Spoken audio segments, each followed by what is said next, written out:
Haha, Barry. You need a chance to let you say hi. Can't hear me, apparently. Hello, everybody. Welcome to yet another episode of the Alaboom. It is October 13th in the year of our Lord 2021. And yeah, we're here. Barry apparently is having technical difficulties or can't hear me. I can't hear you. I don't know. You're not saying anything. I am trying to. I'm back to what? my main laptop. I was having problems with this for a couple of years. Yeah. So I'm trying to make sure everything is right. This is the first time using it for this. Well, there you go. Yeah. So welcome, everybody. It's October 13th. Ooh, spooky 13th day of October, spooky month. Ooh. I don't like the number 13. I have like lots of weird superstitions when it comes to it. Not that really means anything. Why? No, there's no reason for it. Yeah, I'm just curious of why. I don't know. It's just one of those things. It's just like I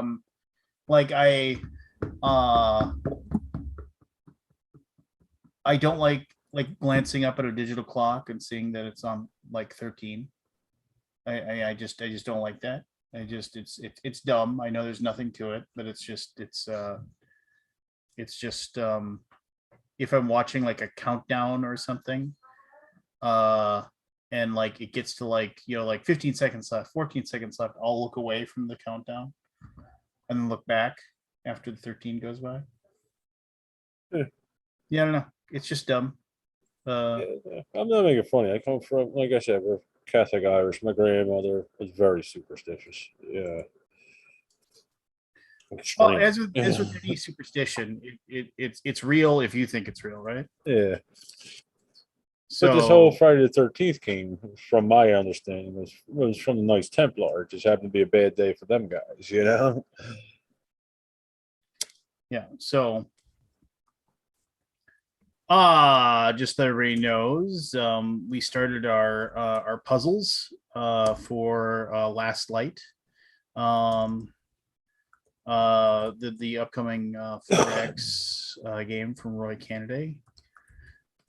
And if you go to lastlightgame.com, you can get the first puzzle, and you can enter in. If you enter the correct answer for the puzzle, you will automatically get since the game is all about capturing planets and protecting them. There will be a promo item, which will be a special mega, like a star planet kind of thing that you'll get as a freebie, which will be an actual physical thing. It won't just be like a card or something. It'll actually be something cool. Not that cards can't be cool. Cards can definitely be cool. But if you get it right, you'll automatically get that, and you'll be entered into the contest, which if you are the one person that wins, you'll get the full all-in, everything included copy of Last Light, and we'll airship it to you. It'll be like one of the very first copies that comes off the press in China, and so you'll have it like literally months before anybody else does. Like you'll have it before like I have it, and I've been working on the game now for like over a year. So yeah, but they actually won it. No, Last Light's really good, man. I talk a lot about how when you play test a game over and over and over and over and over again, you get to a point where you're just like, yeah, I don't care. You don't want to do it anymore, right? So but like Last Light is still it still makes me want to. I still get excited to play, just because it's a 4X experience that is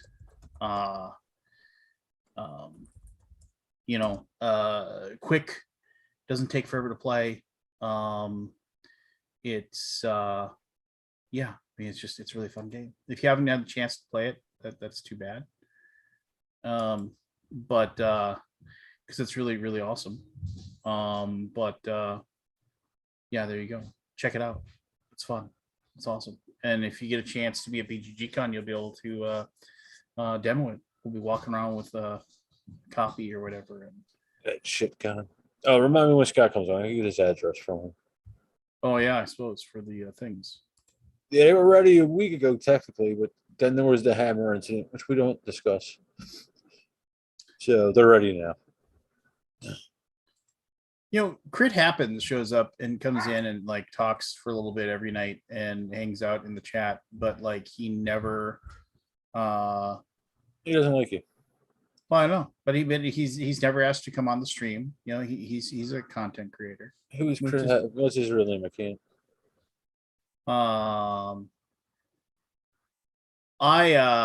I love the frog goes into the bank get a loan joke. You ever heard that one? No. I won't do the Norm Macdonald version. It's because it's really long. But those of you who haven't heard the frog goes into the bank to get a loan. So a frog goes into a bank and goes into the bank and he asks for a loan. And then like he walks into the bank and he looks around and he sees there's this woman who has a desk, and he walks up to her and he says, "I'd like to speak to you about a loan, Mrs." And she said, "No, last name Mrs. Whack." And he's like, "Mrs. Whack, I would love to get a loan." And she's like, "Okay, well, what's your name?" And he goes, "My name's Kermit." She's like, "Oh, well, Kermit the Frog, we can definitely get you a loan. That's no problem." She's like, No. I'm not that Kermit. I'm a Kermit, but I'm a Kermit the Frog, but I'm not that Kermit." And she says, "Oh, okay. But my father was Mick Jagger." And she's like, "Really? Yeah. I'm like one of his sons." And she's like, "Oh, that's very interesting." And she's like, "Well, what do you want?" He's like, "Well, I want a small business loan for whatever it was."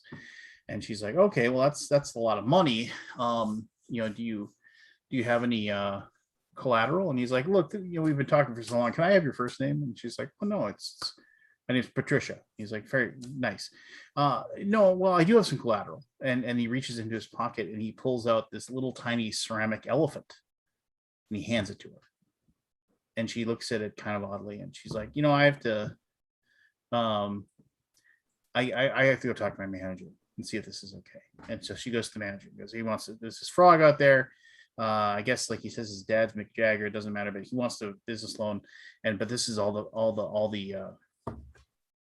collateral he has." And she's like, and he goes, and the manager says, "Well, that's a knick-knack, paddywhack. Give that frog a loan. His old man's a Rolling Stone." That's funny.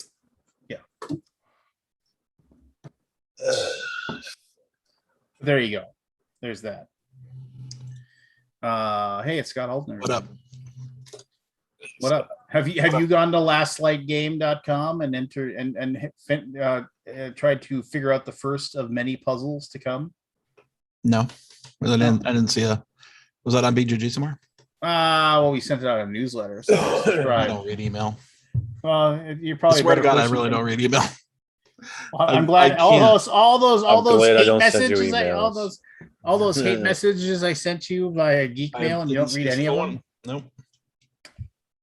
Huh. Unfortunate. Scott, I need an address. Okay. Yeah, you probably don't want to say it online. I'm not going to say that No. Although people could find me pretty easily. I think I'm pretty visible online. I send a drone flying over your house. I'll send it to you on Facebook, right? Yeah, that's cool. You do it in the chat here. I mean, unless you're worried about somebody. I was hoping this other thing would be done, but it's not. I'll send that later. So I'm waiting for a few more people before we talk a couple of Kickstarter things. And I'm going to be as respectful as I possibly can. But I would like to actually, since the one I really want to talk about is later, but I do want to talk about the Myth and Goal. Myth and Goal would be nice to know. So the Myth and Goal, because I haven't backed it yet, but well, you can't. They canceled it. Oh, well, they canceled it. They had $187,000 in funding. My God, go ahead. Anyway, whatever. No, I'll save it because, like, why not put your real goal if you're going to cancel it after $100,000? or if you don't make your mill, or I mean, like, what is your realistic goal here? So here's It's let me pull up the myth end goal. Myth end goal. Myth, which is also the myth of the end goal on Kickstarter, right? Like it's a double name. We're having fun with our I mean, whatever. jokes I mean, here. obviously everybody wants as much money as they could get, right? Because this is kind of really all the time you're going to sell the game. I mean, there's so little at posts. I mean, I know you guys print extra to sell, but like a lot of companies don't. Yeah, I mean, well, we're lucky that we have a few games that are kind of like Champions and Deception. Yeah. That continue to sell. And we're definitely on the outskirts as far as that goes. Let me just share my thing here, and then we can actually. What were you doing at the Chiefs game? Ha! You like that? It's totally you. So Anthony sent me that. Anthony sent me that, and then two more people sent me that as well. So it was on TV apparently. Yeah. Just I was. So their goal was 100,000. So they hit the goal. So a couple of background things. The first Blacklist managers, they made like 1.2 million or something like that. Go back to their project history. Yeah, let's see. So okay. The really interesting thing about we'll go to 10 created here.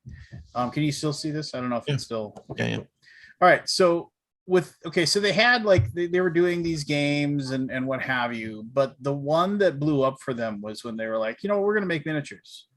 And we're going to give you 200 minis for 60,000 minis. Yeah. And then here's the deal with this one. And like, I give, first of all, the Sadler brothers are friends, and I don't want anybody to think that I'm trashing on them anyway. So the really cool thing about this is you can go and look, and you can go kick track and check this. Like, they were at like 250 or 300 grand with a week to go. Meaning that they got most of their funding in that last week. In the last week, like basically, it snowballed. Like some large group of people saw that this was a thing, and they started going crazy for it, right? And they just and then all of a sudden it just snowballed and snowballed and snowballed, and they got a ton of backers there towards the end. And so now, myself. And all the other backers in the U.S. are still waiting for. I didn't back this. Yeah. Wonder why? Because it wasn't a game. It wasn't a game. That's true. Minis. It's not a game. It's just minis. I don't really paint that much. Yeah. So minis to paint. So the big thing here is that they're still waiting for the last of the containers to get here. It's like a lot of people are people are starting to get. A little bit annoyed by it. I mean, I don't care. I mean, it's just I understand shipping stuff stinks or whatever. There's nothing you can do about it. And it isn't their fault. It isn't their fault that shipping stinks right now. Yeah. I mean, it stinks that people are waiting, but whatever. So this one did obviously really, really well. Then they Alter Quest did pretty well too, didn't it? Alter Quest did great. Alter Quest, 600,000. Did they run a secondary campaign on? Yeah, they did a secondary campaign on and then Indiegogo. I don't know, it was Indiegogo, but they did run a secondary campaign. So I mean, the big thing is that everybody's always thinks about the money they make. It's the number of backers. It really is the number of backers that matters. So 12,000 backers on that other one. What is that one?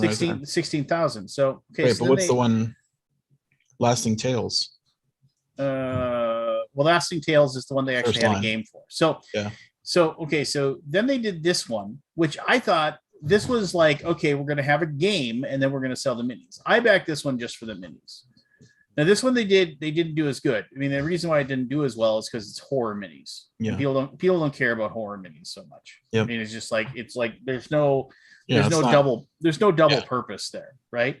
Right. I mean, to be fair, the Glob is a great miniature. I mean, I love that miniature. The large death you could use for all kinds of cool things in D&D. I mean, I looked at these minis. Yeah, but are you going to pay? What's the base cost? I think it was to get it was $70 to get all the minis. I think was it, and I backed that. I was like, that's fine. But so the minis for this one, I didn't care about the game. I didn't, but I mean these minis, some of these you could use as monsters. You can use these as townspeople. I mean, I could definitely use these for I mean, this is obviously like you can So, use this. I mean, just count it up though. How many projects are not fulfilled here? Well, that's fine. At least 4. So I mean, I do you thought do you keep chain backing a company even if you 60%. you're 4 projects back? Well, okay, see that's so we're getting there. We're getting getting towards you're burying the lead a little bit on me here, but I mean, yeah. I don't know. I thought we were digging in here. No, you're okay. You're okay. Yeah, I backed this one. Yeah, so no, because so I like the Sadler Brothers games. Yeah, they I don't think I ever played them, to be honest with you. Well, if you play any Fantasy Flight stuff, like they had a hand in all kinds of Fantasy Flight stuff back in the day. So this is the one where they actually made more money off this one with less backers. So again, good for you guys. I mean, Lasting Tales is it's a tabletop minis game. There's no like it's basically make your own terrain, make your own thing, and just do your things. It's kind of like I can't think of the name. There's a game about tabletop minis game for just it's by the same company that does Frostgrave. I can't think of the name right now. It's like Rangers of Shadow Valley or something like that. And it's like use your own minis, and it's just a book that kind of tells you how to play. So this one, awesome miniatures. I mean, like that, those wraiths are fantastic. I dug this one. Okay, I forgot to do Hour of Need. What? Hour of Need, I didn't do it. Oh, okay. I thought I backed other games, but like the weird one about this was that, like, I mean, they've got all these, and the thing is, I didn't back this one because I was like, how many more minis do I need? It was kind of like one of those things, especially if you do Reaper Bones. Yeah, and the other thing is that when I didn't, so also these are all like drawings. These aren't the models. These aren't like the renders or whatever. Not that they're going to make a bad thing, but I mean, things can change in the meantime, right? Sure. Obviously the Cthulhu or ancient dweller, if you will. But here's the deal. Like the first one had like you get a free giant dragon. And in this one, it was like this was like the stretch goals. And the first one admittedly was this really cool Hydra. So I take nothing away from that. But they didn't have a giant dragon, which I was like, well, whatever, who cares? And the thing about this is too, they're like, we will keep the pledge manager this open until, and I thought this was classy. Like normally you close the pledge manager and move on with your life, right? But they did with this one, what they did was, it was like there were tons of people that were like, I would back this and I would get this, but I don't have my minis yet from the first one. I want to see what the quality of those minis are before I pony up and give you more money. And so they were just basically like, fine, we'll leave the pledge manager open until we deliver those. And I thought that was cool. And I thought that was a really good idea. They're just like, we'll wait till we deliver it, and then you can decide.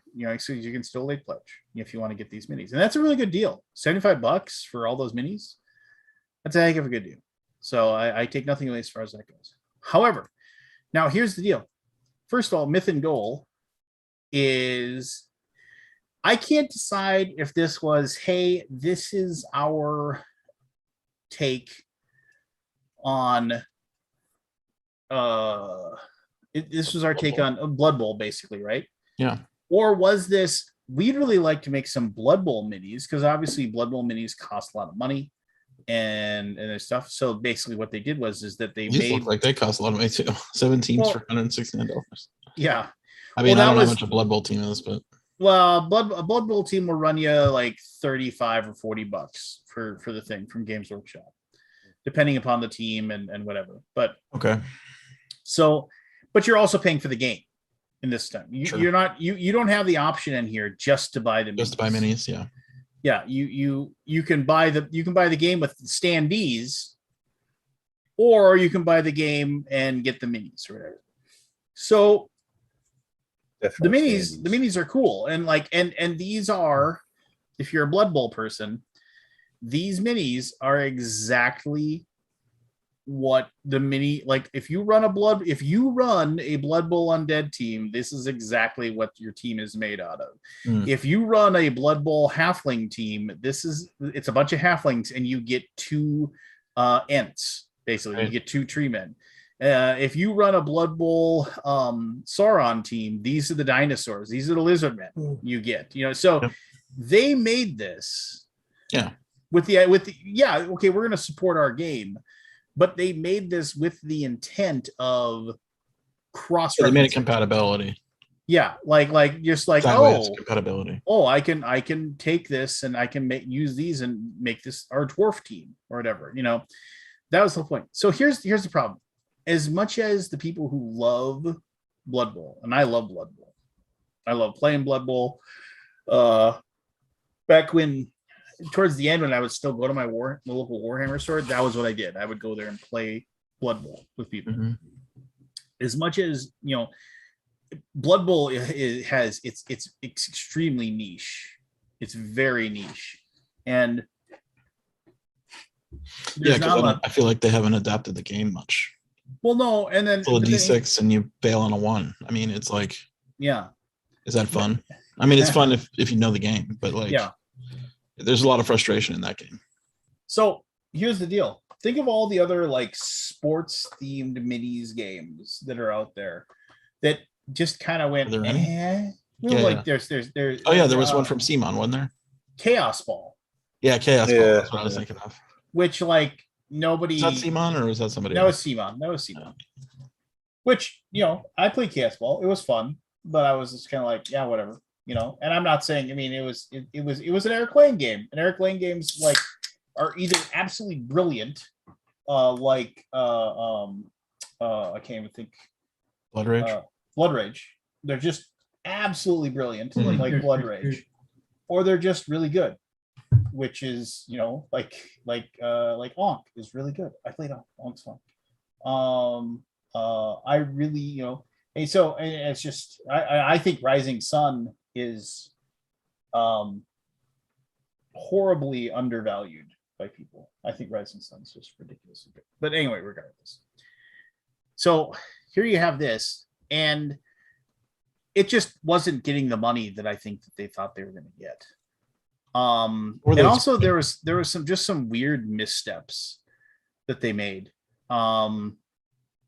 Where what does the cancellation update say? I'm just out of curiosity of what the reasonings were. I mean, I didn't follow this at all. No, so I read it. It's like Mythball will return. So it's like, thank you now? For or what was Myth and Goal? Oh, Mythball. Myth and Goal, but Mythball is the name. But I don't know. Who knows? I don't care. So it's like, we're sure to many flexible decisions, seems to be successfully funded, so on and so forth, the overall debut of this game did not meet the expectations set upon it, which I admire that statement. Now, that isn't this coming out and just saying flat out, we didn't get enough money like we thought we would. That means that because they missed the mark, they didn't get the money they were expecting, maybe. Right. That's sort of a nice way of saying, like, well, we disappointed half the backers of our, we have 15,000 people in our database and only 200-300 of them backed it, or whatever, how many 1,000 backed it. Like, so you get basically like a 10%.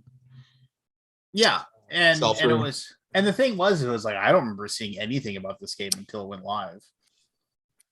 I mean, and it's just, and that doesn't mean anything as far as I'm concerned. I mean, you could write. I mean, there's tons of stuff. I just think a sports fantasy game is a hard sell. It is. Because Blood Bowl is the game, and if you know the genre, you play Blood Bowl. Like, there's no other game. Yeah, I mean, I remember there was Dread Ball, which was put up by Mythic or something. Yeah, there's been attempts. Yeah. But there's that one. I just don't think there's a market for it. There's that one company that does the miniatures professional wrestling game that's really, really good and has its like niche following, but it's not big at all. Yeah, there's not many. I'll be curious to see what they change when they bring it back. But as order as truly shines as bright as it can, we decided to return to the drawing board in order to create a package that better reflects what more tabletop gamers decide. Is all this in the comments? Like the 3,049 comments? Like, is that all buried here in some discussions that people don't like this game? Like you can't comment if you don't back. I think that it's like, well, sad to hear this. I assume GW hit with a cease and desist. I mean, if the project's big deal, support them or don't. No, the GW didn't hit them with anything. They weren't making the money they wanted, which cards in the table. When we launched After the Empire for Gray Fox Games, we had funded. It was like day 2 or day 3. And it was just basically like, this game's really good. It should be making more money. And it's not. So we canceled it and we said, we'll be back in 2 weeks. And then we redid it. We were just like, and we didn't hide it. It was just like, this game's awesome and more people should know about it. More people should care. So we'll be back in 2 weeks and we're going to make it so you get more stuff the moment you start up. So you tweaked it. I mean, I guess that's pretty common now. Well, yeah, and that's fine. You can tweak it, but here it is. They don't even specify when it's coming back. It's just like, for more exciting in the near future. Now, again, I want nothing more than the designers of this game and for the publishers of this game to be successful and make $1 million jillion. I do. I want them all to be successful. And also, I want the 1,500 people that want to play this game to get the game. And I'll be truthful, if they had a pledge level that was just for the minis, I probably would have backed this. just to have Blood Bowl minis that I don't have to put together and I don't have to worry about them getting broken or anything like that, because like GW minis are so fragile. But these, they're PVC plastic. You can just throw them in a bag, and you could go set up. Hey Ryan, you could go and go play Blood Bowl and not have to worry about it. And I would love for this to come back and just let me get the minis themselves and not have to pay for the game. Because I mean, I'm sure the game's fun. I'm sure the game's amazing, but I just want the minis. That's all I care about.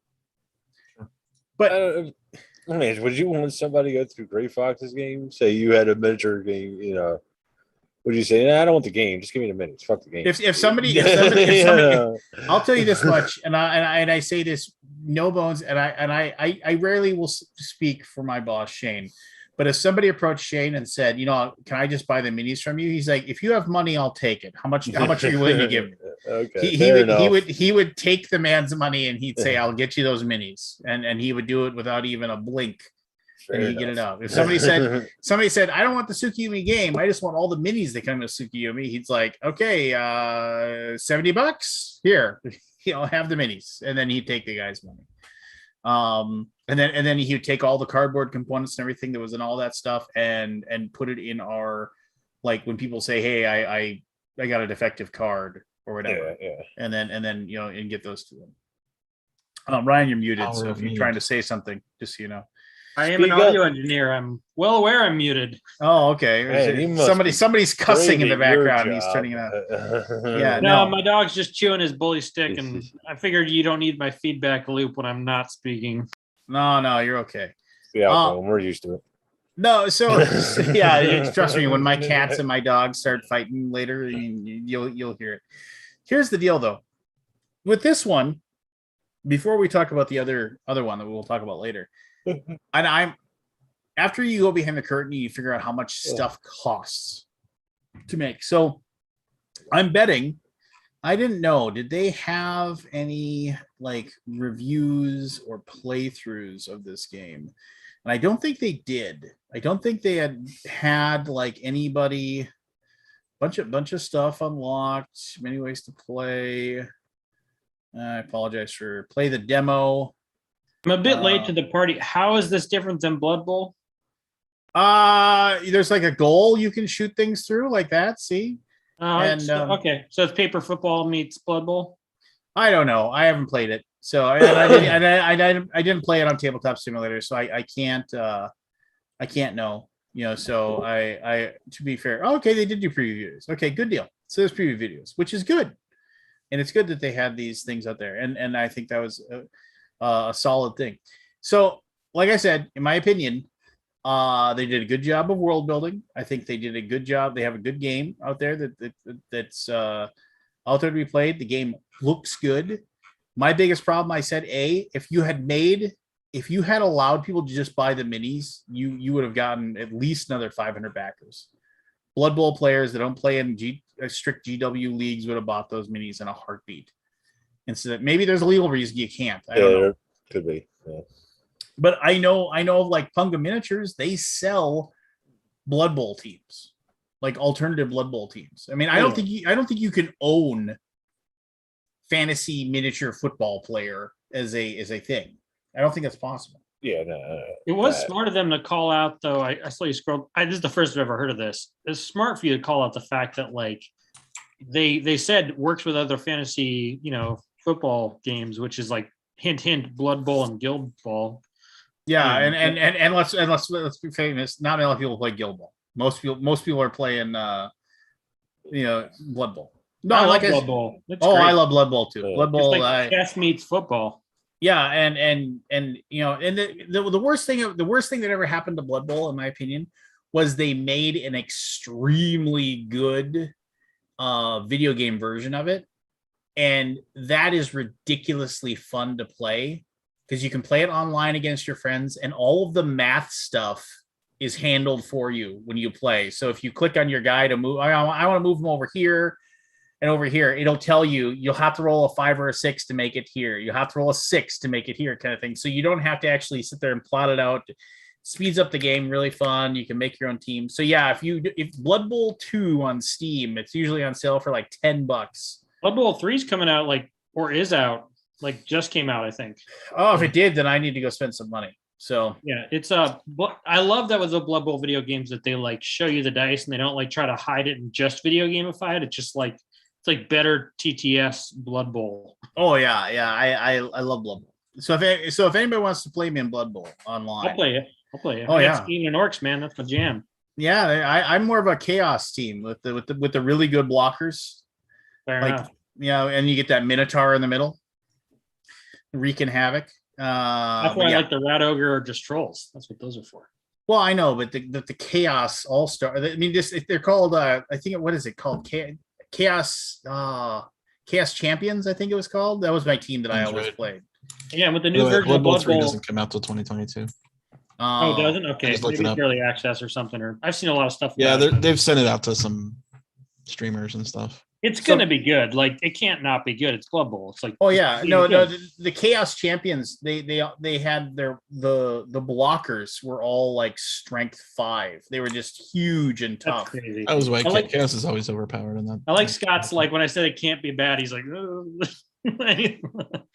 No, and you'd have your 2 Chaos linemen right there, and then you'd have the Minotaur in the middle, and then and you were slow. I mean, that's the whole thing. Injure everybody, right? Yeah, you just grind the other team into dust, and you win the game 1-0 because you've injured everybody, and they can only field 5 people. What was that game on Sega Genesis back when they did it was I know which game you're talking about, and it was actually an arcade game first. I remember I actually played. And they did football and they did hockey, and I remember I played the Orcs in football, and literally my win strategy was kill too many players for the opposing team to keep participating. Which is hard to do in Blood Bowl, but it was doable in that game. That was the game where you could pick up the weapons that are on the ground, and then if you got into a fight with somebody, you'd leave the fight, and you'd see that the person had been stabbed in the eye and they were dead or something. It was like Road Rash meets Blood Bowl or something. That was great. Yeah, no, those games are great. I can't remember what it was called though. Me either. I played them so much too. Yeah, fantastic stuff. Anyway, my whole point of this is that I think they've canceled. They're going to come back. I really hope they offer up just the minis themselves. Like I said, I will happily give them the money just for the minis because these minis look amazing. I don't think they've printed off any of the minis yet, or maybe they have. I'd have to go and look at and see the preview videos. Maybe they're only playing with the standee version. I don't know, but I mean, that's the whole deal. Minis cost a lot of money to make. Each one of these requires its own mold. And to make a mold, you have to have a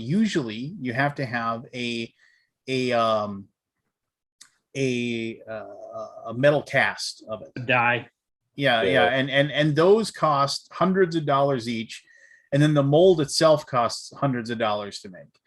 And then you have is even a low ball. Isn't it often $1,500 for one of those dies? Yeah, to make them. So if you think about this, each one of these teams has how many different molds they have to make for this. So if you think about that, you're thinking what, 6 to 8 molds for each one of these teams, depending upon how many different figures they have they're being put in there. You count up that money together really quick, and then you see that their funding level was $100,000. I'm not saying they couldn't have made the game for $100,000. I'm saying they probably could have, but they probably were breaking even at $100,000. Yeah, their mold prices were probably. Is that still the case these days? With each mini still needs a mold? Yes. However, there's certain molds you can do that are cheaper, but they wear out faster, and the details not as good. Right? They wear out super fast. That's why you need you need to have like the metal one, right? There used to be like when you make miniatures, there was the miniature that was the green, right? There was like the green miniature was the one that was professionally sculpted and molded, that was made out of more the material of it was very, very sturdy, that you use to make the molds out of for those. And sometimes like they'd sell the greens later. It's, I don't know, miniature stuff is weird, and it's just, but they canceled it. Plastic though, Lance, or was it resin? This is PVC plastic. If it's like the other stuff, if it's like the other stuff that they're making, which is all made in China, it's all PVC plastic, in my opinion. Yeah. See, I mean, I wanted that undead team, because I like playing undead in the thing as well. Because the undead, you get the werewolves. Oh, nice. Oh, the werewolves are like so fast in Blood Bowl. They're like, and they have frenzy. So if they run and they blitz and they succeed, they get to follow him again and attack again with another blitz. It's just like vampires are also crazy good. Yeah, because they're so good. But anyway, I could talk about Blood Bowl for hours. And we will sometime, and you will beat me online, and it'll be fun. Yeah, no, that'll be fun. And there's so many times in like when I sat down to play tournaments or whatever, playing Blood Bowl, and like either myself or my opponent, you just have that one bad luck turn where it's like, oh, your troll like blitzes somebody, and you roll a fumble, and you're like, I'm gonna spend my reroll, and you roll the fumble again, so he falls over, then you roll his armor, and you roll an 11, and then you roll and then dead. The rule lawyer me said there's like 4 reasons you should never blitz with a troll, because they got loner and they just can be really stupid. But yeah, that's what we just say. Nuffle was not on your side at that moment. No, yeah, and it's just like all of a sudden, lore. It's so good. Yeah, your star player is dead in like the first turn of the game. You're just like, oh, can I just concede? That game is all about risk mitigation. You do everything as little risk as possible until you have to take a risky roll. It's really interesting. And Skaven, I love playing because they're just speed. And it's just like, and I don't know how many times it was like, okay, I got the ball and I'm like 3 spaces away. It's like, all right, I'm going to sprint. I'll sprint again. You just got to sprint one more time. The go for it. I love it. watching the die bounce around. Such good stuff. Anyway, so that's that, and they cancel it, which is, like I said, it's disappointing. And I always just wonder. Somebody had to say that to me. Like, I didn't even notice that this was canceled. I was just like, because I had it in the back of my head, like thinking about it. Like, yeah. Oh, for those of you who anybody cares, Next Level Miniatures. The late pledge opens up tomorrow. We did our test run today of 10% of our backers, and it seems to work just fine. I might actually be learning how to make a pledge manager right the first time. Holy shit! Yeah, I know. It took what, 5 years? Just our Next Level Miniatures, the miniatures thing. I've told you about this. I don't remember. Yeah, vaguely. No. My memory shot. Uh-huh. I can't remember what happened last week. Scott, what happened last week? I cannot. Is anybody feeling any I wish I was at Essen vibes? No. I mean, I always want. I wish I was there for like 2 days. Yeah. Right, but I don't want to travel there, and I don't want to travel back. Like, I just want to be there and then leave. But that's not possible. It's a 2-day trip. Is that hotel still waiting for you to show up? I'm never staying at that hotel again. Ryan, do you ever hear that story? No, I didn't. Do tell before I go check. Yeah, so 2020 we had hotel we always make our hotel reservations in January. because this hotel sells out every year. Okay. It's the Atlantic Congress Hotel. It's right across the street from the convention center. It's a high priced hotel. It is not a high end hotel. It is barely a Holiday Inn. The internet sucks. The food is not great, but the locale makes it why you go there. And everybody else, I didn't say everybody else, but a lot of people in the industry go there. It's full with industry people. So going back at night is really cool because everybody's there. So I booked my rooms. We booked 12 rooms on January. We bring a lot of people. Booked 12 rooms in January of 2020. Pandemic hits. Try to cancel our rooms. We cannot offer you a refund. Oh, no refund. Okay, well, keep the money. We'll see what we do. Maybe we'll pull out of it, right? Cancel later. Cancel. Oh, we can give you 10% back. I'm like 10%. So basically, we had a 5-figure bill. I got like $200 back. Like, okay, great, thanks. Yeah, can we? Yeah. I'm really done with them. Yeah, that makes sense. These are the same people that you said whenever you show up. Here's the thing. I've stayed there for like not 10 years, but like 7 or 8 years in a row. Every time I walk into the hotel, every year. Is this your first time? Like, fuck no. Treat me better. Treat me better. Don't you know who I am? I know you're saying that. Last year I said, I stepped out of I really don't blame the people behind the desk. I go, you really should understand your clientele better here. This is my 8th year. Oh, okay. Yeah, shouldn't there just be like a note? Shouldn't that be the answer? Like, you always say, is this your first time here, to every single person that stays here? So basically you're treating every single person as a not valued customer. Yes. Like, that's the story there. I hate it. I will never stay there again. Yeah. Well, I'll take your room next time and then I'll learn to hate it on my own. Enjoy. Yeah. I've never been to Essen. We were hoping to go to Essen. We were like, yeah, when we get our first game, we'll go to Essen. And then. Yeah, it's an awesome time. I mean, I would highly recommend it to anyone. It's a spectacle. It's completely different than anything here in the States. I mean, it's football fields worth of games.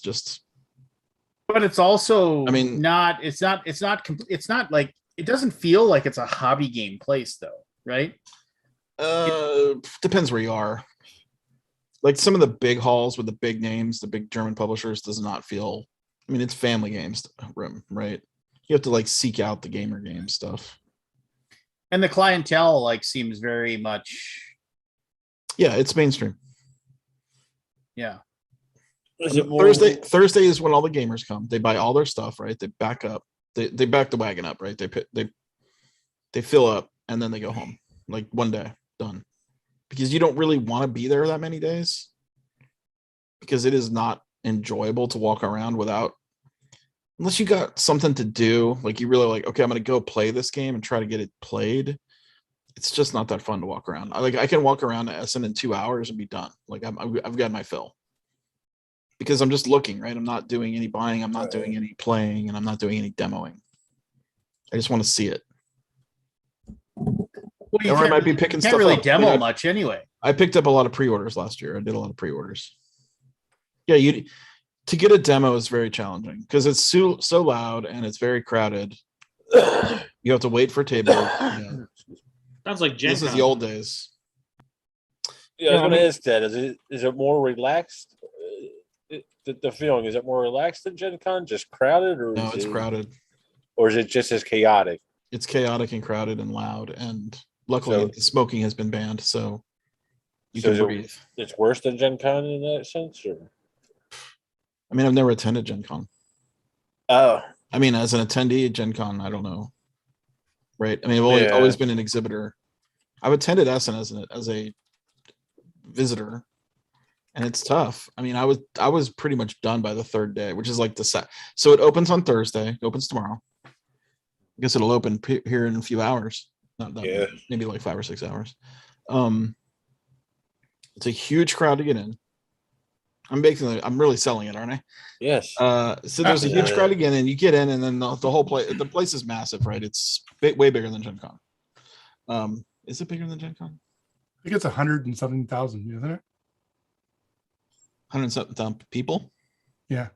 Or square meters for square feet. I was talking about Gen the Con's like size. 60 or 70,000 people. Oh yeah, I think more people come to Essen for sure. Yeah, for sure. There's definitely more people there, because it's more mainstream there. It's more like your you get your family coming, like a whole family will come. Yeah. Mom, dad, brother, sister, kid in a stroller, right? Oh, like yeah. That's loud.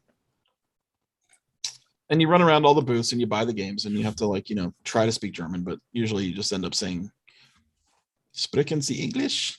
Yeah, there's a lot of just and English. If they say 9, I go, "Does that person speak Sprechen Sie English?" You try to find the English speaker just to get it done right as quick as I can. That was back when I was in 2000. Now almost everybody speaks English. I mean, yeah, it's hard. I think they don't bring people with unless they speak English. Yeah, it's very more. It's much more international, and by international I mean English speaking. Okay. Because in 2000, I barely found anybody speaking English. It was rough. I would just point to the game, and it would be 40 Deutschmarks, which was awesome because those are 2 for 1. Those were $2 for or 2 Deutschmarks for $1. So it's basically like everything was half off. So 40 Deutschmarks would be $20 US. And the thing that sucked when they switched to the euro, they didn't change the denomination. They didn't change the numbers, right? So 40 Deutschmarks became 40 euros, which now the euro is worth more than $1, right? It's like that's how they get you. That's like, wow. It was such. It felt like I felt like I was in Candyland. Like, I'll buy that, and I'll buy that, and I'll buy that. I'll buy. It was just so many. Now you feel Canadian. No. So I was just gonna say, back we used to money.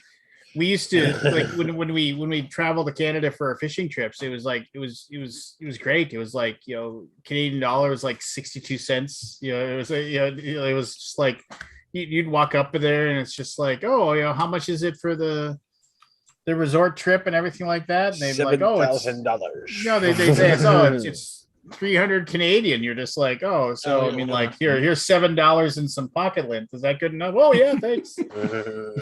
Yeah. Sprechen. So I have a grievance. That's how you say No, it. we haven't had an airing of grievances in a long time. Matthew, what's your grievance? Matthew? Okay, I'm done with that. I have 2. But I could say more, but that's okay. Go ahead if you want. No. I don't know. I mean, ask me a question about Essen. Like so the first year I demoed a lot, and you end up demoing, and this is basically from 2000, right? You demo with people who don't speak English. So you have to try to figure it out while they're speaking in German. Right. Yeah. Like that was all the games I played. And sometimes I just like left the table, or I'd be like, take my turn, whatever. But it's really cool. You get to see all the games. They're like right there. You buy them. There's hundreds and hundreds of games stacked up. There's also tons of stores. There are probably at least 10 game stores at Essen, meaning every new game that's out at the show is at that store. So sometimes you just buy the new games at the store, right? Because they got they discount sometimes too, like maybe like 5-10%. Yeah. So you probably want to buy it from them first, at least the German stuff, right? Like the US stuff, you kind of want to like wait till you get back to US. I don't know. I barely would buy a US game. Like if I knew it was in the US and I could get it, I would not buy it at Essen, right? Yeah, I don't want to waste the space to bring it home. Yeah. Did you hesitate to buy games like were many of the German games done in English too? No, very few. But this old days, you would translate them and you take them home and there would be a BGG translation. Although this was before Board Game Geek. So it was 1999, 2000 Board Game Geek just started. We did not have any translation. So yeah, but as the years went on, more you'd be like, someone will translate it. Mm-hmm. Like we bought Agricola. No, was it Agricola? I think we got a German Agricola and pasted it up. Like that's the last big paste up I remember, where you would put the cards and sleeves and put in a little with an old paste piece up of paper. sticker. Yeah, nice. The good old days. That's dedication right there. One bad thing about the old days: smoke. Yeah, smoke was allowed in the halls, and you literally look up to the ceiling and there's a cloud of smoke. So you can imagine how much smoke there was in that. There are big smokers in Germany. Yeah, it's heavy smoking. And I can't wait till Gamma's moves to somewhere that doesn't have cigarette smoke. Was there cigarette smoke in In Reno, there is, at that casino. And the new place in Reno. Yeah, the Peppermill. Yeah, there is. I mean, on the casino floor you can smoke, and in the lounge restaurant you can smoke too, which sucks because it's like it's all open air, right? Yeah, it's still coming around. Yeah, so it's like the non-peeing section in the pool. So I remember, I think it was like my third day of Essen when I went with Michelle, who's now my wife. Not then, she wasn't, but she didn't want to come. Like she was just wiped out from it. It's a long day. Like you know how these shows are. And you're walking on solid concrete and there's no carpeting. Yeah. Although some of the booths have carpeting, so you kind of like stop at a booth and maybe put your feet on the soft carpet, but very few and far between. But I remember sitting at a table with one of the designers for the game, and he's chain smoking in front of me and explaining the game to me, and I'm like, hurry up, please go faster. It's like, could not breathe. I finally just like, okay, cool, I'll buy it. Done. 20 euros, 20 Deutschmarks. What else was fun? The food is fun. Yeah, I bet. Currywurst is awesome. I love currywurst. That was the hotel. Never mind. Oh, that hotel the food is terrible. But they have a great breakfast. Yeah. So I would pre-order. This is another big loss of money. I pre-ordered all the breakfast. I didn't get any of that money back either, which technically is a big fucking cheat. I didn't go. I didn't eat the breakfast. I want my breakfast money back. Couldn't get. Whatever. I'm done with that. Is that this year? Is that for now? 2020. Oh, okay. And the breakfasts are not cheap. I think they're 30 euros. And I buy breakfast for every member of the team because that's like the best time to eat, right? Yeah. Because it's hard to eat on the show floor. You could go get food and stuff, but they don't like food on the show floor is just junk food. Yeah. Although I really like the currywurst is junk food, but it's like bratwurst with curry powder and ketchup, like, or the sauce. Like it's really good. And they have the spiral potato, which is really good. Yeah, I heard about that. They have a donut guy. There's always a donut person that has a little donut machine. Is there a pretzel guy? Yes, there is a cheese pretzel person, which I wasn't really digging them. Cheese pretzel? Yeah, it would be like a big pretzel with cheese like burned into it, like kind of melted onto it. Yeah, I get it. Yeah. Like a Parmesan or something, maybe. I don't know what cheese it was. And then at night, you would go either to eat a schnitzel. Like schnitzel was like everywhere. If you don't know the German menu at all, schnitzel was always the default, or Kuchenflammen, which is basically pizza. The one thing that I always thought I've had that. Flammkuchen. Yeah, the one thing I thought was weird was that the breakfast was like bread and meat. Yes, bread, meat. This one had at the Atlantic Congress. Was breakfast for sure. They have the most delicious thing in the world, and I'm drawing a blank on the name of it. Blood pudding. The little meatballs. You know what I'm talking about? They're not meatballs though. They are. What's the name of it? Poison. Basically, they're very bad for you, but they're so delicious. I just remember when I was there, the hotel we're at, the breakfast was, it was like there was Danishes and pastries, and then basically day old bread, like hard bread, hard rolls, and meat. So it was like, you just went and grabbed like slabs of, like, and not like bacon. I'm talking like it was like, like lunch meat almost, like kind of thing. And it wasn't bad. It was, and there was cheese too. It was just like, so you basically made yourself like a sandwich in the morning for breakfast. And then if you wanted to, you had a Danish. And then like I remember I'd get on the train and then to go in. And I remember I would walk down, and there was this one place. It was the only place I saw that had it, that I'd walk down, and I don't like Red Bull. I've never liked Red Bull, but I'd get up and I'd be tired, and I'd walk up and but they were the only place that had Monster. And they're like, and I walk in and it was like €3. And I walk in and I grab a can, and I think I was the only person who bought them. And I grab a Monster and like put my €3 down, and I'd walk out. And like towards the end, they even got to know me. I get one when I got up. So and I chug it so I could wake up, because everybody else is drinking coffee like fiends. and I don't like coffee. I've never had a drop in my life. The smell of it makes me want to retch. I'm with you. And then when I came back on the train, like literally so worn down. I would grab one. I walk in, €3, take a Monster, and leave, and I'd chug that to like wake up But yeah, the food was good though. I mean, there were several times when I ended up just walking around Germany and with either people or by myself, which was kind of fun.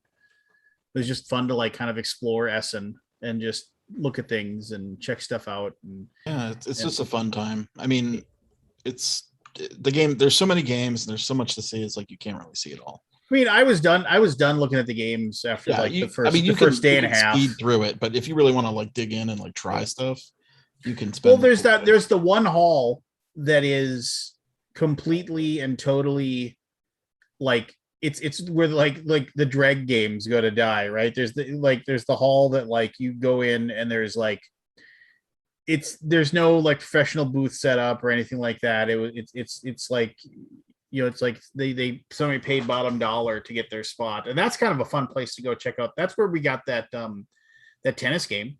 Yeah, the guy had. Yep. That's so awesome. That's another thing about Essen is the booths. You have to use their hardware, so you can bring your own furniture. Oh, can you? No, yeah. Like their walls and stuff. You have to buy that. You buy their walls, but you can bring in your own furniture. Yeah. So what are you chugging, Ryan? It didn't seem like I was chugging it. It is a gluten-free amber ale.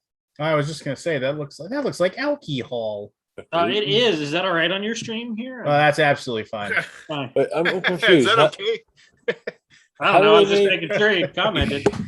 You got Barry getting high all day long, and I'm gonna worry about you. No, I only get high at night. I can't function during the day. Oh, I'm sorry. How do you make gluten-free ale? It's sorghum's the most common. There's a place in Portland that also makes it with chestnuts as the base. And if you put enough hops in something too, it'll pretty much mask those flavors. But so they technically call that an ale still, even though it's not. Yeah, I mean, like there's like all sorts of ones, IPAs and porters and stuff. This one's actually an amber ale. Oh, to try. I remember when I was drinking IPAs with if you ever going to end up talking to Stephen Bonacore, he used to be a brewer, and like he that was one of his jobs once upon a time, and he was a master brewer, and he'll talk about beers and how they're made and everything. But like, here's the deal, and this isn't to say IPAs are bad drinks by any means or anything like that, but like, do you know why there's so many IPAs and like double IPAs and this, like, triple hops and stuff like that? You know why? Because hops are dirt cheap compared to other things that you can add to a beer, and that's why everything. Fricadellen is the name I'm looking for. Fricadelle, never heard of it. I know, and it's delicious and terrible for you. When I was in Germany, it's all over the place. It's the Scrapple of Germany. No, it's meat. It's like, I don't know. Let me see. So what's Scrapple is something. I've never actually looked up what's in it. I don't even know. Scrapple is awesome. Yes, but like, it's so delicious. Like, so I want to say this, and I know I've told the story before, but I mean, one of the best things about when I was at Essen, across the running street, theme on this show, across the street from the hotel that I stayed at, which the hotel was nice, but across the street from the hotel I stayed at, there was this basically this little like mom and pop sandwich / pizza place, and they like and the guy like got to know me because I would go there and I get a pizza there, everything, and I remember he would see me walk in and he'd say salami and onion. He'd point at me, salami, because that's what I'd have, and that's what he made. And he made like the best pizza ever. And like, that's one thing I don't know if I'll ever be able to find that place again. But he was really nice. He was in Germany. That was in Germany, yeah.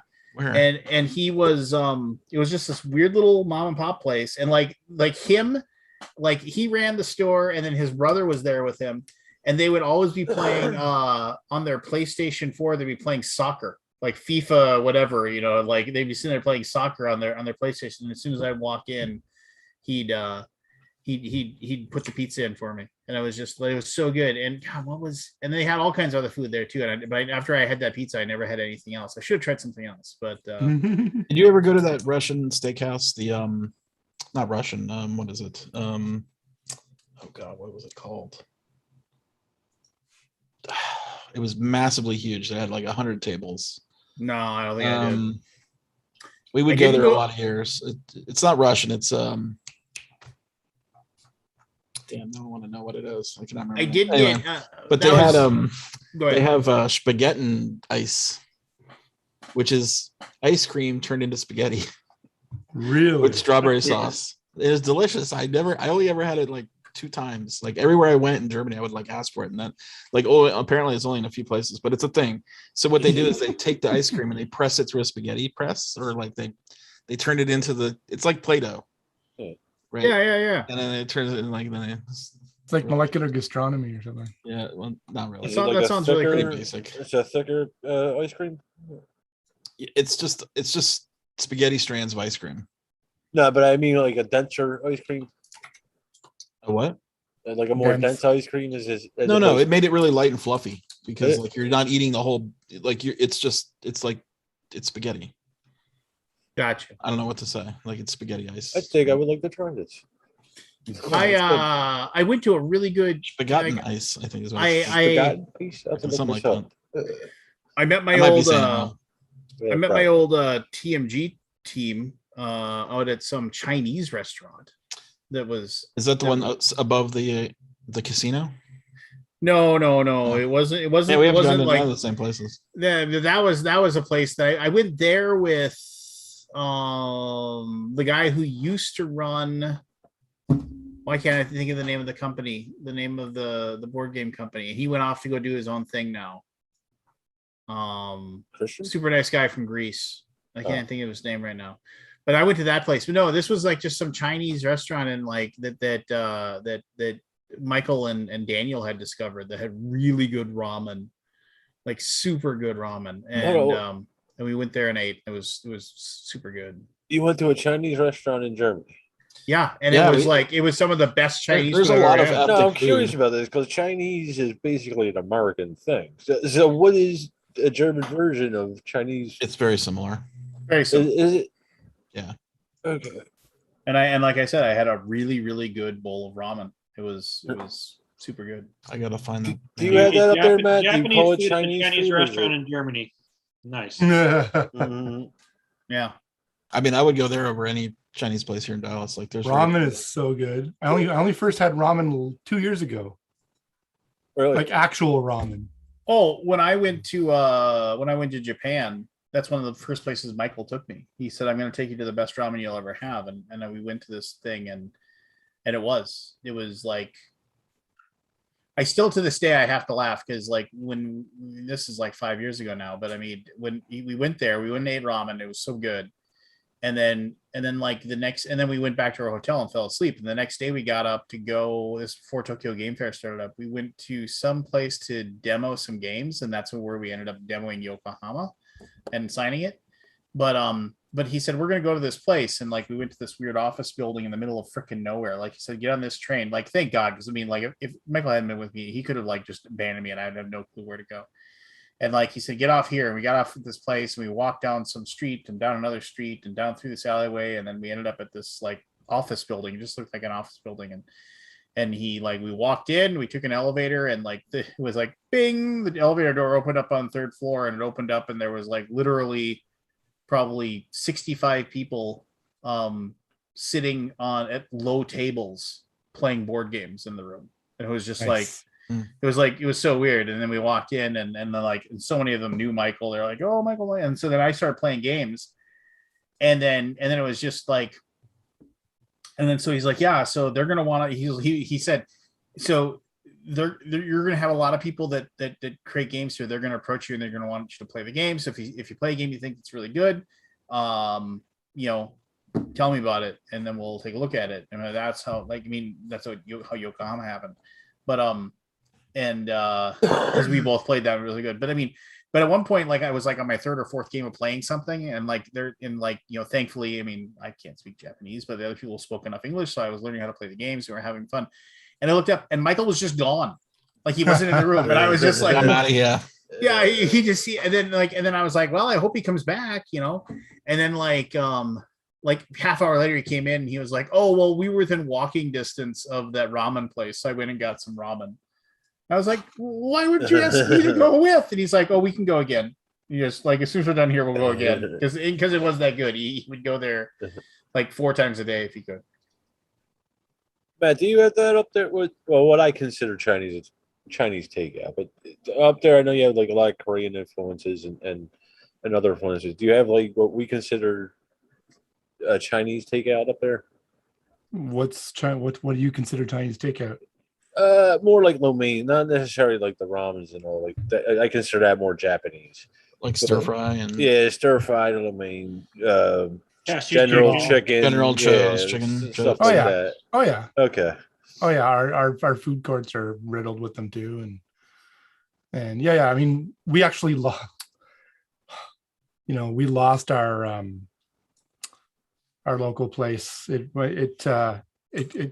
There's a light rail going through where it was, so they were bought out by the city or whatever. Their lease was terminated. They're like, we're going to reopen. They never did, and it was very sad because they were so good. So I have 2 more things about Germany. Okay. They don't believe in shower curtains. So every hotel I've stayed in Germany basically doesn't have a shower curtain. They have like a pane of glass that's about like 2 feet long on the side with the faucet. So you shower behind this pane of glass that's about 2 feet wide. Most of the time you're just in the open air, which I hate. And then it was like like every hotel we went to, I was just like, why is there no shower curtains? Like you can't get, it's just you need to pack your own. Yeah, it was really frustrating. And I really just don't like it. But anyway, so that was another thing. Also, you have to get used to that is not possible. The phrase that is. Oh, yeah. You heard that phrase before? Yeah. My wife's father-in-law, my wife's stepfather, I guess it is German. Like he's been here he's been in New Brunswick for 50 years, but his accent is still super thick. Yeah. And but he says all stuff like that all the time. All of Europe is like that. That is not possible. Yeah. So, there you go. There's my essence. It's a cultural difference. But it's fun. I mean, it really is. It's worth it. Maybe one day. I don't see it happening, but maybe one day. Do you ever see Essen like that type of con Essen happening here? Like bigger than Gen Con, more streamlined like that? No. You don't think the hobby will get that big? Well, I mean, Gen Con is pretty big. I mean, it's comparable, but you go to Gen Con to play. You don't go to buy. Like Essen is a trade fair. You can play, but it's not about playing. Like it closes at 8 or 7 or what is it, 8? I can't remember. It closes late. Yeah. But then it is not open at night. No gaming at night. Like if you want a game, you got to go to a hotel. No, but what I'm saying is, do you see our industry over here getting more like Essen like that, where it's more like a New York Toy Fair scenario? No. Okay. Not big enough. Not open to the public anyway. It's just not worth it. You don't think it'd be worth it? Okay. I mean, if you already have Gen Con and PAX and. Well, I'm curious at how big this will get, before it implodes or whatever. I mean, I think it's retracted. Did you? Do you? Yeah, we need boats to unload. About 400 or 500 games this year at us, and there's like I think last year was like did you say retracted or redacted? Retracted. It's yeah, it's hard to judge it though this year. I'd say at this time, yeah, we're still aftermath. There's way less games on at us in this year. Yeah. Like, is that a retraction or is that a contraction? What do you call it? Is it less games being made on purpose, or is it just less games being available? I don't know. I think it's probably just. Did 1,000 games get made this year, but only 400 of them are at Essen? I think it's a little mixture of both. But it's uncharted times too. Yeah, we're not sure. The shipping holdup probably. Yeah, the shipping holdup is bad. Yeah, that's definitely part of it. I just heard they're going to 24 hours a day. The LA port. I thought they already were. No, not yet. Biden said they're going to do it. And I guess it's only going to be like a less than 10% increase, actually, if you do the math. Yeah. An extra 8 hours a day. Well, I guess the holdup Third is shift. largely like not just the boats, like they also got to get like the whole shipping industry. Well, the trucks. tracking. I heard Yeah. now are the It's backup. the Like, trucks. trucks. Yeah. Trucks are. Like the containers are like sitting there full and they're not unloaded and not put in the Yeah, trucks, right? Because you pretty much got to put it into a truck. Because what are you gonna do? Chain reaction, yeah. And the trucking industry is down. They're low on people, they're saying. Yeah. Did you hear that in August, 4.6 million people quit their jobs in America? Quit. Wow. Yeah. 4.6 million people quit their jobs. Why? What was did I they think say it's variable. Sorry, go ahead, Barry. What were you saying? did they say what the demographic of that was? Was it I did. lower, It was just higher? a quickly thing on NPR. They didn't really spend that moment Interesting. digging into it. So can I offer up something that is that is crazy, and like this is, I read an art. I think I mentioned this. The weird thing is that people during the pandemic and stuff, when they just couldn't work and what have you, and they actually were forced to live on a more stringent budget. They learned to, yeah. They learned that they could live without stuff and buying stuff. And those same people, they came out of it and they were like, I really liked not working so much. And I guess I don't need all that stuff either. So they live for free. So I live rent? without that No stuff. rent? No. mortgage? They're Lance is working- referring to me. Like you could be pointing a finger right at me. We went to a single income household. We tightened our belt strings, and I was like, "Holy shit! Our house is cleaner. We fight less. Our kids fight less. We're less stressed out. We're eating out less because I'm at home. We don't pay childcare now. I mean, I think Lance is right there on the head there. People tighten the belt strings. We're like, this isn't so bad, especially when the alternative is, working." So I read something interesting. Having hired an employee in June, a remote employee, I'm new to this whole thing. So I'm like, how do I manage a remote employee? So I was like researching and stuff like that. I found out that. I know when you figure it out. Yeah, thanks. Make them sit on an electric pad and have a camera. But I found out that people were working because of the remote working thing. People were actually taking two jobs and two full-time jobs and pretending they only had the one to each other. Weird. Wait, the person you hired had a second job? Oh God, I hope not. He just had a kid too. So okay. If he can do that, I mean, hey man. But interesting. So people were taking two salaried jobs. Right, because if you can do them at home. So Matt, as an employer, does that matter to you? If they're producing, does it really matter? If they're what, sorry? If they're producing for you, does that really matter to you? As long as they're producing for me, no. Yeah. But as somebody who moonlighted and worked two jobs for most of their professional life, it affects the other job. Yeah.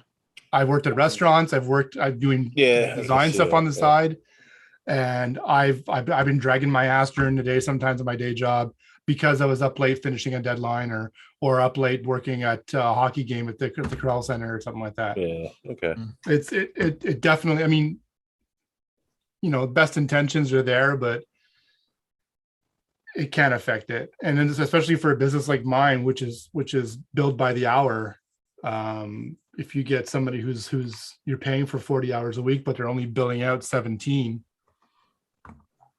What do you do? Oh, that. What do you do? I didn't take that in consideration. This is what I'm hoping to learn. Yeah. Okay, so my grievance. Yeah. I got an email yesterday from a publisher that I had chatted with before but never worked with, and this was a form email. I posted it to a bunch of people. This is a form email that didn't even have a salutation on it. It just went right into it. You may be receiving this email, blah, blah, blah, because we may have done this and this before, or we may have talked about working together. That right away kind of rubbed me the wrong way. It's like, if you didn't have the care enough to put the salutation in there or to address me personally, Why should I care to respond? Why should I care to take this job on? Yep. And then on top of that, in their document, their RFQ document, had the words like, please include sketches and notes for the concepts before they're awarding the contract. Right. Working on spec. Spec work sucks, man. So anyways, so they were like, please do this work for us, but we're not well, going to. Yeah, they're like, please include this. And when I talked to the publisher after, I'm like, not kind of cool about that. And he's like, well, it was optional. I'm like, well, it didn't sound like it was optional. Right. So yeah, it was just, that was, and then another grievance, my second grievance of the month is we worked with an illustrator recently. And this is an illustrator who we've had, in the grapevine, there's been, it's not a great reputation, but they do decent work. So we hired them, and they wouldn't, they were being like super stickler about not starting work at all for, even though we have a past relationship, not professional, but friendly and stuff. And he knows we're up on the up and up. He wouldn't do, one pixel without having the deposit put in his account. That, I can't really fault him for that. And then, he's like, he sends me a proof, and I'm like, yeah, this is good. I'll have to show it to the client. So I'll get back to you in a day or two.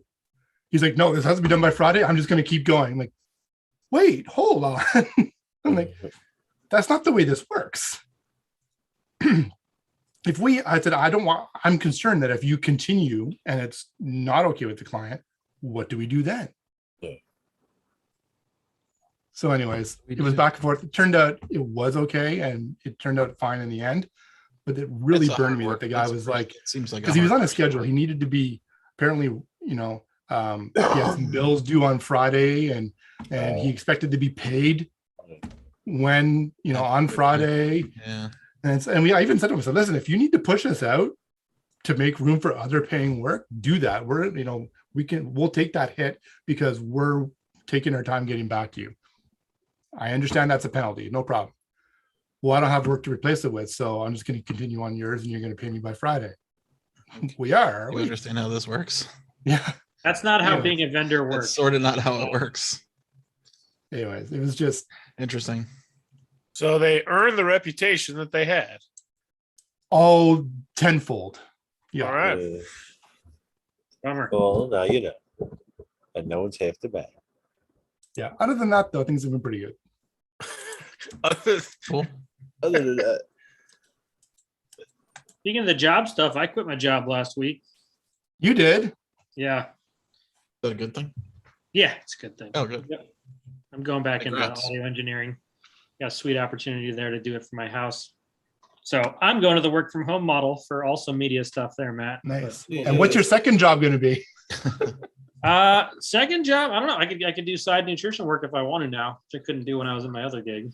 But my whole new jam is no more than 4 days of work a week. That's good for you. That's the eye on the prize. So if it means I make the same or less or whatever, like you just got to have that third day. Like day one is you relax. Day two is you get chores done. Day three is where the artistic and passion projects happen, My rule is no more than 7 days of work a week. That's fair. That's fair. How many hours a day? Me or Matt? Well, both. Yeah. I'll let Matt answer. Yours seems more realistic. I get up at 7, get to my computer at 8, go to bed 1 o'clock.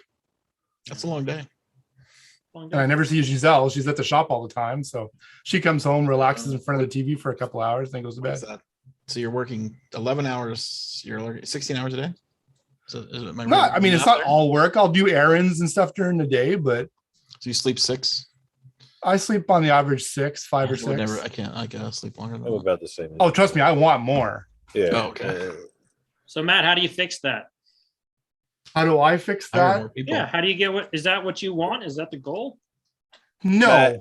Is that your mentality though? Is that just your nature to work? Well, This is the thing too. I'm running into an issue where, and I was listening to a podcast today about this. It's like when you're working at a firm or at an agency, you're 100%.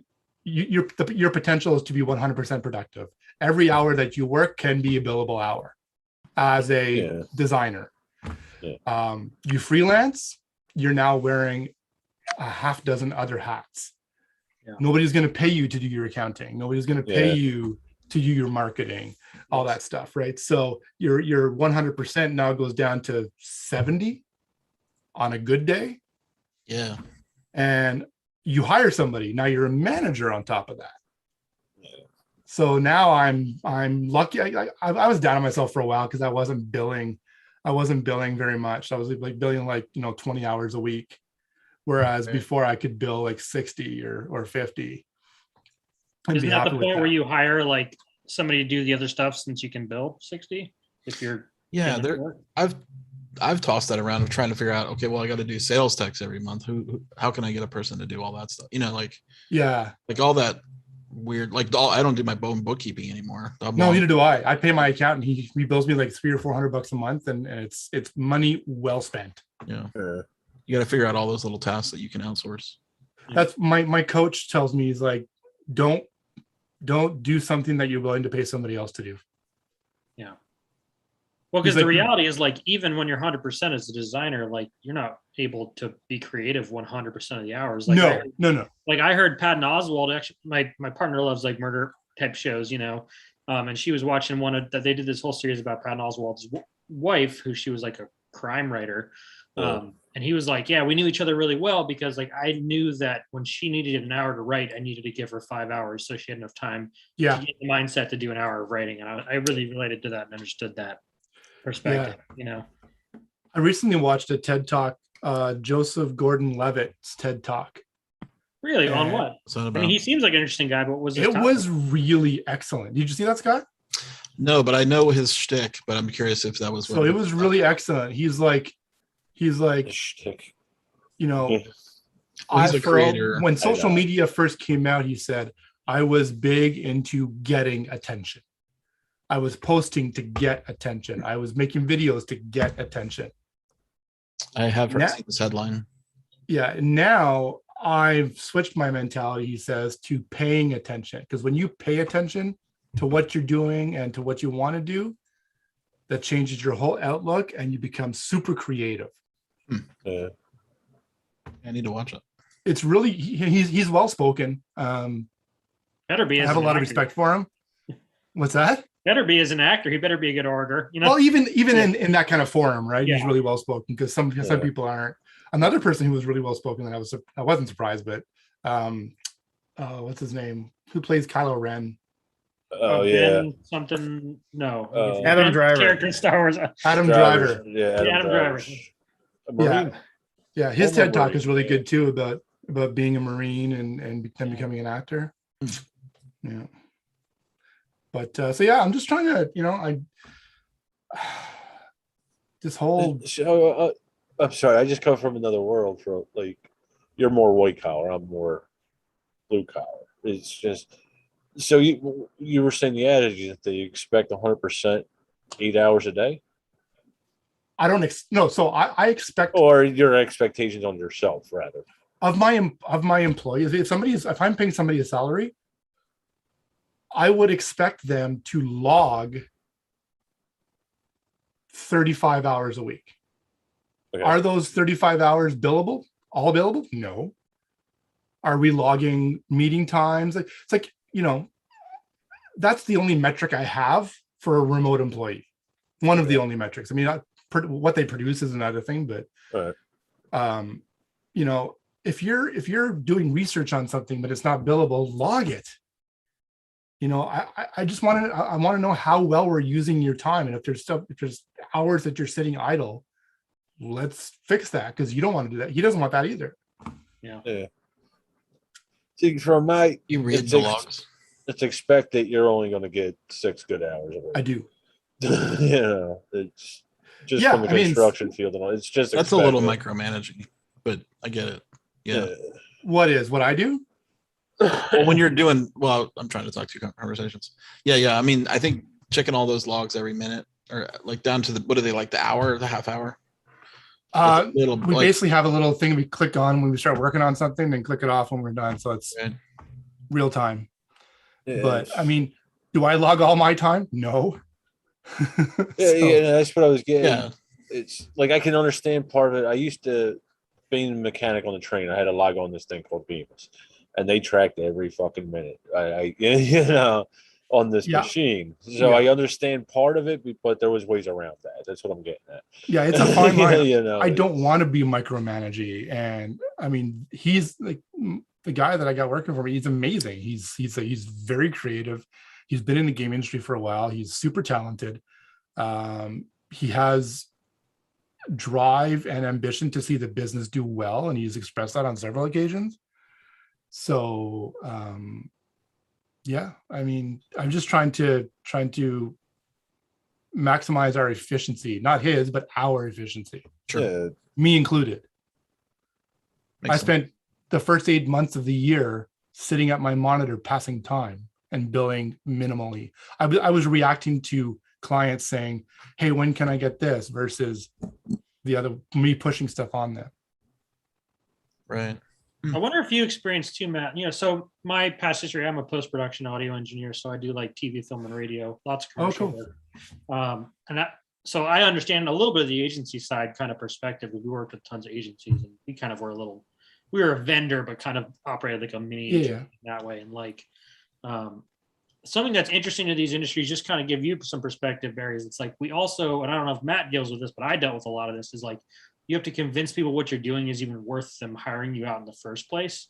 I know like graphic work and like visual work is that way too, where it's like if someone needs like their car fixed, they don't have to convince them they need their car fixed. I get a little bit of that coming from contracting, from general contracting, remodeling, stuff like that. But it creates like these weird existential things, and like at least for me, in your own head, and you're like, oh well, I shouldn't bill 5 hours for this, even though it took me 5, because I was only working 3, even though like the process to be creative is time you're spending, I often see, I've now started to create an overflow task for all of my projects, which I toss all the hours that I don't feel I can rightfully bill for, even though it was spent on the logo or spent on the rule book or whatever. It's like, oh, I can't bill that many hours. Yeah. I partially get that. Even like us doing that. Oh, you feel bad because like that. I do. I mean, I've had clients say to me before, I'm feeling that you're not billing us for all the time that you're actually giving us, which is a good thing to hear. But totally. Better than the other way around. And I've had some of those too. Yeah. But, and that's what drove me to make, I just recently had a client portal developed where it's to increase transparency. You can log into your client portal and see all the projects, all the estimated time, and all the hours compared to the estimates and stuff like that, and see where your project's at percentage wise and stuff. So Andy, trying to not keep anything smoke and mirrors, but I think, this is a passion project for you, obviously, but I think eventually you'll find your groove and things will settle down, and you can spend a little more time with the family and all. Yeah. It's just, is it a passion project, or is it it's your career? This is my career. Yeah. You're an entrepreneur. I thought you started your own thing. I did. Yeah, that's what I'm saying. It's still a passion project. Right? Well, I mean, it's got to pay the bills. Depends what the definition of passion project is. It is his passion to feed and clothe himself. To paint in his workshop. I have a passion to eat. A weird hobby. No, that's what I mean. Your passion to remain within a home. It's your passion to have your own business. I am fortunate that I love what I do. Yes. Yeah. I was able to create that. I mean, but those are the ones you got to watch out for. When you love it is when it can eat you. Yeah. So you got to be careful there, as I think we all understand. All right, I'm gonna. We're getting super esoteric here, Lance. Come on. Wait, did we talk about Thunder Road yet? So here's where we are going to talk about the elephant in the room. Let me share my screen here. Seth was on you pretty hard about that. and I am going to, Seth doesn't understand. Seth, I love Seth. Seth is like, me too. But Seth doesn't understand the inner workings of publishing. He is a fabulous designer, probably an even better developer, if that's somehow possible. But yeah, anyway, this is Thunder Road Vendetta. I own never played the original. I have. Did not either. I had a copy of it. I'm sure it's long since been lost. It was exactly what you thought it was going to be. Right. Roll some dice, drive your car down the road, smash into people. So, Travis Chance actually made a Mad Max-esque game that liberally took a lot of the elements of Thunder Road. And was that the Kickstarter that like just happened a few months ago that looks just like this and is post-apocalyptic road racing? No. So and we were interested in it, and we play tested it heavy for a month. And it was so weird because I'd show it, there'd be like 6 of us playing the game, which is basically everybody racing down a road and ramming into each other and blowing each other up and just, whatever. And everybody at the end of every game said that was a lot of fun. That was amazing. That was so much fun, right? He was just super excited about it. And then we gave him the form to fill out after the game, and it was all on a scale of 1 through 10. The same people would rate it a 6, rate it a 7, rate it like a 5.5. It was just like everybody was like, this game is amazing, and then they got to well, it was whatever. And it's just like, we weren't going to put our time and effort into a game that scored a 6 or a 7. It's not worth the time to do something like that. Interesting. So as for a numeric rating, keep that in the back of your head for what we're going to talk about here. So this is let's go to the campaign. So this is Restoration Games. They had they're probably best known for Fireball Island, and also for Dark Tower, which has Fireball Island was delivered. And I should also mention there are several people that work for Restoration Games that are dear friends, like Sue's, and so and really well respected people within the industry as well, like Rob Davio, Justin Jacobson. And so this isn't I'm not trying to call anybody out or trying to point fingers or anything like that. I'm just going to point at things, and I know Forrest. I'm going to rely on Forrest here to burn the bridges. He's going to use me as a human shield. That's what he's going to do. And you're smart enough to realize that you're still going to do it. So when this launched, first of all, it launched, and I had no idea that it was coming out. And when I had heard the rumblings that they were going to do a redo of Thunder Road, I was like, super cool. I might want to get that because I really enjoyed playing it as a kid, and I could see myself playing it with like my son. I'm sure he'd have fun playing it, right? And so I was excited about it. So this is going to be kind of a longer thing, and you guys can interject as you see fit, but I'm just going to tell you. So when it launched, the first thing I noticed is what they had $500,000 was their goal, 500 grand or bust. And I was like, that's audacious. I was just like, but all right, cool. It's like, you'll get it. It could be the number they needed to make this work. I mean, it could be. It's a licensed game too, right? I mean, it's a licensed game for a property that's 1986. It's also important to note that it may be the price they need to make it, but they don't need to make 2 other larger boxes, 2 more. They made essentially 4 expansions.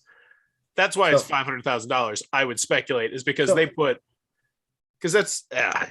So I don't want to go. We're burying the lead here a little bit, but I want to say this is that there's a lot of things that go into making a board game, and I want to go back. Like if you go back to when Scott Nicholson's auction game was being published, Gone. Yeah, Gone, which is a fun game. It's a fun game. It was being published by Stronghold Games and Stephen Bonacore. One of the things people said is, why does this game cost $50? It has 6 plastic cups, 200 wooden cubes, and 1 cardboard paddleboard. It's like in a box. Why does that cost $50? And of course, that started a debate of like, well, like it costs $50 because what is the designer's time worth? What is the did Matthew left? Where'd he go? He said I'll be back in a minute. He put it in the chat. Okay. And that's one of those things where it's like, and I get that. I get when people like say things, and like I kind of had to disagree with Scott at that point, and I love Scott to death because it was $50 because they were able to sell the game for $50. It's what people were willing to buy that game for. Board games are like anything else that is manufactured. Your brand new Jeep doesn't cost, that you bought for $30,000 doesn't cost $30,000 of the parts and labor to put it together. It is there is a level of how much it costs and what it takes to put that thing together and get it delivered to you. And that goes for everything. It goes for TVs, it goes for cereal, it goes for, every single thing that you buy doesn't cost what it takes to make it. And if somebody is going to make a board game and sell it for $50, that's because enough people are going to be willing to buy that board game for $50. It has nothing to do with how much the components cost. And I'm just going to leave it at that.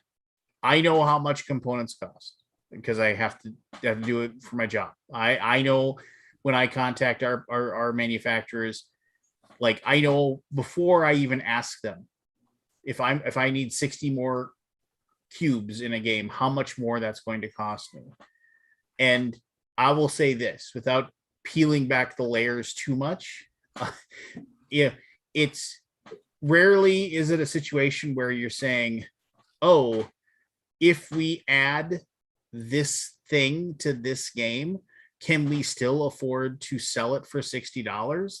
It's if we add this thing to this game, how much will that cut into our profit for each game that we sell? Like very rarely does a publisher say, oh, well, we wanted to add this, so we're going to charge $5 more for a game. It's we wanted to add this, and I'm willing to lose a quarter on each game that I sell, and because I want to add that to the game. And I'll leave that there. So you go down and here it is. This is the game. The first thing I'll say right here, right now, is that this looks a lot like the original game. I mean, it does. The cars even look the same, but I'm also not super wowed by this. I mean, that's exactly how the game kind of looked before, and it still kind of looks the same. I think you also glossed over the video, which I thought was very poor. It's 47 seconds, all theme. It's just, look how slick and cool we are. Oh, wow, there's a lady with sunglasses shooting a rocket launcher. Nothing wrong with that, though. No, there's nothing wrong, but this is a teaser. But this is not what people want with these. I've done polling. Oh, really? Like, no, people want gameplay. They don't want fluff. Kickstarter is filled with nothing but fluff. Yeah, so this is, and you can't hear it, but I advise you to go listen to it. It actually, I can't remember the name of the band or the name of the singer. They actually paid money to license. Yeah, it's a good song. It's a really well done video. It's just not the video for right there, I don't think. Yeah, I mean, it doesn't tell you anything about the game other than like it is totally a hey, look, it's Mad Max, But that's neither here nor there. That's a stylistic choice. All right. So then you get here, Cars, Skills, and Chrome, 1986, so on and so forth, or whatever. And they got David Chalker, who you might know for like Get Bit. And I don't know if Brett Myers has designed anything. The name doesn't He's a local jump Dallas out. guy. What? He's a local Dallas guy. Did Get Bit ever get funded? Did that go through? Did that new version? I don't know. I don't know. Oh, I didn't know they did a new version. They did. No. It was very underwhelming. I remember we complained about it. It's like it's a game of fast turns, high interaction, and dicey decisions. This is totally an Ameritrash game. You are rolling dice, making decisions, moving your car around. So they kind of have a, you navigate this terrain and move around, and you're going to like have other cars, and then when you get next to cars, you can shoot them. And if you shoot them successfully, you get to do damage to them. This is all well and good. There's nothing wrong with these gifs or gifs, however you want to pronounce that. But it's, and here's the weird thing. Everybody was complaining about this, the fact that they were stacking cars on top of each other to show how this worked. And it was just like, and they finally had to say in the comments, are like, look, you don't have to stack the cars on top of each other. The reason why you put a car on top of it is because to determine what happens when two cars run into each other, you roll this die that either says top or bottom to like decide like which car is affected and where it goes when two cars run into each other. It's just like, that's the only reason why. It's like the mechanic, they're like, oh, I don't like the fact that the car's on top. It's not really, it's just a game mechanism. Just, I don't know, get over yourself. Like camo up or... Yeah, I mean, I don't know. It was like, and then so here's like, oh, there's a helicopter that comes in. This is all well and good. And and the game looks interesting enough. It does the same thing whenever you move out, you get rid of the last road or whatever. And if you're unfortunate enough to be on that last road, then something bad happens to your car. So here's my first misstep that I see here. So here, notice how like I can click on all of this right here and I can get my rule book. So I can click here and I can download the rule book draft so I can read how the rules. So then there's this thing. Obviously, Rodney Smith is a big deal. He's a huge deal, right? He's also the originator of the Alaboom. People don't really know. He was the one who came up with the name. Anyway, so we've also arranged for a how to play video by Rodney Smith of Watch It Played at the time of release, meaning that when this game comes out, there will be a Watch It Played video, which is fine. But numerous people are like, I'm clicking on here to find the Watch It Played video and I can't find it. All I get is the rule book. It was just kind of like, why would you even advertise that if it didn't exist yet? Well, I think that is actually an insanely smart move by them, and I think is going to become much more standard in the industry. But I still think they need at least a gameplay video. Well, you're once again, Forrest is bearing the lead a little bit, but we'll move on. I'm bearing. Damn you, Forrest! Here we have the play it now, which you can go on Tabletop Simulator, which is great. However, a lot of people don't like Tabletop Simulator. I mean, for the people that like it, I love Tabletop Simulator. I haven't gone, but I use it for work. Yeah. I don't usually go into Tabletop Simulator and play for fun. Yeah. It's just different thing. It's just a different world, right? Here's a quote from the Brothers Murph. Good guys. But it's all like right. Just they're all right. They're okay. But here we go. So here we go. They work with. Yeah, I don't know. Bunch of hacks. They're doing their best to try to make something real, but being held back by their anyway. Moving on. So here you have like Thunder Road video. Cool. I like this cover. I think it looks cool. It's very Mad Maxy. Here you have all the player boards. So here's I started having problems here when it was like I was looking at this thing and I was like, all right, cool. This looks neat and everything like that. And then if you go over and it's like, it's $50. I was like, $50 for this. That's a good price. That's a really good price for this game for $50, right? And I thought that was cool.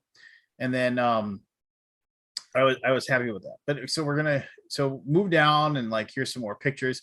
Notice these are renders. These aren't pictures of actual components, which again is fine.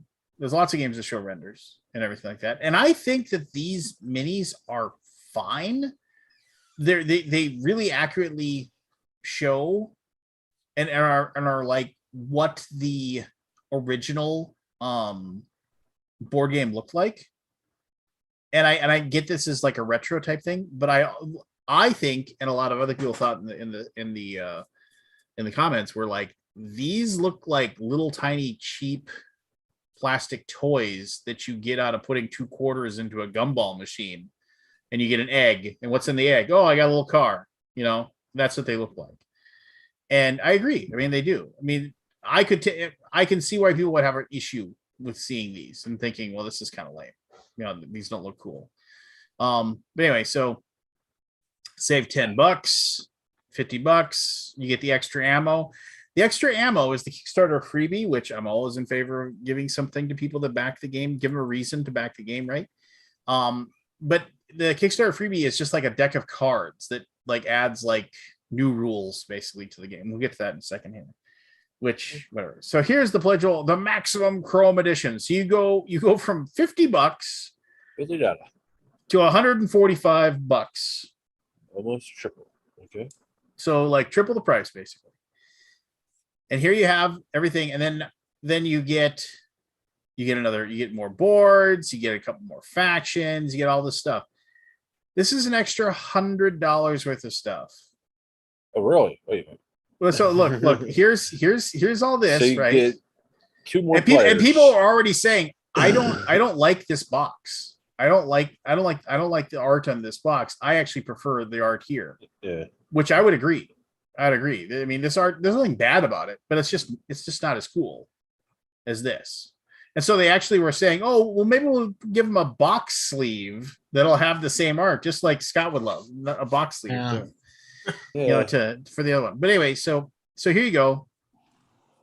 So remember from like basically here up, that was $50. So from here down, that's $100.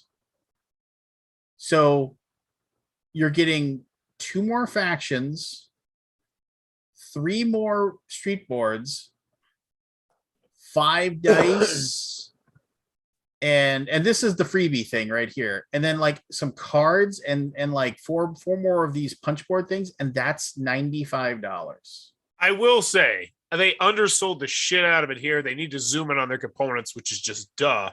But when you actually scroll down, and then you have to go through the add-ons to really figure out exactly what it all is, which is just such a bad move. Like it's just not shopper friendly at all. I was gonna say, go from a 4 to a 6-player game for $100 is But once you get down to where the add-ons are, you start to say, okay, that's... But here I'll tell you why you're wrong here in just a little bit. So here's a little tuck box. Who knows how many cards are gonna be? There's 4 cards in there. There's 4 right now, Lance. Woo-hoo! There's 4 cards, 4 total cards that are gonna be added. That's your extra bonus. 4 cards, which I'll tell you right now, cards don't cost a lot to make. So so here you go, and then I want to mention one more thing that I thought was a bit misleading. Was somewhere along the beginning they say 5th player with the expansion, and part of the thing they really pounded their chest about on the main image is how everyone gets a free expansion, but the free expansion are those 4 cards. It's not to actually get you to the 5th player, which I thought was a little bit. I wish they would have been a little bit more clear about that. Yeah, it was. But so here you go, add on. You can either add the Kickstarter or you can add it in the backer kit. They're explaining how add-ons work, which whatever. So here's what this adds. So this one is a $40 add-on. You get this big rig. You get these 2 new factions. You get their player board. You get their dice. You get your cool little minis and stuff like that. Okay, $40 for that, I guess. I mean, I don't understand why this is $40. and this is $50. Yeah. But okay, you got me. You got me thinking right now. Okay, that's fine. And then the big rig looks cool. He like, ooh, look at that. He's big and he runs people over and he's jumping into people. Okay, that's kind of cool. I mean, like, it feels very Mad Maxy in my opinion. So I mean, I like that. Yeah. And then here, I don't like this white faction. I don't understand, like hover bikes or something. I don't know. It looks dumb, but maybe they'll change that up. So here's the other. Now you get for $40, the same as the thing that's this, and $10 less than this. You're gonna get you get a die and a couple boards, three boards and a bunch of cardboard. How much to supersize it? Well, so no. Wait. Yeah, it's right below that. It says plus 8 more road something. keeps road boards. Adds 8 more road boards. So that means there's 4 of these because they're double sided. Yeah, they're double sided. There you go. All right. See, just so here we go. So here we go. So there's ongoing things. And now here's the one for $25 for half the price of the base game with all those minis, all that stuff. We're going to give you 4 crew cards and this stuff for $25. So all of this kind of feels like, you're not really getting value for this. I mean, it's just like, even if I didn't know how much it costs to print that stuff off, and to be fair, they do 23 vehicle, 17 command tokens, a rule book, 8, and they are listing off everything in there. So, I mean, they're telling you what you get. But then here's add-ons, custom dice. So like these are actually like including all the cars, like you actually get custom dice. Notice how the normal dice are just pips. Yeah. But here you can get the custom dice if you want to give them 30 more bucks. And there's not a whale either, which I was there's no whale. There's no $10 if you want these storage bags. $20 if you want card sleeves. Thematic card sleeves. Sorry. Get it right. And then $20 for art prints, featuring the amazing cover art from all 4 boxes and character art by Marie Bergeron. Stunning heavy stock prints suitable for framing. I mean, I'm sure somebody will buy it, but I mean, I mean, art prints. I mean, admittedly, yes, an artist gets paid and everything else like that. But like art prints are something like that's a stretch goal you hit. That's an easy stretch goal to hand out because it doesn't cost you a lot of money to make an art print. But I don't know how they work. They might work in a different way. So notice when they launched, they didn't have any stretch goals listed at first. They didn't list any of them at all. I scared both Ryan and Scott away. This is great. Yes, they're gone. They don't want to talk about it. I'm here. I'm listening. I'm just feeding my dog and eating some more food. That's fine. So I scared all of you. So they didn't list anywhere. Then they listed them after people are like, why are there any stretch goals? And I'll tell you this, the reason why nearly every publisher doesn't publish a stretch goal, and this is going behind the curtain, is because they're waiting to see how quickly it funds, because they have their stretch goals planned out already. They might have 10, they might have 5, they might have 30. They have their stretch goals planned out, and they're waiting to see how well the game funds and how quickly it funds so they can spread the stretch goals out or shorten them out as they need to. So you're not just giving stuff away, like either taking too long to give stuff away or you're not giving stuff away too cheaply. If people are hammering on your door trying to give you money, why would you give stretch goals away like every $1,000, every $5,000 when you could wait and say every $10,000 or every $15,000? If the campaign's slowing down and you can't get people excited about it, that's when publishers will slip in. Okay, give them the really cool upgrade to those miniatures, and we'll give it to them on the next one as a surprise stretch goal, so we can get people excited and get people back in there handing us money, and then we'll push something else back later. So the stretch goals aren't placed because they're waiting to see how well the game does. People. I mean, this is going to be something I'm going to talk about. Well, that you go to Kickstarter to sell games because it is the best way to get the most money from your customers. That is why companies go to Kickstarter. There are still companies that go there with, I don't have the money to publish this, and I've got spit in a dream that I want to make this, but those are few and far between. This is a business, and this is what you do to make it. And I'm not questioning the business decisions in any way. I mean, it's what you do. But anyway, so then they listed them off, and like, notice they were like at like $180,000 funding when they started listing out stretch goals at 525, 550K, 575, 600K, and so on and so forth. Hold on, I want to see what all of them are. Well, okay, so here, 525K, you got 2 more cards. Yeah, you got 2 more cards that added to your Kickstarter freebie. 550K, you got a new crew leader that was included if you got the Chop Shop expansion, meaning only if you'd done an all-in would you actually get this. Right. I will say the majority of the people did go with the big one. Oh yeah, they totally did. Why would you? Why wouldn't you? At 575K, it's one more hazard token, one singular token that you'll add into I mean, I don't know. Maybe it's a handful of them. Maybe it's 10 of them. I don't know, but it's a token. You're going to get a token that you're going to get added to that expansion. And then 600K, 2 more cards, 625K, 200 cards. Nobody's being dazzled by those stretch goals. Why are we backing down, Lance? We got to keep going. No. We started this rabbit hole. We got to keep going. No, so why back now? And this is, I mean, God love them. I mean, God bless, as I'll say. So he goes, you can get what you want. And the game is not exclusive to Kickstarter. The game itself is not exclusive. We do have a retailer pledge in the campaign, so our stores will have this game on fills. However, we do not plan to put the Maximum Chrome Edition or the non-expansion add-ons into retail distribution. So basically, if you want the Maximum Chrome box, like that, the Maximum Edition, or the non-expansion add-ons. So the add-ons were like those like the custom dice and stuff like that. That this is the only way to get it. Or they can probably buy it on their website after the fact. Okay, fine. Yeah. But the rest of that stuff is going to go into retail.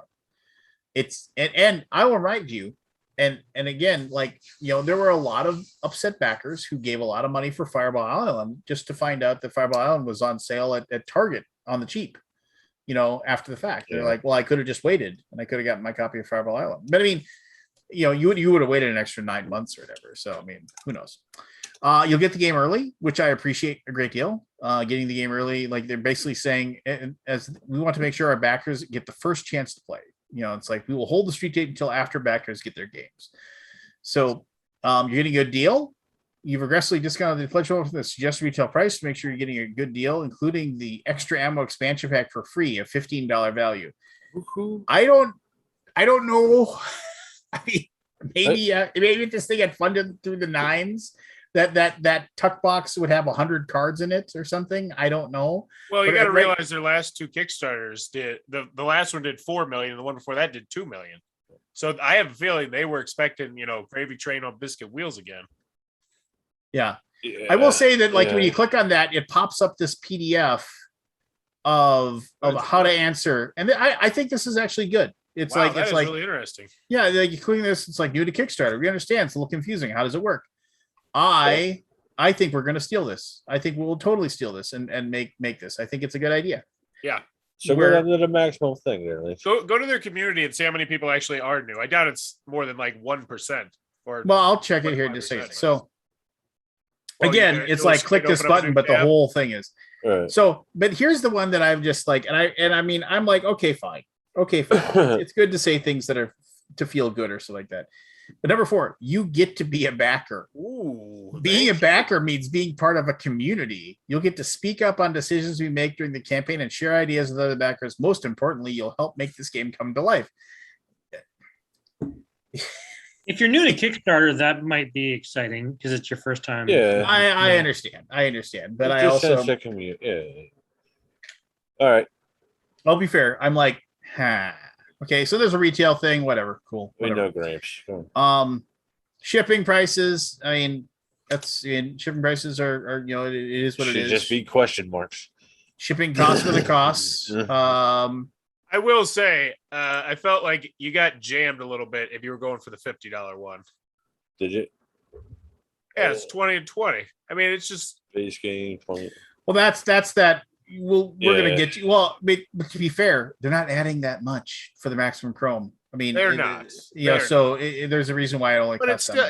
I just hate when the game feels like an afterthought because they're like, well, you want this one with the fancy box and expansions. Like I just, at least try and doll up the $50 one. So in the artwork. So go back up to that Maximum Chrome thing. I want to see the $200 whatever. I want to see exactly what we're getting for $200. I'm going to read. Oh, for $145. Well, here you can just look over here. Or 145. I'm sorry. Yeah, so $145. You get the base game. Okay. You get the Chop Shop expansion, the Big Rig and Final 5 expansion, the Carnage Doubles Run expansion. You get the extra ammo, a little tuck box full of cards. You get the foil stamped game box. You get the custom plastic inserts. All the unlocked stretch goals and access to the post-campaign pledge manager. So, I mean, it's just, I mean, for $145, I mean, what their backers basically told them was, you know, I'm not seeing the value for $145. And I honestly think part of the reason is just how they displayed the components. That's what I was just thinking. It doesn't. Well, the fact that they had no videos. I mean, you can overdo it. You can completely and totally overdo it. 600 videos. Yeah.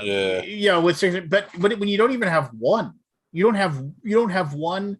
And so then the only update they did was.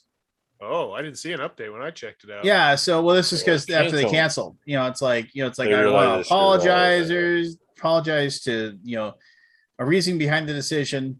And then, and so it was like, they said, to be transparent, about a month ago on a team call, the question was asked if we should postpone the launch. I replied with a firm no. I was concerned that delay would cause problems in other ways. I was wrong. I should have listened to the team. Yeah. And I'll say this, you get 30 minutes to edit an update in Kickstarter, and then it's done. You can't do anything, and it is permanently up there for all eternity. Really? Yes.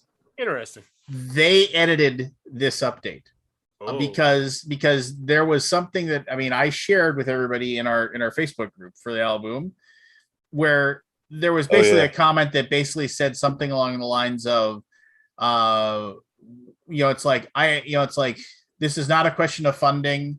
It's like, it's obvious. It was something like it's obvious that this campaign wasn't funding as fast as we wished.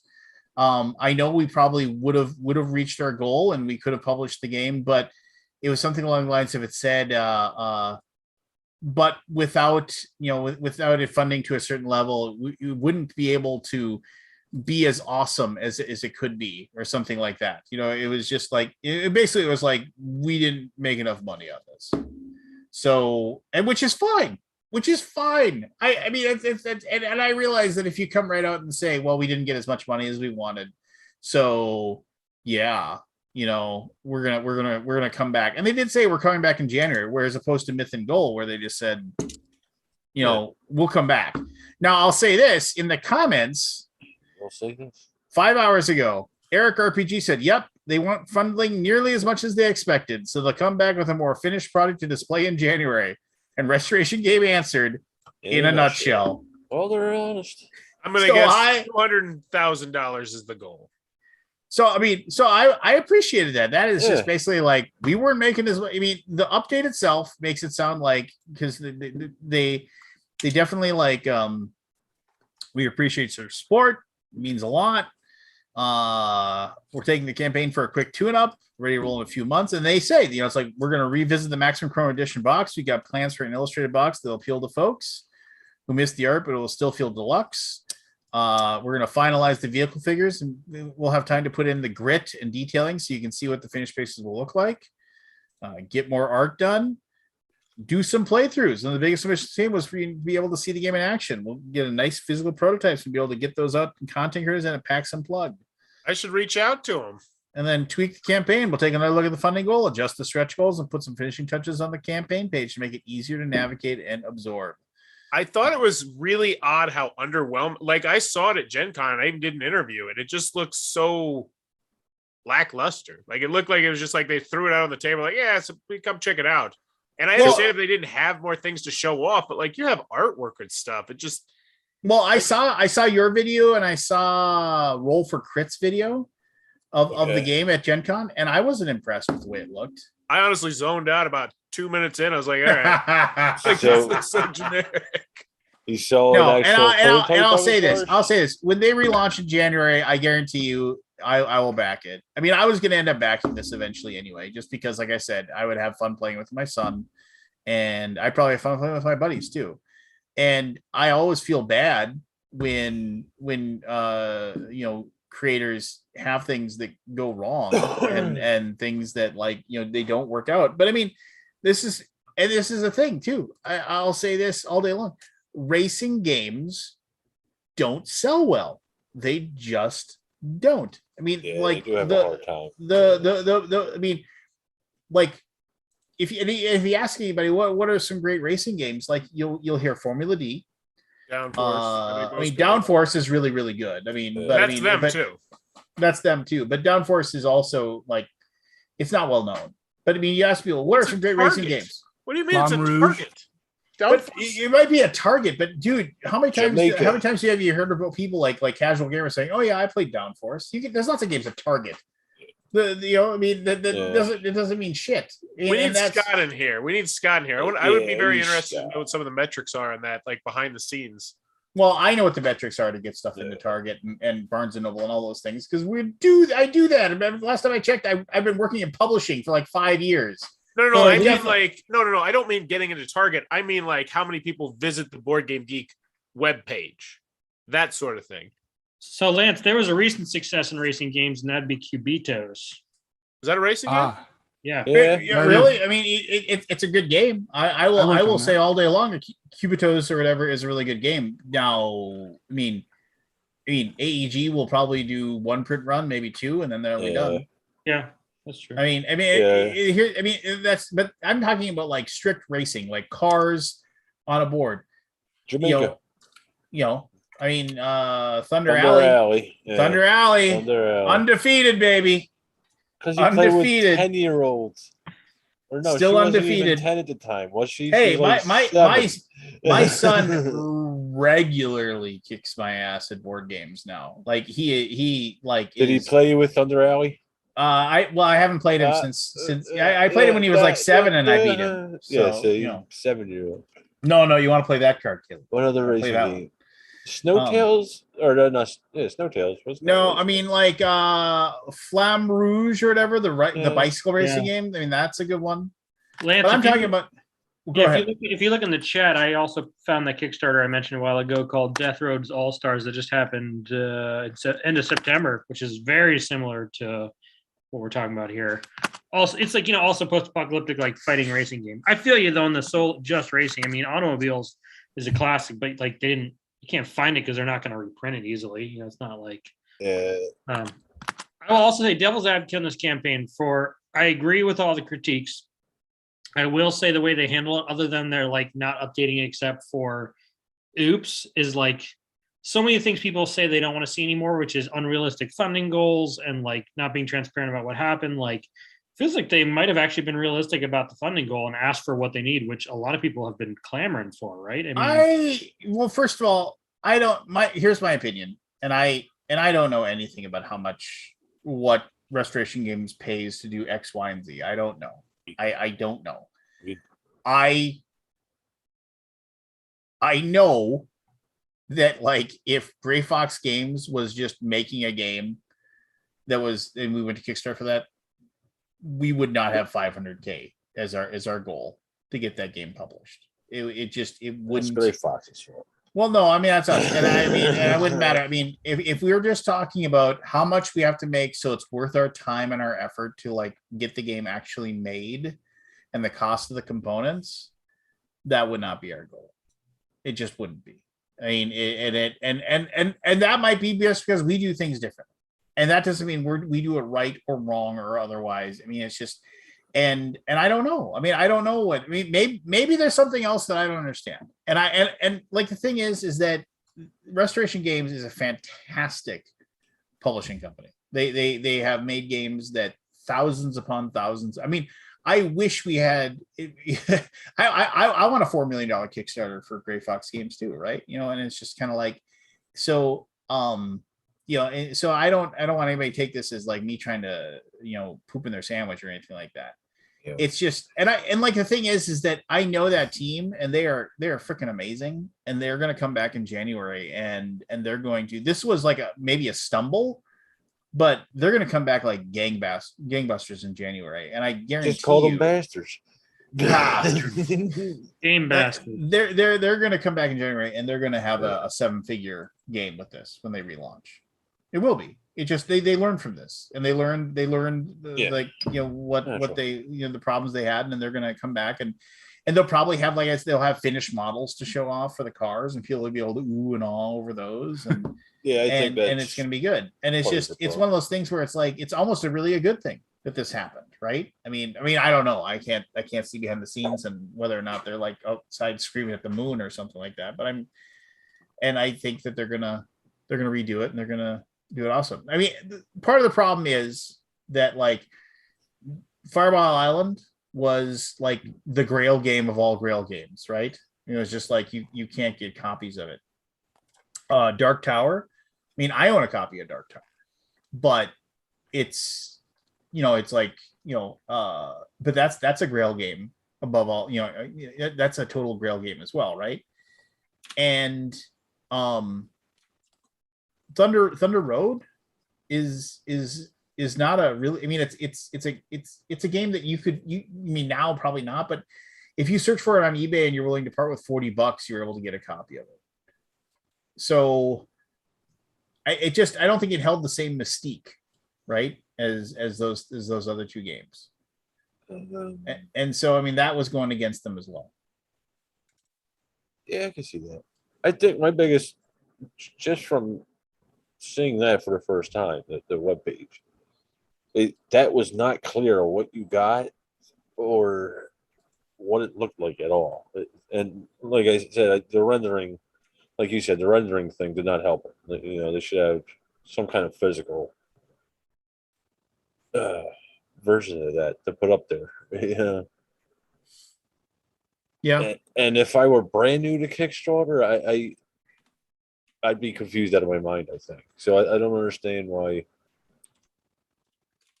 even with their little guide thing there, that nobody reads. They have to be, like you said, they have to be going to get that far down. Yeah. Ooh, I need to make that a poll. I mean, here's the deal. I mean, like, if I want to play that, I got my Car Wars 5e the other day. All right, my Car Wars 5th edition or whatever. My giant box. So I mean, I've got my Thunder Road. I'll just play Car Wars, which is awesome. Or I can play old Car Wars, which is awesome as well. I don't know. Aldi, you vanished on us. Where'd you go? Yeah, they're doing some work in the background here. I didn't really have anything to add on that. I mean, it looked, initially it looks cool, but like, I guess as you dig into it and like kind of peel it away, it's like, could be better. Just $500,000. I mean, $500,000. Like you said, they were expecting. Yeah. What was their goals on the Fireball Island and all that? Fireball Island was lower. What was Dark Tower? I bet Dark Tower. I have no nostalgia for this game, so I'm just like, whatever. Yeah, that's right. I never heard of it or played it. Well, and that's just it, right? I mean, it was like kind of an unknown. Yeah, and I'm sure there's a nostalgic factor. Is it a '90s game? Is it an '80s game? I don't remember. It's an '86 was when it came out. Okay, Jesus Christ! Dark Tower asked for $850,000, but they hit it day one. They hit it 4 million, but I think but the nostalgia factor on Dark Tower is global. I mean, I never had heard of. So they took into account the popularity thing, I think. I had with the 500 today. What was the goal on Fireball Island? $1 billion. So they got a mega virus coming too at some point. They tweaked that or teased that a little while ago. Ooh, yeah. I don't know. I mean, there's just so much nostalgia. I still have that copy. $150 is a steep price though to get the good stuff, right? Yeah, like that's a lot for a racing. Aldi, did you still want that extra copy of Omega Virus that I have? Do I? Yeah, I don't know. I thought I showed when you. Yeah, if you don't mind. Yeah, that's fine. I gotta send that to you still. Well, I don't know. This guy is. I'm going to send you the one with the busted up box though, just so you know. Fine. I just want to play it. Should be in the library. What's the difference between this and Cthulhu Wars? I mean, minis. Minis. A lot of minis, I guess. Well, I'm saying we haven't seen what the card looked like. But that's because they didn't spotlight it. They didn't zoom in. You know what? If you go read the Cthulhu Wars stuff, like they did a expansion or whatever for Cthulhu Wars, and it was a Kickstarter 2 years ago, and I backed it, and we're still waiting for our stuff, pandemic and stuff like that, and everything else. Yeah. But one of the reasons why was they made the decision as a company they had two choices. They could either I forget what it was. They could either just print off the stuff they needed for the Kickstarter and get that printed so they could deliver it, or they could double down and print off a ton of stuff for Cthulhu Wars that basically would allow them to stay a very successful company for several more, like basically like ensure that they would be financially secure, because they have outside partners that wish to like license the game and what have you, and these contracts, and double down and basically print off a ton of stuff. But then the Kickstarter backers, it would push the delivery of the rewards back several months, and they were totally upfront. They said, this is what we're doing, and this is we're making this decision because we want our company to stay viable, and Sandy Pearson Games was just like, we're doing it for that reason. And it's not they did it without, I mean, they didn't they had more than a few people say I didn't back this so you could have your so you could print off a bunch of other games. I backed this so you could give me my thing. And which is neither here nor there, but I mean, people are still waiting. Yes, Cthulhu Wars, the Damon Sultan, which got $302,000 back in 2019. By the way, Get Bit got pulled, and they're going to relaunch. Got Bit, which is just so surprising to me. And it's Greater Than Games. Oh, Greater Than. Yeah. I forgot to check how much I earned YouTube Shorts money. I didn't. Yeah, all right. Show us the YouTube Shorts. Woo! Or are we gonna play initials? Put it up. Well, I got initials going. I bet I got $20. That's my guess. Anybody want to take a stab? $20 from what? $17. YouTube announced that they're giving away hundreds of millions of dollars over the next 12 to 18 months. Okay, wait, time out. Give me the backstory so I can make my guess. All right, let me pull up the exact news article. I'll look. We'll let's start on initials. I'll look it up on my email. I'm just gonna upload our TikTok videos then. Yeah, play see if there's anything. You actually, they specifically had certain criteria. You could not just relaunch the TikTok. But it had been published on TikTok already. I don't know. I mean, the thing is, TikTok gives you free music. They have and effects here, but it's not as yeah. We got Evan here. He's in the blue room. The blue room. Or teal room? What is it? I would call that Tahitian green. Tahitian green. Whoa! I'm so glad we don't have StreamYard anymore. That was the worst in StreamYard when you had to sit there and you're just like, damn it, I want in. I want to talk. I want to hear. Yeah. I would call this taupe. I have no idea. Tahitian green was the name of the paint color that Mazda used for that kind of bluey greeny phase back in the 90s, 2000s. Okay. Tahitian was it? green. In Monster. Okay. It was like a metallic blue green. Fun. Is that like going on vacation to Tahiti for Agent Carlson? Mm-hmm. All right, is Lance here? Tahiti. Is he here? I'm right here, dude. Right, I found the details. Found the details. So they announced this, I think, maybe a month and a half ago. I got an email. It was to all YouTube creators, make YouTube Shorts over the next, 18 months, 12 months. We're giving away, we have $100 million fund where we're going to reward creators for their dedication to making creative, original shorts that delight the YouTube community. We'll reach out to thousands of creators each month to tell them that they'll qualify for a shorts bonus from the fund. To be eligible, you need to have uploaded at least one eligible short in the last 180 days. You need to abide by the rules. You can't have any third-party social media platforms, marks, nothing like that. But the thing is, I have not made a single penny off any of the YouTube shorts, despite the fact you can monetize them. They don't show up as making any money at all. So that's the information, and I'm going to check my email to see how much I got because Did you win? No. Time out. Your shorts, Forrest. What's the top viewership of your best short? They got the most views. 3 viewers. Let's be fair; those are actually longs as well. I think they're like. I think it was like 3,000. I'll go check. I think it was like 3,000 though, and it was a. Oh really? It was a food review from Origins for this Chinese place in the food court. I saw that one. And there was one, but I did it North Cut Market. them off too quickly. You don't finish the sentence. Yeah, I'm gonna Did you start do that a on sentence in purpose? 60 seconds. He's Well, just 16 dying. seconds is hard. It's hard. All right. We salute Forest Shorts. I think I have maybe 3 that broke 1,000, but for the most part, no, there's 4 or 5. So my top one is 3,117. And I have probably about 5 or 6 over 1,000, a couple at 2,000. And how many have you done? More 720. No, I did about 50 to 100. And honestly, I saw a huge, I lost a whole bunch of subscribers, which I always do. Gen Con Origins. Oh, they go in your channel? What? They go in your channel? They go to my. I don't know exactly how it works. I mean, I saw all your. I actually unsubscribed for a moment, but I'm back. Oh yeah, you were too much for me to see. And I get that. I totally get that. Every year, I just expect that. Like, if my whole subscription page is one person, I can't. I just unsubscribe. Yeah. Because I'm like, I have a specific. Well, I get it. I completely. It's so tough to scroll down, right? I understand. No, but it clogs up everything. It clogs. I'm with Scott on this. I get that. I mean, you have to actually do work to not publish it. Like, you can't just turn it off for a minute. You have to go in each video, and as you save it, you have to turn off "Don't publish" to the feed or whatever they said. Yeah.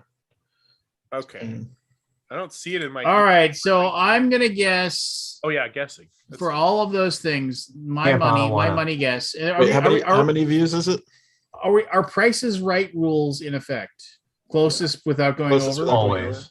How many views total? Give us. Yeah, I mean that's one of those things. It's you have to ask.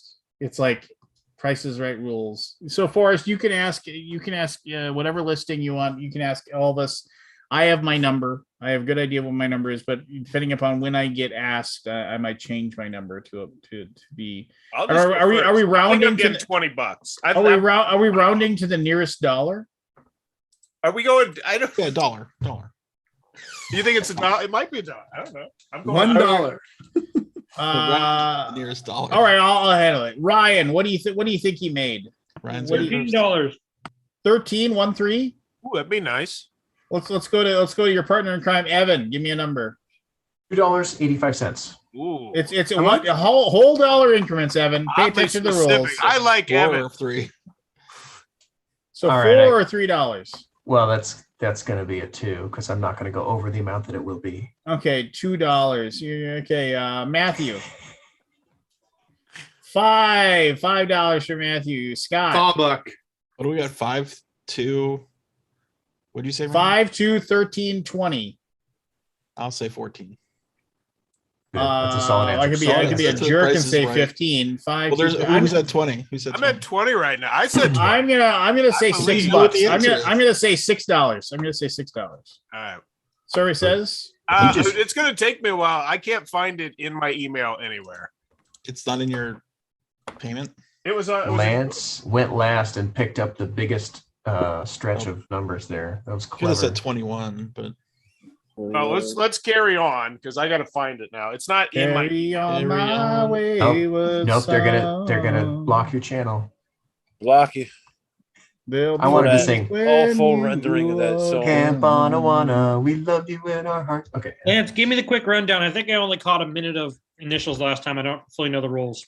All the answers begin with those initials. Every answer has the initials of FS, which would be these will be people, places, things, phrases, all kinds of stuff like that. Your name is your buzzer, Ryan. So you might want to be muted so you can actually ring in. I believe we have the arbiter of reality. Oh no! So here I apologize. We'll do this in a second. But here, this was the update that they sent out back in July 12th, 2021 for Sandy Peterson, where it says, in recent months, the distributor demand for Cthulhu Wars has continued to skyrocket, even though the past few weeks our distributors have increased their pre-orders for our print run. Of course, most distributors are not willing to prepay. Peterson Games is a small company, which up to now has only been able to afford small overruns of our games. Basically, long story short is because of the amount of things that people want, the retail demand exceeds our capacity to fund it at this time. We have two options: only print the backer copies that we really need, or then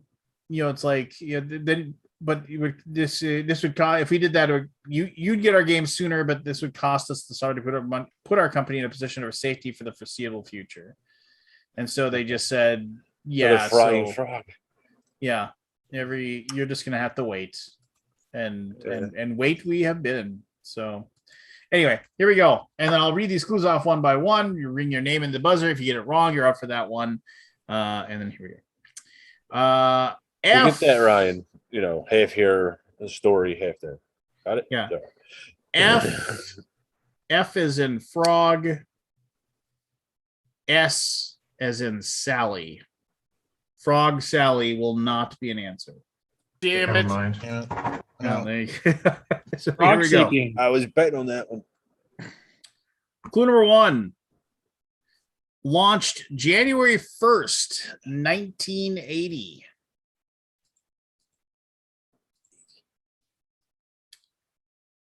Its creator did not like the idea of recurring character. Aldi, go ahead. No, I didn't say anything. Oh, I thought you said something. Sorry. No. My apologies. Clue number 2. Its creator did not like the idea of recurring characters. Clue number 3. Included talking animals. Clue number 4. Was seen in newspapers.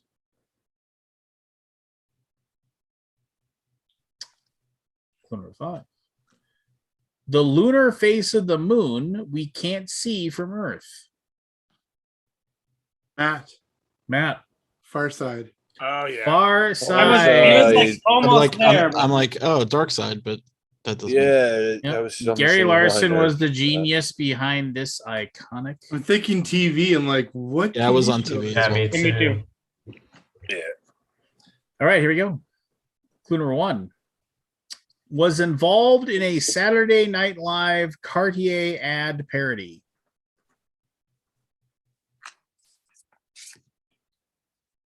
Tweak was given one in the 2017 South Park episode titled Put It Down.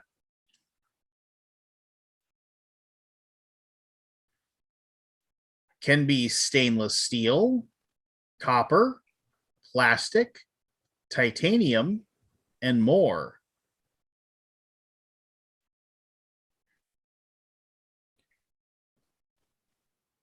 Was a cultural phenomenon in 2017. Matt. Matt. Fidget spinner. Yeah. Fidget. Your brain works at the same speed as mine, but you say your name faster. Because it's shorter. It's only one syllable. All right. I guess Ryan's one syllable. Matthew up to. I'll only accept Matthew from now on. Matthew's off to a big lead. All right, here we go. Oh, what the hell is this? You bet YouTube. So I clicked on the link and it said Bauer's Game Corner. You did not receive a shorts bonus in October. Well, why the fuck did you send me a notification saying I get a YouTube shorts bonus? Bummer. They got a bunch of free press tonight about it. What the hell? Why would they send that to me? Who said the closest to 0? Evan. But it went over. Evan, so Evan was 2. I went over. We'll call Evan the winner. Yeah, Evan's the winner, and Forrest the loser. So, all right. Why would they? Whap, whap, whap, whap. Thanks for Twitter playing. one. Have you seen Facebook has video monetization now? Oh, Does it? Oh, Yeah, we're gonna start uploading. The Here we go. Alaboom. all right. Clue number 1.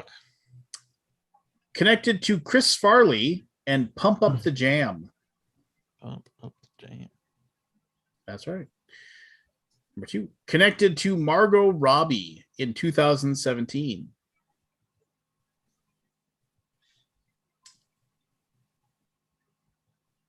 Connected to the Iron Lotus in 2007.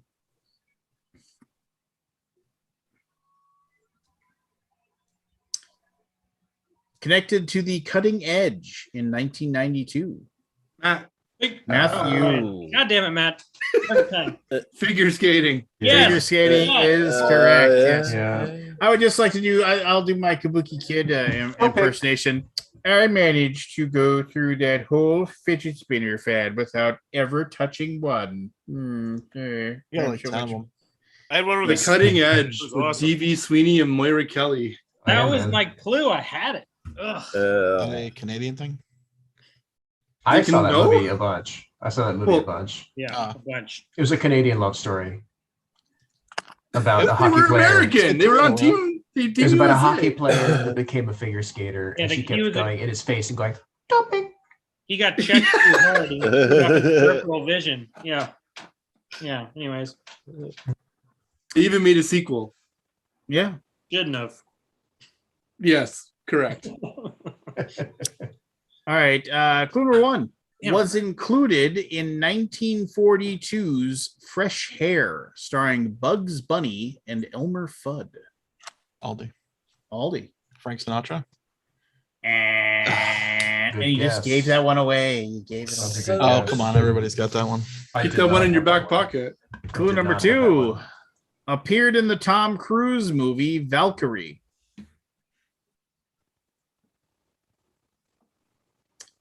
Clue number 3 connected to Gary Gilmore in Utah in 1977.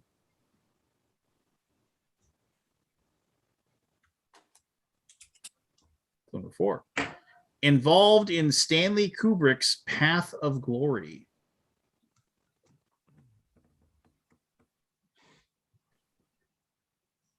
Clue number 5 connected to Benito Mussolini on April 28th, 1945. Evan.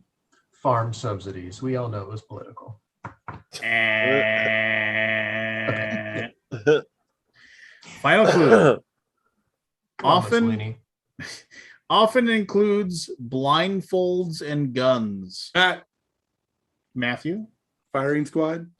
firing squad. He's on a run. He is. He's going to be a skunking. What is it, Where's the 4? skunk line in this game? Matt's on the run. 7. I don't think we ever had a skull. I think we might be on our way. Here we go. Number 1 connected to Burt Reynolds, Brooks Koepka, and singer Jake Owen. This game's like 40 years old, isn't it? Yes. Evan. Number 2, its motto in English. Evan said his name. Evan. I take it back. Okay. You Clue heard number the beginning of 2. that second clue and pulled Clue number back. 2, its motto in English is strength, skill, character. Clue number 3, located at a state capital. Evan. Evan. Backwards. 5. Phi 4. Semper. Number 5. Go sit in the corner. Oh, Aldi. man. Are you stoned, Matt? Sumter? What'd you say, Aldi? Fort I'm Sumner? sorry. Fort Sumner? Eh. Man. Anybody else? Clue number 4. Giving Their it to Matt. nickname translates to runaway or wild one.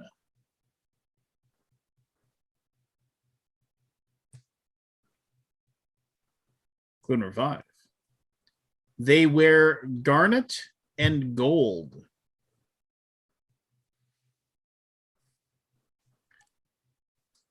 Final clue. Featured athletes such as Jalen Ramsey, Jameis Winston, and Deion Sanders. Forrest. Florida Seminoles. And well, actually, I'll give it to you because it's Florida State, but That's Florida. what I was Seven. going to say. Yeah, I that's was something. just I'll give it. gonna- I'll give it to Forrest. He was there. He was there. He was there. Thank you, sir. You're welcome. Phi Semper. I find separate. I feel bad that YouTube Shorts didn't give you any money. Why So, would they yeah. send me that message? Why would they say, "Hey, you got money"? And then like, fuck you, go. And by you got money, we meant you get nothing. Yeah, because to the people watching, like I posted in the Alaboom room, like they gave me a message that said you have money. It was like, no, you didn't. Zero is an amount of money. They sent that to everyone. I am very familiar with that concept. This card that at one point was supposed to have some government money on it. You should not be putting that on the internet, Evan. It always had zero. Okay, just checking. It always had zero. There was never any money on it. Oh, nice. Was that your tax refund or something? It was one. I don't remember. It was one of those things. There's 12 people at home trying to buy. You get your tax refunds on a card? It was some weird COVID program thing that my account always stayed zero for, but they still sent me a card. Probably because you keep putting it up on the internet and people keep emptying it. Yeah. Well, that might have done it. Yeah, it might have been it. Maybe the first couple times. Here we go. Here we go. I did actually just read something. He's reading something. So there was another person online who had the same issue. Apparently, it takes 4 to 6 weeks before I'll know. $2.85. Wow. That's so dumb. Okay. Patience requires patience. So how much? Nothing yet. 3 cents. 4 to 6 weeks before I'll know. Like, okay, cool. You got something to look forward to now in my life. Right. In 4 to 6 weeks. There's your FS clue, 4 to 6. 4 to 6. 4 to 6. All right, here we go. Clue Okay. number 1. Utilizes a potassium. What? Oh yeah. Where's bigger than mayonnaise? I'm lost. Clue number 2. Slang term for a form of diving. Forrest, Freestyle. And I guess though. Yeah, it was. Evan, ask your wife. clue number 3. She's asleep. Originated 18 to 20 million years ago. that attitude is why you never win, Evan. Clue number 4. Connected to gymnast Gabby Douglas.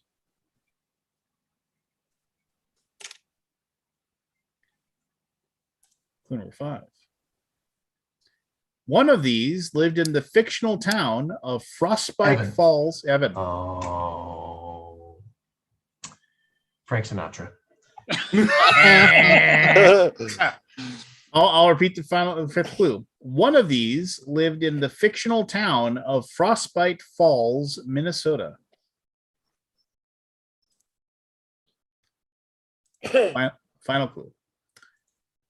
They actually glide. Aldi. Ryan, after him. Flying squirrel. Yep. Flying squirrel. I'm Rocky. like a split second too slow to speak.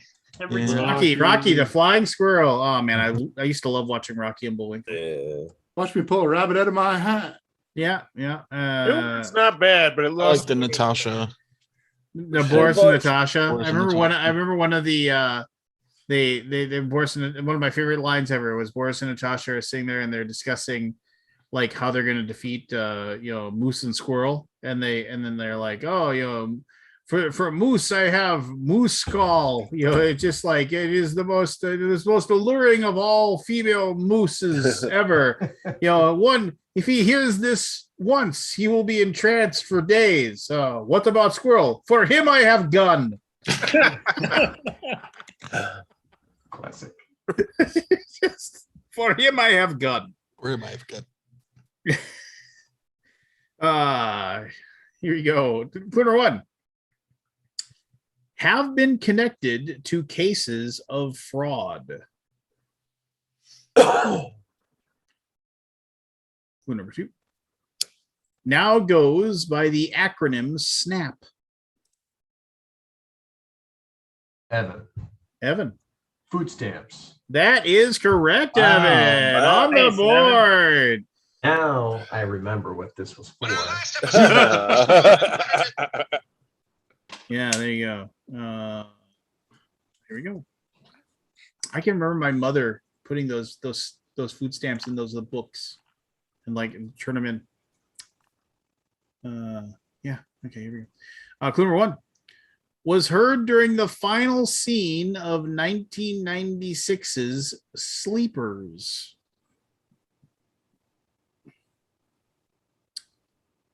Was heard in the first scene of 1987's Dirty Dancing? Of course. Go ahead. Frank Sinatra. And that could have been it. I was gonna say that, so I'm glad you did. I was thinking it.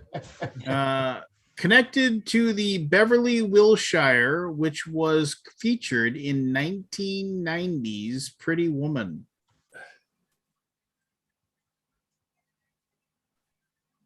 Ryan, There you go. would it be Flock of Seagulls? And though I do like Flock of Seagulls, very much so. Yes. Clue number 4. Inducted into the Rock and Roll Hall of Fame in 1990.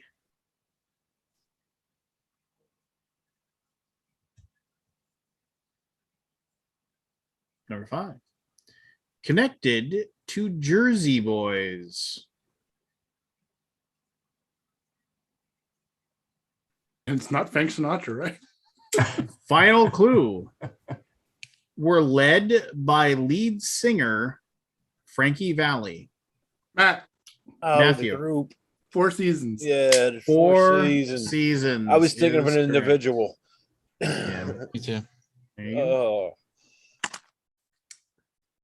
All right, here we go. Clue number 1. Dates back to at least the 1950s. That's as vague as you could be. yeah.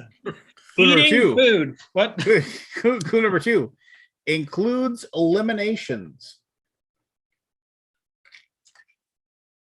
Like all good board games should have. Clue number 3 involves boundaries. Matt, Go ahead. Foursquare. Very good, Nice. Matthew. Wow. Shutting us down. Yeah. Was We're it fighting for 7 second. points We're now? fighting for Clue second. number Is that 4 true? often occurs on asphalt, concrete, any hard surface. Involves the bouncing of a rubber ball. Classic elementary school game. That game is so good. Foursquare Never is- played. Really? Never heard of it. Really? I played Oh it. man, I used to Rub it play out, that thanks, Matt. nonstop when I was a camp counselor. Yeah. It was, I think it was after I was, well, obviously not, but in my circles, it was never. Did I ever Swing down upon. tell you a story when I worked as a cook at a summer camp for kids, and the place was like running out of money. Like literally like when we get our paychecks, it was like a race to get to the bank to cash it before their account ran out of money and you weren't able to get your money. Like if it was payday and like you had to work and you couldn't get to the bank, like you knew the paper they gave you for that check, it wasn't going to be worth anything in 6 hours. Yeah. And then they'd be like, well, we'll write you, we'll double pay you next time. You know, it's just like, yeah, that place is crazy. Here we go. Clue number 1. Oh, Referenced in Jay-Z's Empire State of Mind. Ryan, Go ahead, Ryan. I think this is Frank Sinatra. It is Frank Sinatra, Ryan. cool. Well done. I'm on the board. Got it. Yep. You're on the Included New York in City, represent. included Catch Me If You Can, connected to a mouse named Mike in 2016 Sing, connected to Married with Children, connected to New York City's New Year's Eve. There you go. So it's everybody against Matthew. If you guys can Yeah. get more points than him, then Okay. you're good to go. Combined. That's How fair. many we got left? Let's see here. You have 1, 2, 3, 4 left. Right. I can still win this. I'll say Yeah. this: Foursquare. But I mean, if you guys had a tetherball at your school, that was the bomb. I had one at home. Fun. Nice. Tetherball was the bomb diggity, and how like Ball at the house. it was just a slippery slope when you started losing. Oh You God. said, oh, it was just Just like kept no, going. stop. You had to climb up the pole to try and get your hand up there. Like, oh It's definitely a tall man. You get all entangled. Yeah. Yeah. In the city, that was a weapon. Have you guys ever seen this? Like for my dad's like 78th birthday, we went to this fish and beer place. And I think this is just a Norwegian thing, but have you guys ever played the hook and circle game? They're in bars. Yeah. The hook and ring. Yeah. That was in the area we were at. We had like kind of a spot all to ourselves for the birthday, and my kids were just entranced by it. They're like, "What is this?" And it's just like, "Oh, it's like you got to take this. You got to kind of like you got to get it to land on the hook." And man, as soon as they started doing it, then I was just like. And of course, like I hadn't done it in like years, but I remember my daughter was like, "Okay, well, let's see who does it first, me and you." And I was like, "Okay," and I was like, "Clink!" And you went on. First shot I made, it just hooked. I was like, in the car. Yeah, get in the car. Let's go. We gotta go. I am retiring this game. Yeah, and then my daughter, Thunder Alley. We play no more ever. I heard her just yell, "What?" It's like super mad. Hey, you'll get to meet her if you're a BGG con. She's coming with. We will be. I will not. All right, here we go. Clue number 1. Once found a monster under his bed. Aldi. Fred Savage. Fred Savage is correct. Can you name the movie? Little Monsters. It was Little Monsters. I don't know. Little Monsters. Yeah, that's a good movie. Little Monsters. I don't know. Yeah. Helped his brother get to a video game tournament. Oh yeah. The Wizard was once a mole. Once listened to his grandfather read him a story. Was that Celebrity Mole or was that like a role he had? He was a mole. He was a role. He was a mole. Appeared on The Grinder and played Kevin Arnold. Yeah. Wasn't that in that Austin Power movies? The mole thing. Remember he had a mole in his face that kept moving. Molly. That was him. So yeah, so I think that was the role. Yeah. So the mole roll. Somebody pointed this out to me, and I was like, "You got to be kidding me!" And then I saw it, and I was like, "Oh my god, you're right."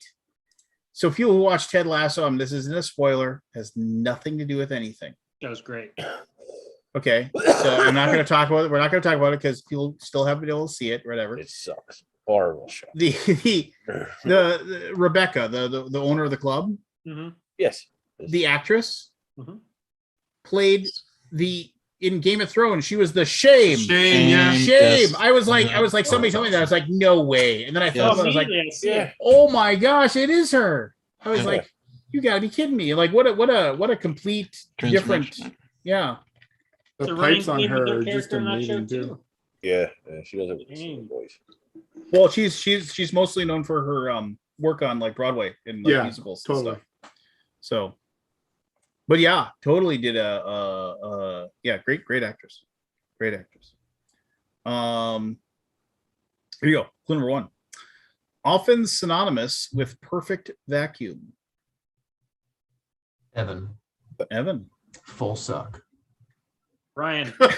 Right. Didn't I tell you to go to the corner? Ryan. I was gonna say full seal. Wait, it wasn't full suck? Okay, moving on. Barry. Friendship 7. All right, here we go. Clue number 2. It's centered.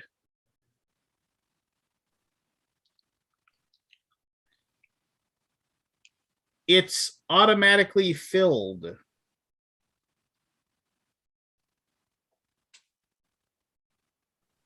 Often connected to a computer's memory. Come on, Aldi. I got nothing. Clue number 5. It's not included in a postage stamp or 4 corners. At? What? Matthew.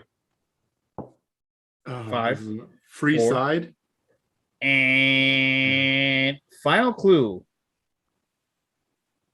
The middle spot on a bingo card. Forest. Free space is correct. I almost thought you had it. You're like free side. Oh, I would have said free square there, and I would have failed. Yeah. Yeah, is it called free space? I'm not sure. Yeah, it's called free space. We're as a team tied with Matt currently. Whoa. All right. And there's two left. There's two left. So we can beat Matt. Yeah, Matt's all struggling over combined. here. Matt's only got to get one of the last two, and he at least ties. So I'd like to at least get on the board. I think if Barry, maybe Barry can pull off getting one here or something. I don't know. Barry's are double points. Daily double. Yeah, Barry's are double points. And Frank's not just taking Barry. Yeah. I know. I heard the first 3 times. Free suck is still on the board though. Yeah. Free suck. Okay. Number 1. A 1992 romance novel by Sandra Brown that was made into a 1994 TV movie starring Susan Lucci. That's non-specific to a high degree, I feel like. Yeah.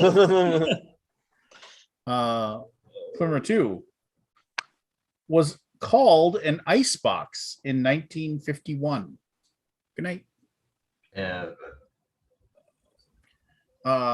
Give me 2 seconds here. Hold on.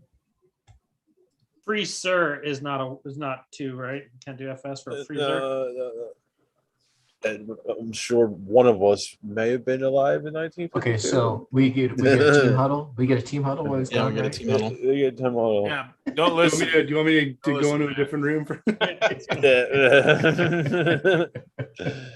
First, we call the designer of this game and say, "Yo, dude, up the age a little bit, just a little, 10 years, 20, maybe."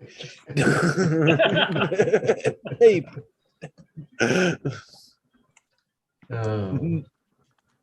Was known for knowing Rock Hudson. Hey, Albie. Everybody's I got a hilarious. question for you.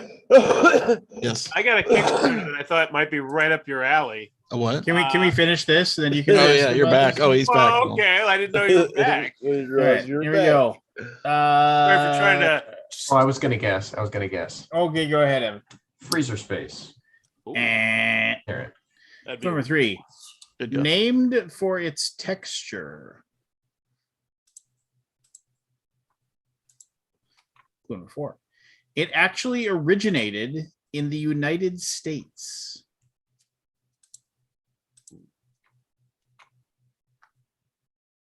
Clue number 5, connected to moose.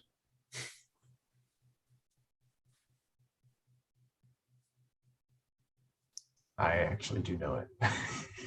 Final clue. Aldi. French silk. French silk is the What the fuck answer. is that?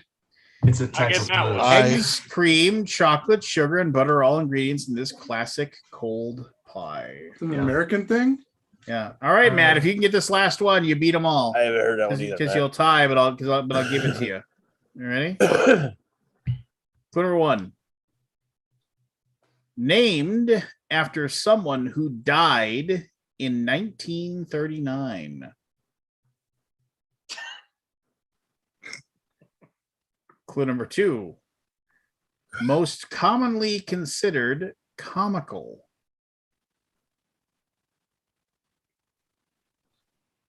Clue number 3.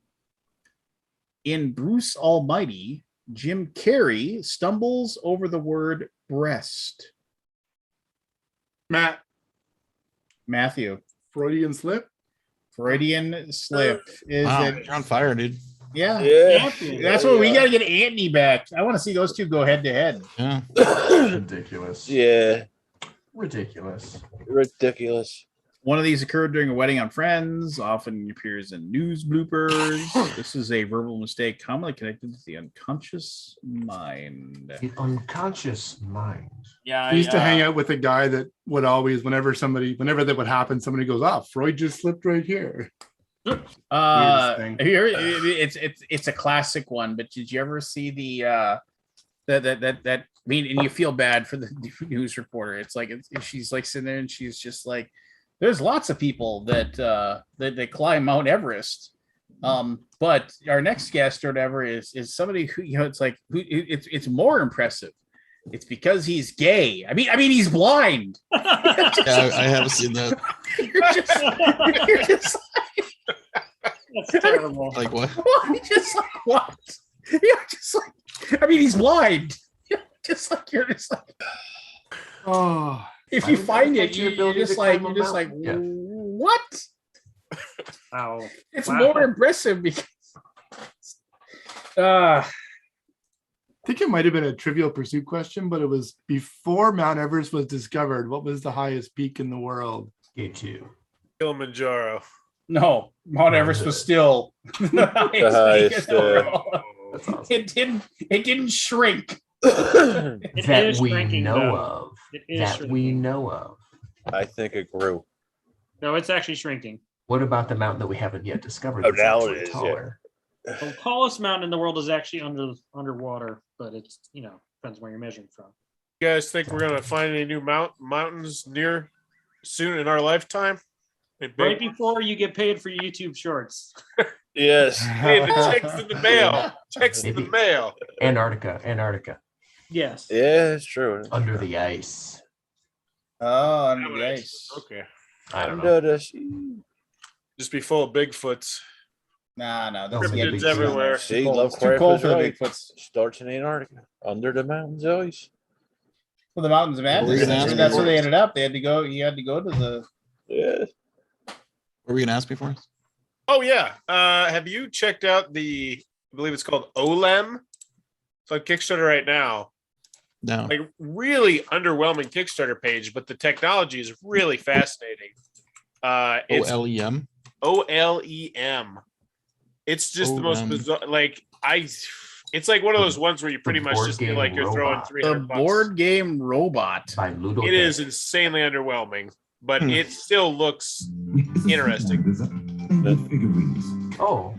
Discover This the is the new Kickstarter board critique. game robot That's with kinda cool. Olem. Play augmented board games while keeping conviviality and physical interactions intact. Okay. Please, I said I tried to say that word like 18 times. Have you ever heard anyone ever use the word conviviality before? Yes. Okay, it's just me. Okay. Bigger I than saw that mayonnaise. video today. It looked horrible. It did. It was really poorly done. And the other thing is, it's so bizarre. Go look at their community tab. When I checked it, there was like 4 people from the US as opposed to 9. Yeah, it was just so It was weird. all French. Yeah, they did not market that to the rest of the world very well, apparently. But I guess they crushed it in France. It So, doesn't look yeah, Without fun. audio, like what It's is weird. that? Like it's trying to detect the lines or something. I don't know what it's doing. Well, It's pushing all the shit around though. It Yeah. doesn't even obey stuff. It Weird. pushes everything around on the board. Yeah, that was hate I love how they using put it your on the hand. video. they put it on the table and there's like Splendor and Parks and Oh, this one. Bang. Like, oh, it's just like the rest of these games. Yeah, I thought it And was- there's the other thing, all the games. So there's supposed to be 20 games, but they've only announced like 8 of them, and it's like, it was not the launch. It was not the launch to go with. I think when you're going to try and like reinvent the wheel, pretty much. So Lincoln saw the arcade 1-up table at Gen Con and it looked Oh pretty great. yeah. Oh yeah, Yeah. That thing I looks think we're gonna get one for sure. The what? The what? The what? The arcade 1-up. I don't know, board game what table. is that? I got a The chance arcade to one take up it. Digital, it's a board digital game? board game table.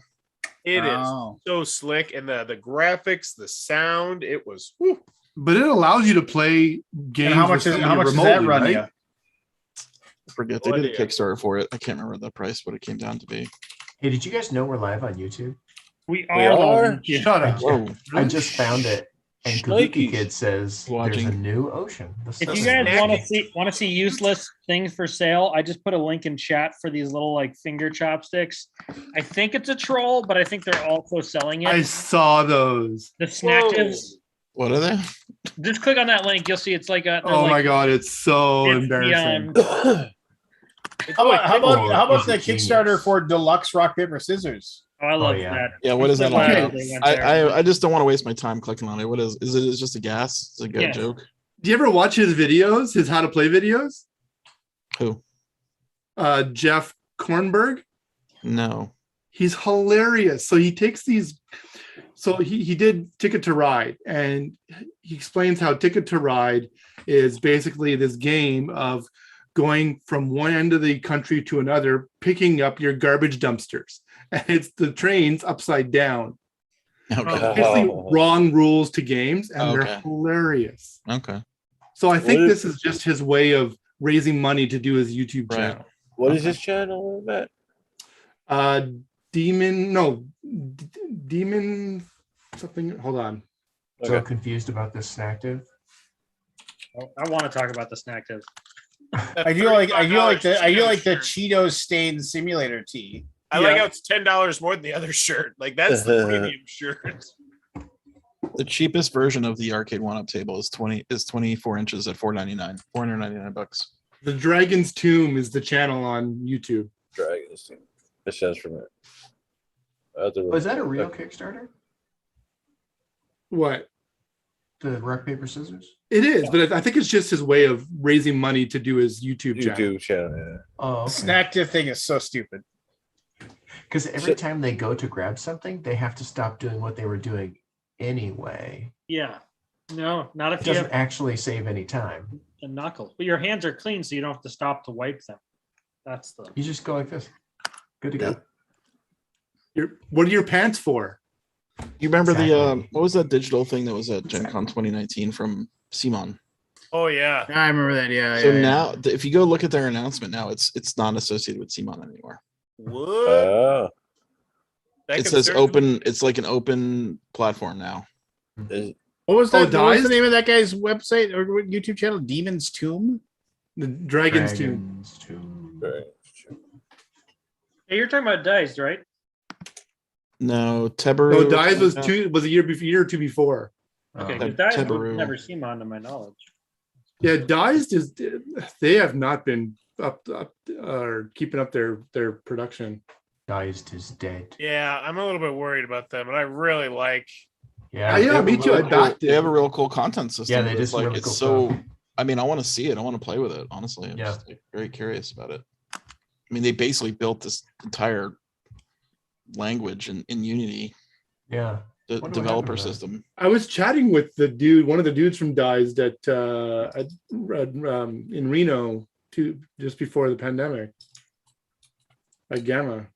Yeah. And he's like, yeah, we're pumping out content. That was such a weird weekend, man. Oh, totally. Day to day, it went from, hey, how are you? To, oh, hey, good to see you. To Stay away from me. like day to the next. It's crazy.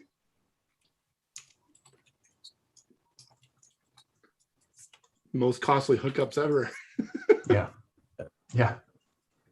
Teberu. There it is. That's a name. Teberu. Never heard of it.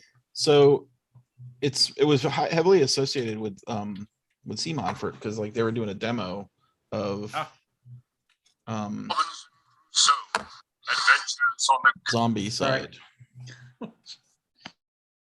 Zombies. But the latest we looked at it, it was like open platform. I think that was at Gen Con, maybe. I can't remember where we saw it. I don't know. You tell me. I can't find anything before 2020. Talk about the company associated with CMON. That was something. Yeah, well, they were in partnership, right, to do Zombicide and CMON games. But now, like when you go there, I didn't know it was an open platform, which is I think a better idea, right? Because then anyone can make games for it, versus just CMON.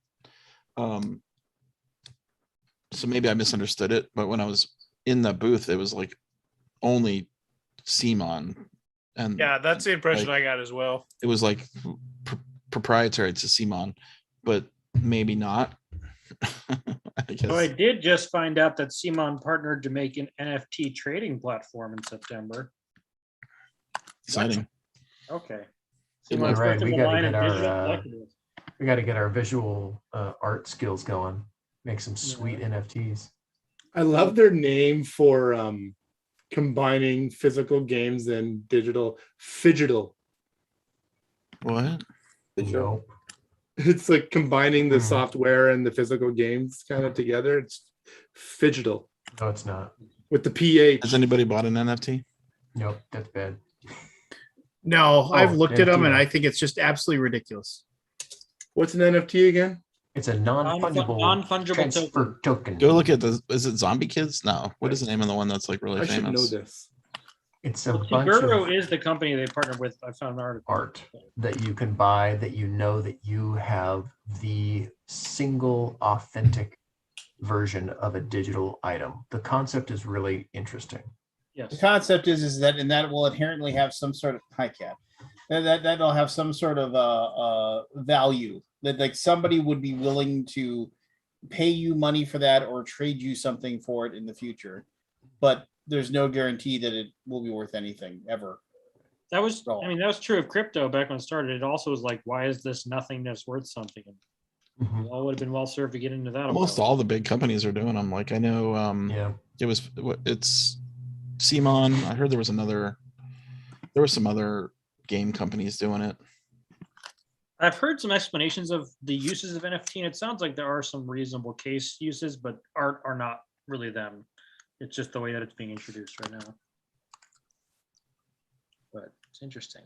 Yeah, I think it's just ridiculous. Of course it is. Because you have to That was have everything. access to the internet to use it. So Cool, Lance, says share it. your screen and go to OpenSea.io. OpenSea. You share your screen and go to OpenSea. Well, I didn't know. I mean, whatever. I'll show you yours if you Hold on, I gotta close some windows. I got some secret stuff going on. All the code for BGG just laid out. Well, the I got information. database stuff going on. Yeah. Actually, I could just share Okay. the screen of the browser. Yeah. I've been running in dark mode lately, but let me turn that off. No, It's fine. Dark mode's fine. Yeah, so you can buy these things. Here we can get the Sacred Spaces #4 from Jamie for $2. 55 Bitcoin, 55 cent Bitcoin, Isn't that Ethereum? which is actually $2,000. That's a lot of money. That's Ethereum, not Bitcoin. Oh, is it Ethereum? Yeah, it's That's- 0.55. Is that the a little lot of symbol? money. Oh yeah, Ethereum. Yeah. Okay, can I switch this to Bitcoin? No, Ethereum is what these are hosted on. It's actually stored in Ethereum. Oh, okay. It's not like just what you pay for it. Exactly. Gotcha. You know, if we can get Larry on here, he could probably tell us all about it. Yeah. I mean, I look at this Try stuff it and I'm one like, I don't time. want to buy any of this. Like what? Like, it's just the digital picture. Of, What do you have against Roe Etheridge? Yeah, Scott. What's Yeah, the wrong with you? disto punks are where it's really like, wow. wow. Those All are right, actually which kind one? of awesome. I'm pick one I like. I Yeah, am the sucker that that guy. would buy one of those. So 1. So it's been sold and bought and sold at these prices or something like this. I don't understand it. Interesting. And now it's worth like Wait, is that $8,000. 1.98 Ethereum? I can't really see that from here. Yeah, I can't see it two, either. 2 Ethereum. It's about $8,000. Yeah, that's not low. It's like 7 right now, I think. 7 grand. Can I buy one? Who's giving cash money for Ethereum? This is $182,478. Evan and I both own Ethereum. dollars. Hey, Okay. Ryan, Well, what it's 50 Ethereums, which is yeah. Oh no, it says dollars. $182,000 for Well, the I'm not asking you how much you have, but I mean, where's the bank that you go and say, "Here's my 50 Ethereum. I'd like It's all 182 online, grand man. worth." You have to You have have a to trader. trade it. There's a trading market. Yeah. You can sell it and buy it. When my partner's sister was in town, so her brother-in-law came too, and he found in Oregon a Bitcoin like ATM at a gas station somewhere. Really? Yeah, I yeah. don't trust that. There was I a mean- website that would give you like 5 Bitcoin per day. I don't like over every here at day you all. could visit it. Wow. Back then, that I would can have do been a that. good use of your time. That was a while ago. That would have Yep. been a good use of your time. Don't lose the Ecuador just password. took it on. Wasn't it Ecuador that just made Bitcoin like part of their Sounds- main? Sounds Mhm. true. Yeah, it could be. Bitcoin's not the best choice. Hey, domain names. You can buy domain names. Decentraland names. You can buy domain names for Yeah. Ethereum. Is that what it is? Interesting. I don't know what this flute. What does that mean? I don't know. Flute.dcl.eth. Yeah, rolls off the tongue. Yeah. 80, only 80. Only 80 mana, Are these all DCL.F? Yeah. probably. This is the decentralized land. I think those are rupees. That's mana. No, from Zelda, you know. Oh, yeah. You should just send him like 80 basic forests and see if he takes it. That'll work. There you go, Forrest. We've got Something one that- this basic is a- forest in the Something chat. crypto. Going viral.crypto is so perfect. So, Ooh, visit Zanzibar. so I got a question about this. Is this Zero. Is this It's a a one bit. of a kind thing, or is this the first of a kind that you have rights to? One of them. Is a one of a kind. They're Okay. unique. Going viral.crypto is actually a good name for a website. It's actually It's pretty good. Yeah. Somebody should buy that for $0. The only problem is that people can just copy it. Like can I just copy this image right here and like boom, I copied it. Yes. Yeah, but the non-fungible part is someone can trace the thing and prove that yours is the legitimate one version. Right. Yes. Okay. Just like cryptocurrency. Sure. It's almost like the actual art world. Yes. You could copy and paste it, but that one would not be the original item. So the image is just doesn't really matter what the image is. It's just a way of storing money. Essentially, but the thing is that money's not guaranteed to stay. It's not like a cryptocurrency, even though they go up and down, is kind of a better way to store money. NFTs are like subjective art pricing, so it's no consistency of value guaranteed. Unless you're good at art. You should make some art pieces and put them up on here and see what you can make for it. I legitimately thought about that, and I just didn't lazy. Do it. I want to see you guys make money. I don't have art skills, but then I saw the punks thing, so No. Yeah, I mean the punks thing. We're in. I mean, can you draw that frog? yeah. I probably Chill could draw frogs. those frogs. Yeah. $1,094, by the way. So you buy a copy of it? No, it's not. You copy. buy this. You buy it. You are the owner of that thing, that unique item. Represented by this image. So I'm curious, is there a You are the one physical owner thing of of that. this, or this is just made Photoshop or whatever? It's just digital, 100% digital. 100%. Yeah, there's no physicalities here. Okay. Huh. This one's only $5,000. 1.4 Ethereum. Is that So Raphael? what you're looking at, these series, Scott, this is something where, like, if with your skills, if you wanted to, you could do it. But basically, they have art assets. They figure out a way to procedurally generate a series. Yeah, I can see there's a lot of same malady. They procedurally generate a series, and then it becomes collectible, like Pogs or something. Right, Like right. this There's a one rarity. has multiple rare traits, therefore it's more valuable. They're just I using see. like that weird kind of logic of collectability paired with this strange NFT thing. But like you need someone to program those art assets to work into a series. Right, this is 6,000 chill frogs. Yeah, and then they'll like mint a run, and then that run's done. But it's there's rarity within it, kind of vibe. Wow, it's so dumb. I mean, it's cool now, but like in 5 years, is this going to be anything? Who knows? Is it anything this year? I mean, I don't know. Hey Scott, I got a question for you, non sequitur, but I figured you might remember. Do you remember who was the other company that had the digital tables that was showcasing at Gen Con? I know you weren't there, but I thought you might have heard. Oh yeah. It was French company, I think. Yeah, because I'm looking for it on I the can't internet. remember the name of it. I can ask Lincoln because we demoed it. We played some stuff. They sent us one. I never saw any of the digital tables. Yeah, no. It was interesting. Oh, Is it a company that also makes non-digital tables?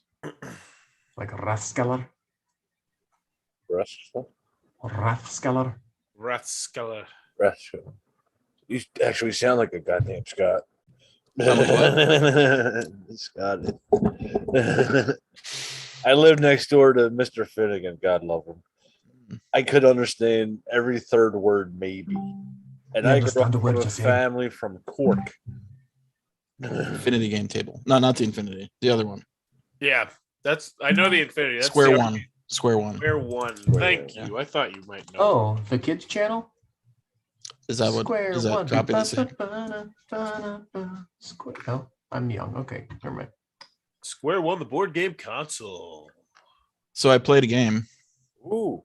Whoa, games. What? Mini Rouge. Unacceptable. Mini Rogue. Mini Rouge. Oh, yeah, Mini Rogue. Really cool. I want to get a copy of that now. It looks fun. Yeah, unfortunately now it's sold out everywhere for some reason. You posted it. It's because of your photo. No, it was already sold out. Oh, all right. Mini Rogue. Mini Rogue. It's pretty cool.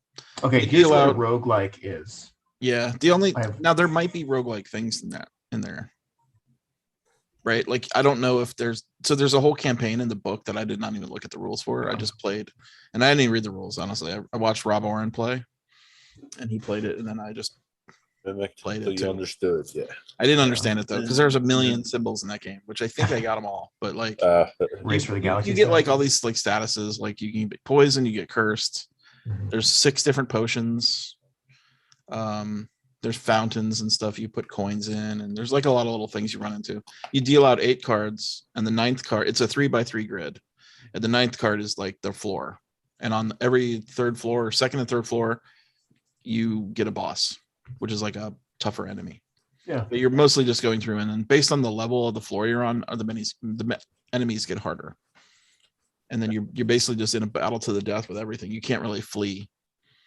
So you get like the paladin has armor, and he can reduce damage by 1, right? Your armor level, and you try to get your armor up. And there's like vendors in the game. You can buy stuff. Like I made a very clever move where I bought a potion and then traded the 2 potions in for an anti-poison potion to get rid of poison, because poison sucks. It's like once you're poisoned for the rest of the game. Okay. You're constantly losing health. It's a neat game. Sounds a lot Should like be an Slay app. Spire. I mean, other than obviously like it's a board game. Oh yeah, it's the game 9 section cards. where we talking about games. I figured Or even I only played 1 game in the past 2 weeks, so I figured I'd talk about it. I played Unfathomable. Unpronounceable. Unfathomable. What you think? I do want to hear about this. I Did you was get a copy How from do you have a Gen Con? copy of He got- Unfathomable? They were selling them at Gen Con. Yeah. A Game Center. Oh wait, is it not out yet? Should I get this video up quick? Me and Lucy shot a video. Yes, you should. It's not out yet.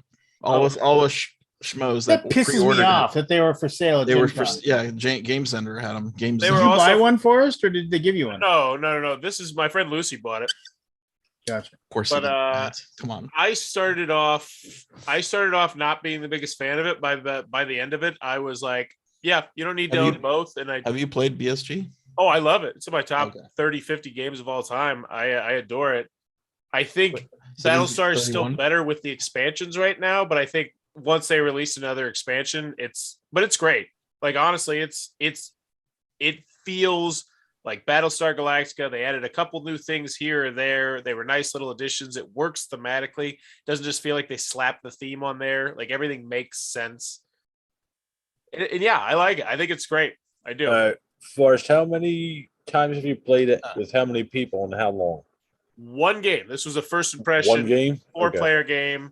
It lasted, I think, maybe 2.5 to 3 hours, but that's hard to judge because we watched Rodney's video, which was like 45 minutes. But okay. if you like Battlestar Galactica, you will like the game. Like it works really well, but I don't think Lance you will need be to own the both. judge of that. And you said you only play with 4?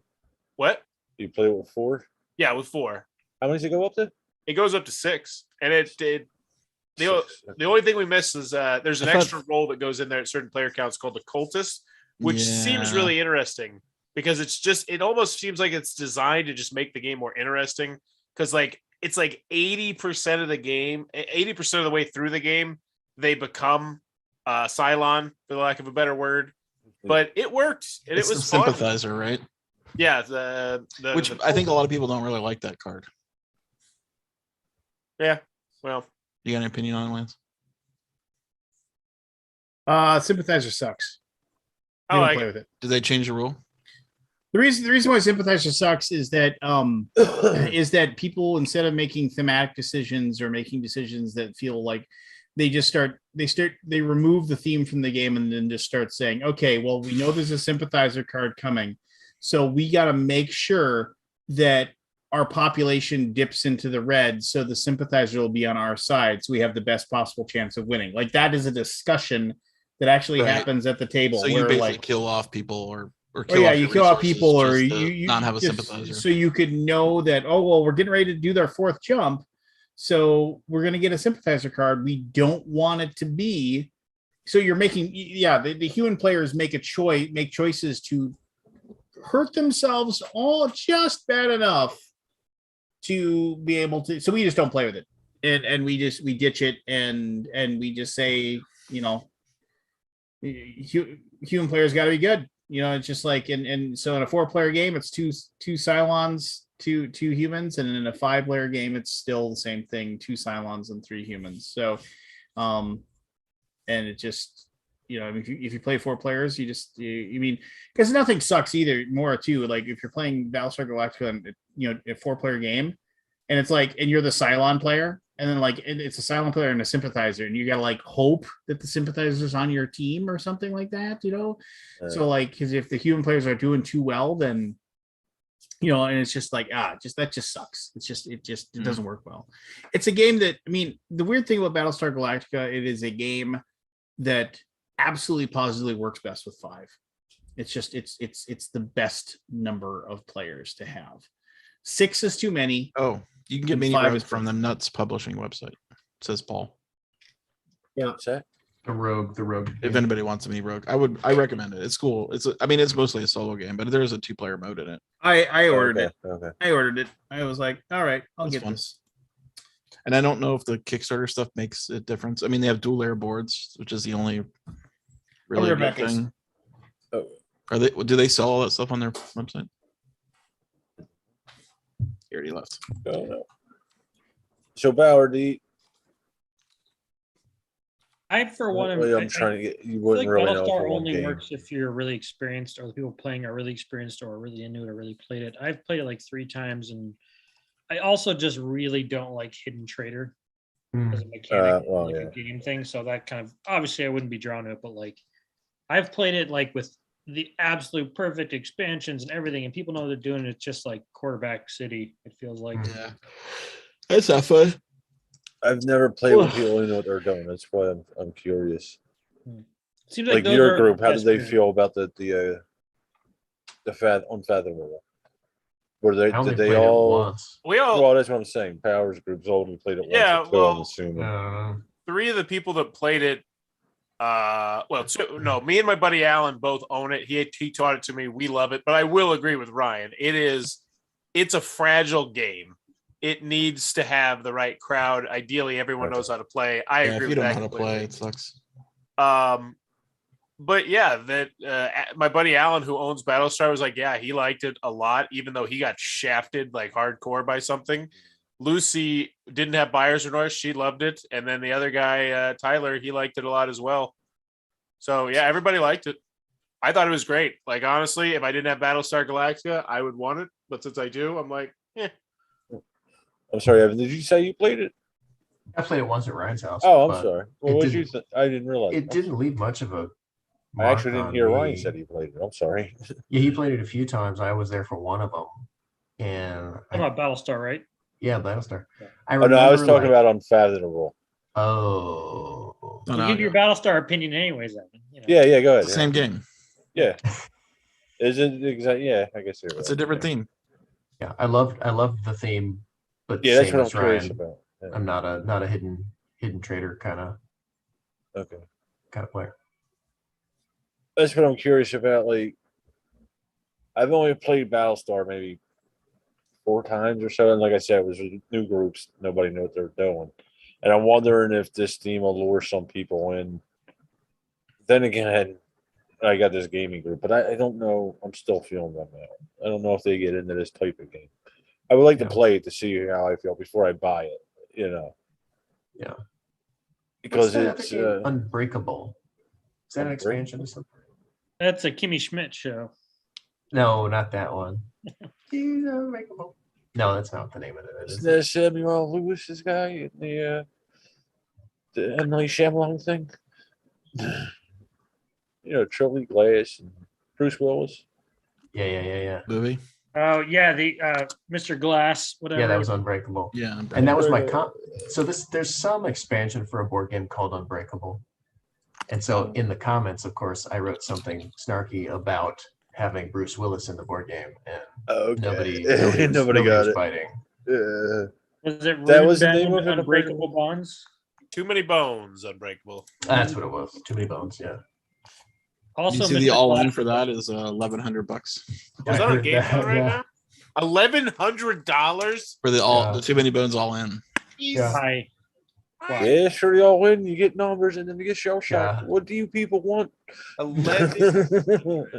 1100. Oh wow! Yeah, I saw somebody's comment was like, I could see like $800, but 1,100. Yeah. Even That's what I extra 800. 300 is just- I think they raised the price of the trove chest too, because I guess they Can we Making talk? it. I want. This might be a Lance conversation, but I'm looking at GameFound right now, and Yeah. I'm really interested. Like, because I know they were being very exclusive of what they picked, and now it looks like they've opened the floodgates a little bit. And like I see a Japanime Games one that has $2,700. Yeah.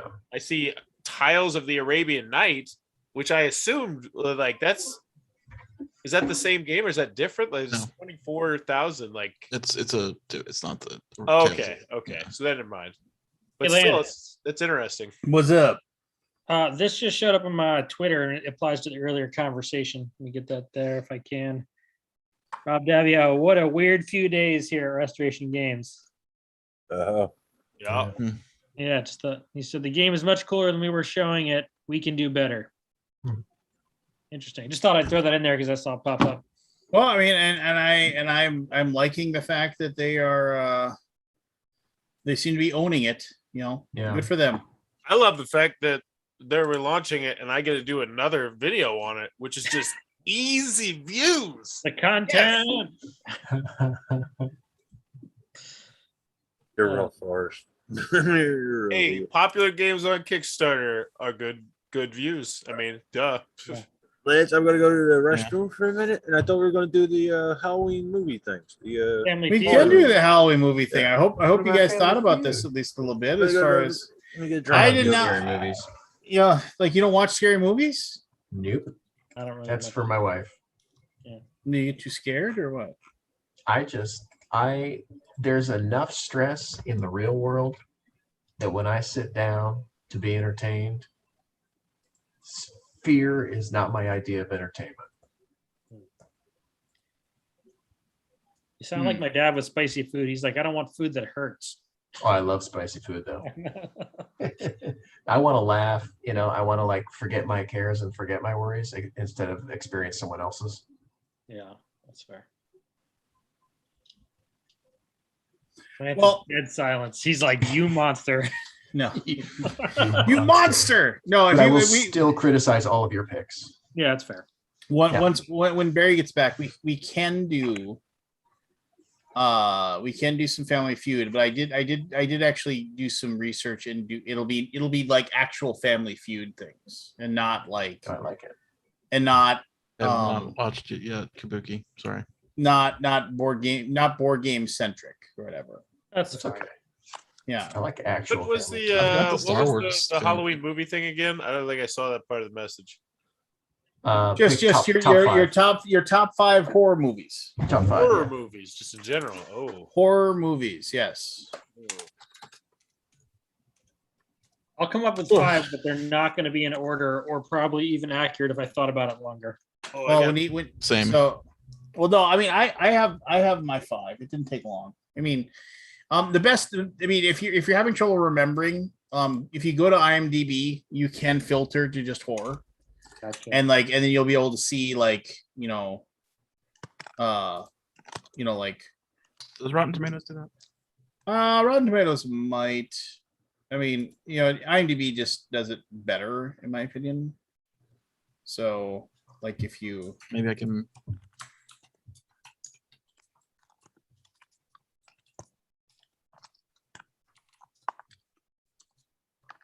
They're all like silently working away. The content it's is like Oh lots no, of- I have mine. I mean, but I'm waiting for Barry to come back so I can give him my number. I'll start with my number 5.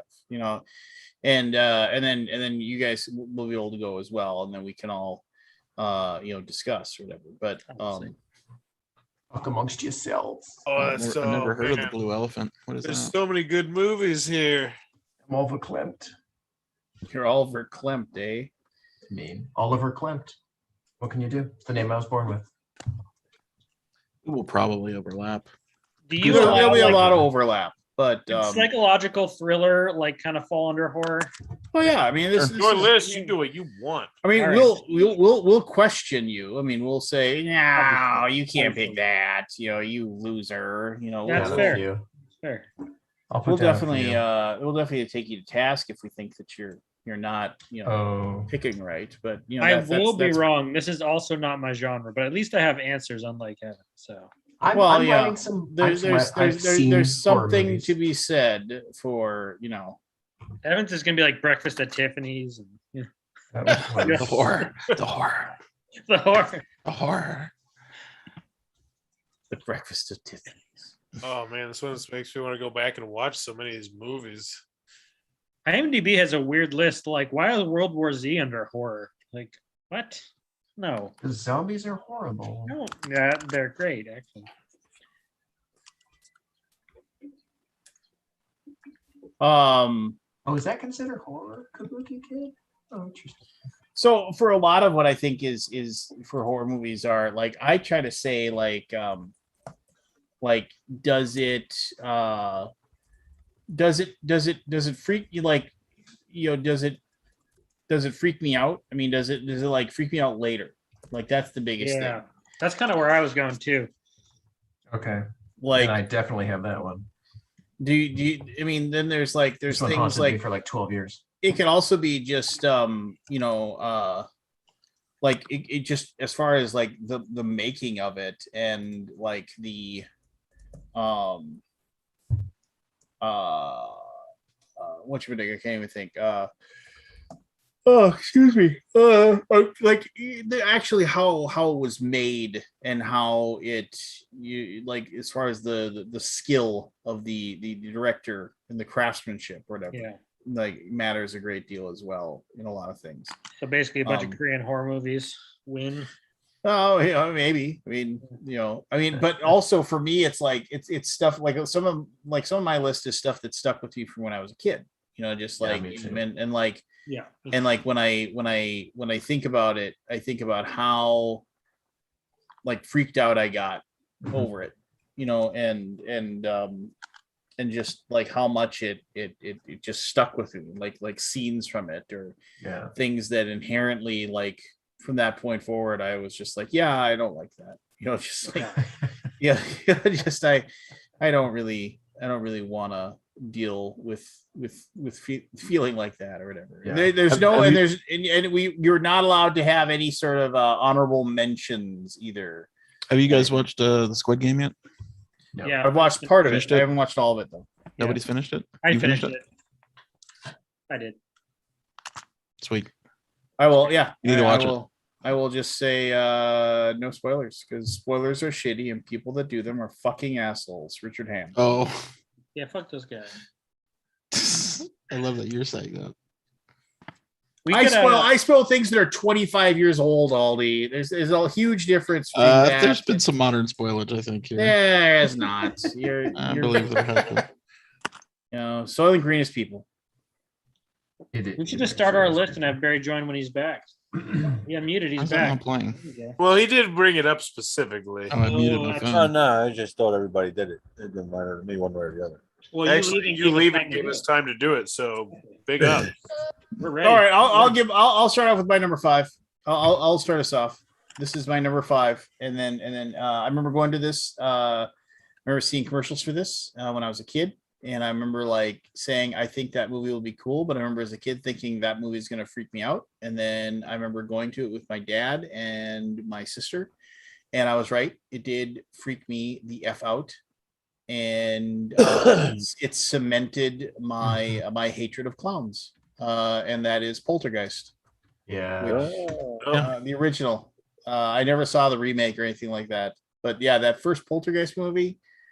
Yeah, it's pretty scary. Oh man, that moment where the guy is like, he comes in like he's gonna, I need to grab something to eat or whatever. He takes the food out of the fridge and he looks over it, and the meat is like bubbling, and then he looks, and then all the maggots burst out of it, and then he runs to the bathroom, and he's like washing his face, and he sees something on his face, and he starts picking at it, and then he just starts peeling his own skin off of his face, and then all of a sudden he like comes to, and it's gone, and then and then the next scene you see is like, so Steven's not going to come back anymore. But I remember that, and that goddamn clown. Like the whole thing about like throwing the jacket over the clown. Yeah. I think I've done that. Oh my god! I mean, I'm getting chills right now just thinking about it, and the fact that like he didn't get the jacket all the way over the clown, and then he looks up and the clown isn't on the chair anymore. Yeah, that's fucking the worst right there. Oh god! And then and like he was grabbing his neck like. Oh yeah, and then the whole thing is he looks underneath the bed, and it's not there. And so then he gets back up and he rolls over and the clown's like right there, like next to him. And then like the arms extend and start strangling him. And oh my God, and that clown was just the perfect. I hate that clown. I've seen that clown in other things. That clown was the perfect, crappy, shitty, scary clown. And I don't like clowns. To this day, if you were an adult and you're dressing up as a clown, yeah, it's creepy as hell. We just going? Are we all going down into our fives? Well, yeah. I mean, if anybody else has a five, that's a great format. Yeah. So, Forrest, what's your five? My number 5 is Saw. I saw it in the movie theaters. I was so I loved the idea. I loved, it wasn't scary, but it was just, I loved the story that it weaved and the world and the traps. And I went and saw like the first 5. What? It wasn't scary. I didn't think it was scary. I mean, it just was. I like the basic premise. I thought it was interesting seeing. It had a high level of tension, and it managed to keep that tension. To watch it, yeah. I mean, I watched it. It was entertaining enough. We've talked about this before. I think there's a reason why it was as popular as it was. It was because of the tension, as you said, like the story, and the twist. The twist. Don't spoil it. I'm not spoiling it. I'm just saying in the twist. That's all I said. There's a twist in every movie too. Every one of them. You've seen all 5 of them? No, there's like 73 of them. I think I saw the first 5 or 6 in the movie theater. Really? I didn't see that. You went to the movie theater for it? Even in the movie theater. I've seen like 3, I think, maybe. This was back before I had kids, so I had a lot of disposable income. Oh, okay. There you go. What about you, Ryan? Number 5 on my list that I quickly made here was The Shining. Very good. This will reappear on other lists. Yes. I know of at least one. It'll reappear. Yeah, I couldn't watch that as a kid. I had to turn it off. Yeah, that's true. It's also after the axe scene, I was like, I can't watch this anymore. Come and play with us, Danny. Yeah, that's the worst. Just a classic. It is. Oh, that was a good one. Yeah, and we've talked about it before, but it'd be my 10. Have you seen we've talked about it here, the sequel, the Dr. Sleep? Yes. It was. Did you recommend it? I would highly recommend Dr. Sleep. I'd like it almost better. The book was. That's no. But they're different movies. They're different movies. I like the lore. Yeah. I like the lore of Dr. Sleep. Like there's a story, like a real. Was there like a lore? Have you guys watched the documentary about The Shining, about what Stanley Kubrick was thinking and what his goal was? It's like Room 231 or whatever it is. That's not a documentary. It is. It's a bunch of people giving their theories as to what Stanley Kubrick is. But they actually do. They actually do dive into Stanley Kubrick's method of filming. But it's not like a documentary. It's listed under documentaries and Netflix. Okay. It's a documentary about the movie, but yes. Yeah, not a real one. But the part that's fantastic that I really liked was how, like, they actually, there's the one part that I say is a documentary, is the fact that they show how at the very beginning when he goes to the hotel to like basically interview for the job or whatever, like the way because it's in the summer, it isn't in the winter, so he walks in and then they show him, it's like you can come down here and we'll have a talk. It's an impossible room. And they show how, like, because of the way that, like, they show how the hotel was actually set up and the way that he walks down and takes different turns or whatever like that, the room he's in, like the way the movie shows it to you, it's impossible for that room to exist where it is, like the way that they film it. And they debate whether or not like Stanley Kubrick meant to do that. Like somewhere in the back of your head, do you subconsciously recognize that they've created an impossible room that they're in, and you sense that it's off. Mm. Like it doesn't work. And who Yeah, knows? I watched a documentary. I don't know. I liked It it. just gets goofy. It does. The guy that's like, oh, it's all about him trying to apologize for faking the lunar landings. I mean, yeah, that guy was a nutball. Yeah, it gets crazy. That's when I turned it off.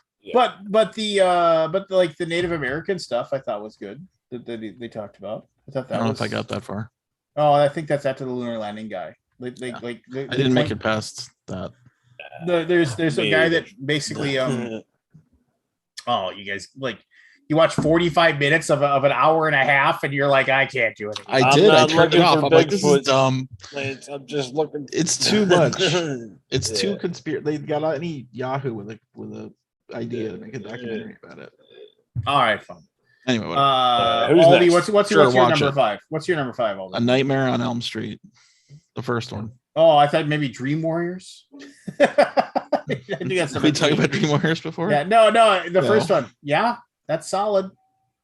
I think the first one I saw in the theater, and it's really fucking scary. Like people think of it as goofy, right? Because it went goofy, but the original movie was really. We all were really scared, like as kids. Yeah, no, it went totally goofball. There was all kinds of crazy. There was some good horror in that first one for sure. With Robert Englund and his like, because I don't think he even appears for like a good half hour. But kids are dying, right? Everybody's dying, and then like I'm trying to remember the plot. I haven't watched it in a long time, but I just remember being really scared as a kid. Like really scared. I remember with the first one, the scene where the guy gets sucked into the bed and like it explodes. The blood just explodes. Yeah, the blood's all on the roof of the ceiling.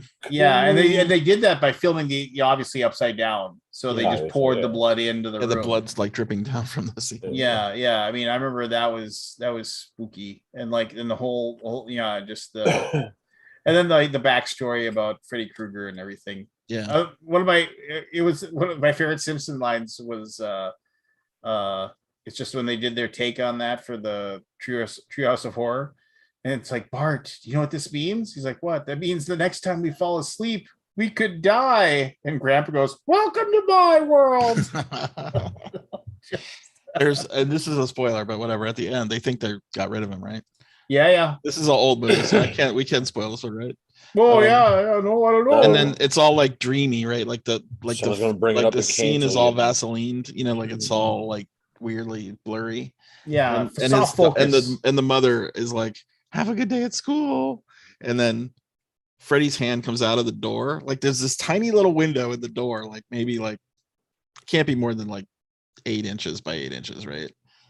And the hand comes out and grabs her and pulls her whole body through that little tiny window. Yeah. It's like, how horrific is that? I hated it. it. No, it was good. It was good. Barry, did you go?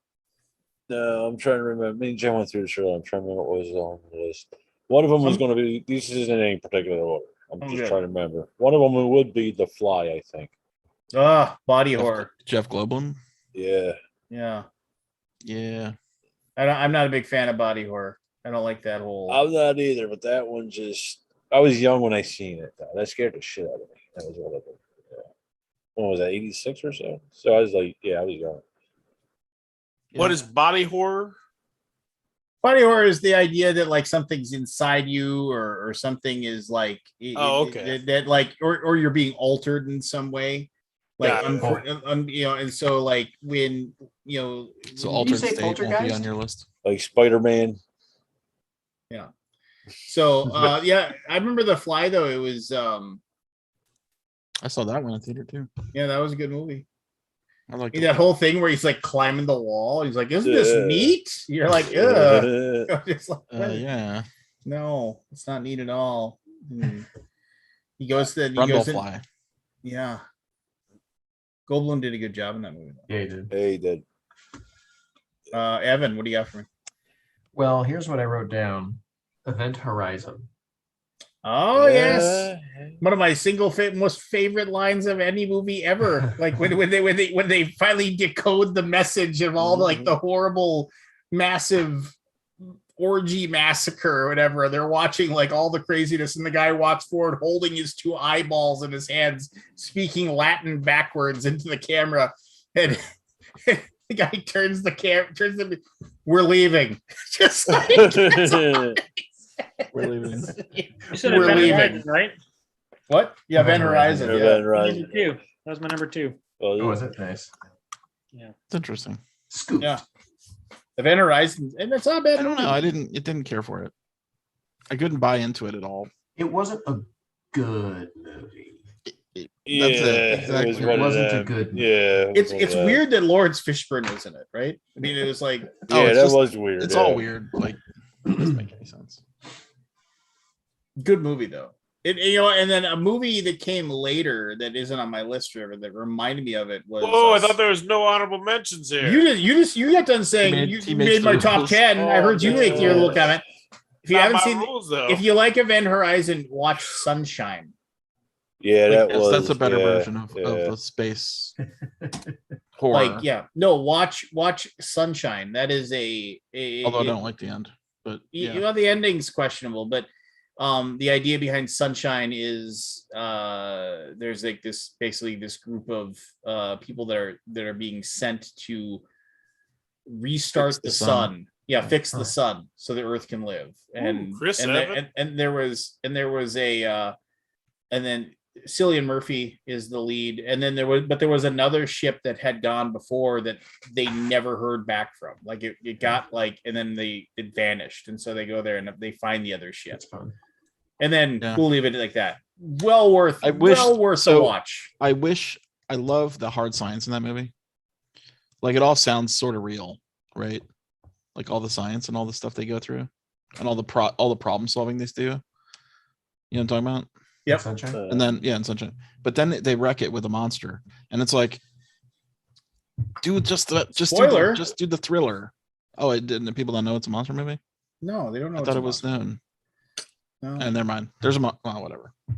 Damn you, Sorry. Scott. Weren't you the I didn't one think that with was a spoiler. spoilers? Half the movie is a monster. I don't understand. Like, All like the first half is great. right, here's my number 4, and it's fairly recent. Hereditary, and we've talked about it before. I'm not going to dive too far into this.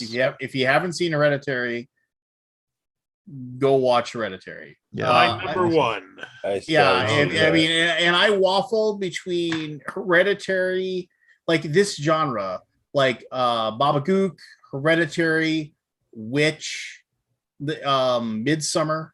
All of these are kind of like in the same world. Movies he gets to put Did on. those actually scare you though? Like the Witch. You should have known this was coming, Scott. Oh, the Hereditary scared the shit out of me. Witch is just creepy as F. Like There's the a couple Hereditary things legitimately there's a couple terrified things in me. which that are terrible. But I ran from my car like fast as I can and immediately turned on all the lights in my house after seeing Hereditary. Like it is. Did you?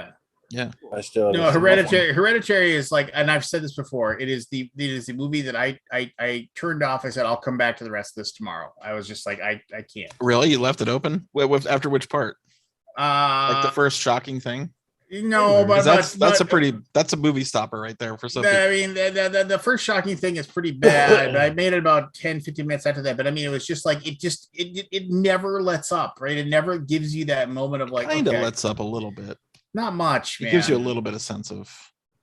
Not much. I don't know. Okay. Hereditary is tough.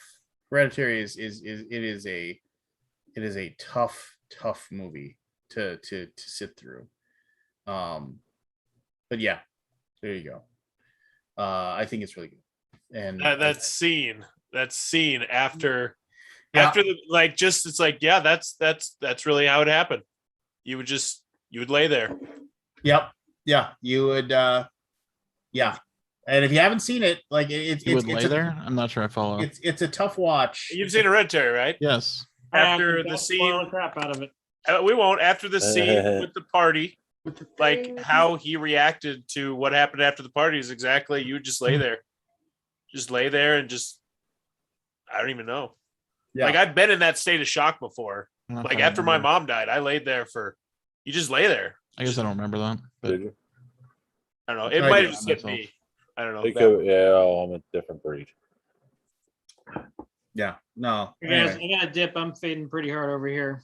That's okay, brother. Right. Hey, now give us your last three. Give us three more. Just go quick hitters. Just give them. Give them. So in the order from the back. So Shining was 5. Midsummer was 4 for me. I found it actually totally hard to like get through. It made me feel like I had a bad psychedelic trip afterwards. Number 3 is The Mist. Stephen King's The Mist. Actually, it was the audio book from when I was a kid and the visual imagery. But since they did make it a movie, I'm going to say that counts. Event Horizon was 2, and the American version of The Ring was number 1 for me. I'll say with your Midsummer, the thing that really drove me crazy about Midsummer, how it was always bright, so shiny. It was sunny. It was sunny all the time, right? Because it's in the North Arctic Circle or something, right? It was so shiny and like so you couldn't ever escape from it, right? Yeah. No, I agree. I have to watch this one, Jen. Yeah, Ryan, thanks for coming on, man. Good Thanks, stuff. Good rest. Too many. All So right. that was Lance's 3. That was my 4. We got 4. his 4. Barry, give me another one of yours. Yeah, we need your 4, Barry. Alien. Good. Yes, it's on my list as well. It's on my list as well. That's another one from my youth. That like my father took me to that. Yeah. And scared the bejesus out of me. Yeah. And that's another body horror thing. The whole thing inside you. Yeah. Only for a minute though.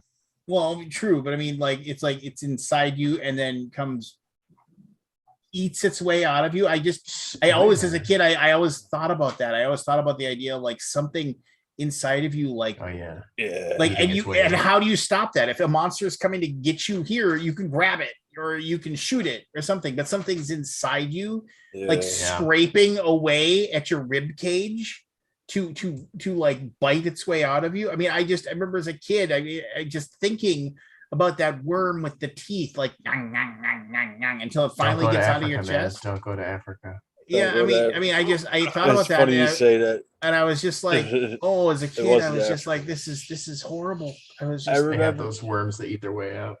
Yeah, I remember being young with my uncle, and he was watching some movie based in South America, and it showed a scene with, I think they're called mango flies or something, where they lay their eggs in your skin. I remember the name of the fly. Yeah. And that just freaked me out. I was real young too. I was like, I saw, and this is horrible. 5. I saw the fly you're talking about. The flies we're talking about. That I saw a thing where like somebody's like their dogs fell asleep outside. Yeah.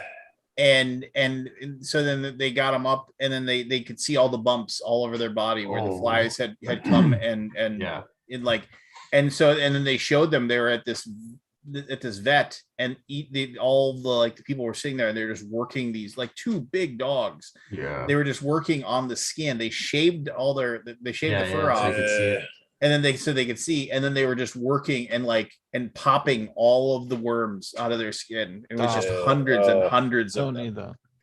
Yeah, I don't either. Jen is fascinated by shit like that. Bot flies. Bot flies, yeah. Bot fly, that's what it is. Yeah, you can find that if you want. Just search for bot flies and dogs, and you can find it if you're so. All right. There's a whole bunch of that on TikTok that I have somehow gotten into the algorithm for me. Pimple popping and the bot fly removals. Oh god. I don't know why. Like I have to keep skipping this shit. I'm like, how could I get this out of my algorithm? You know how you can do it? You can stop watching TikTok. That would be no fun. Go to YouTube Shorts.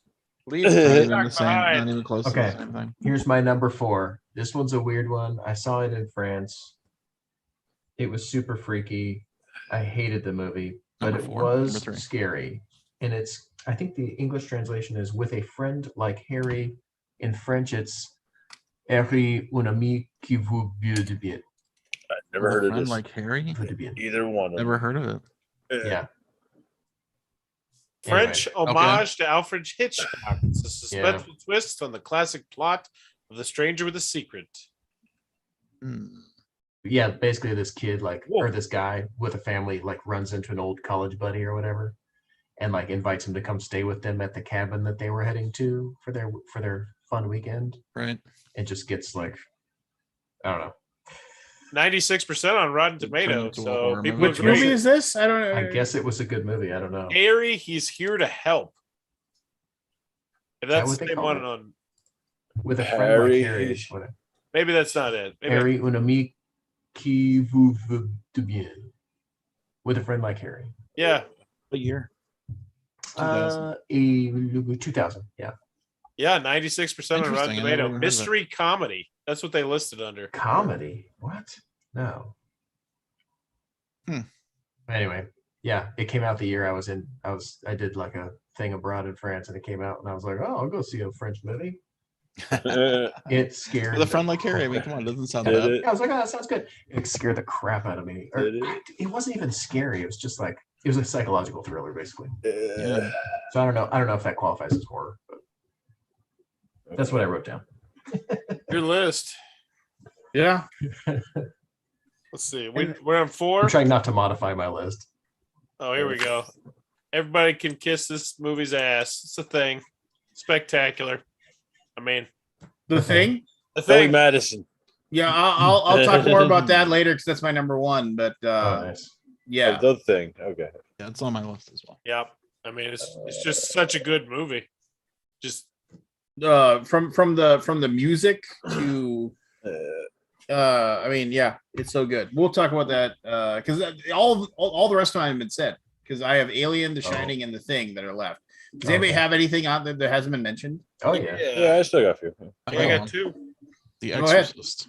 Give me one. The The Original Exorcist. Exorcist. Yeah. Oh yeah. That was that fucking one, I thought terrible about for it. me.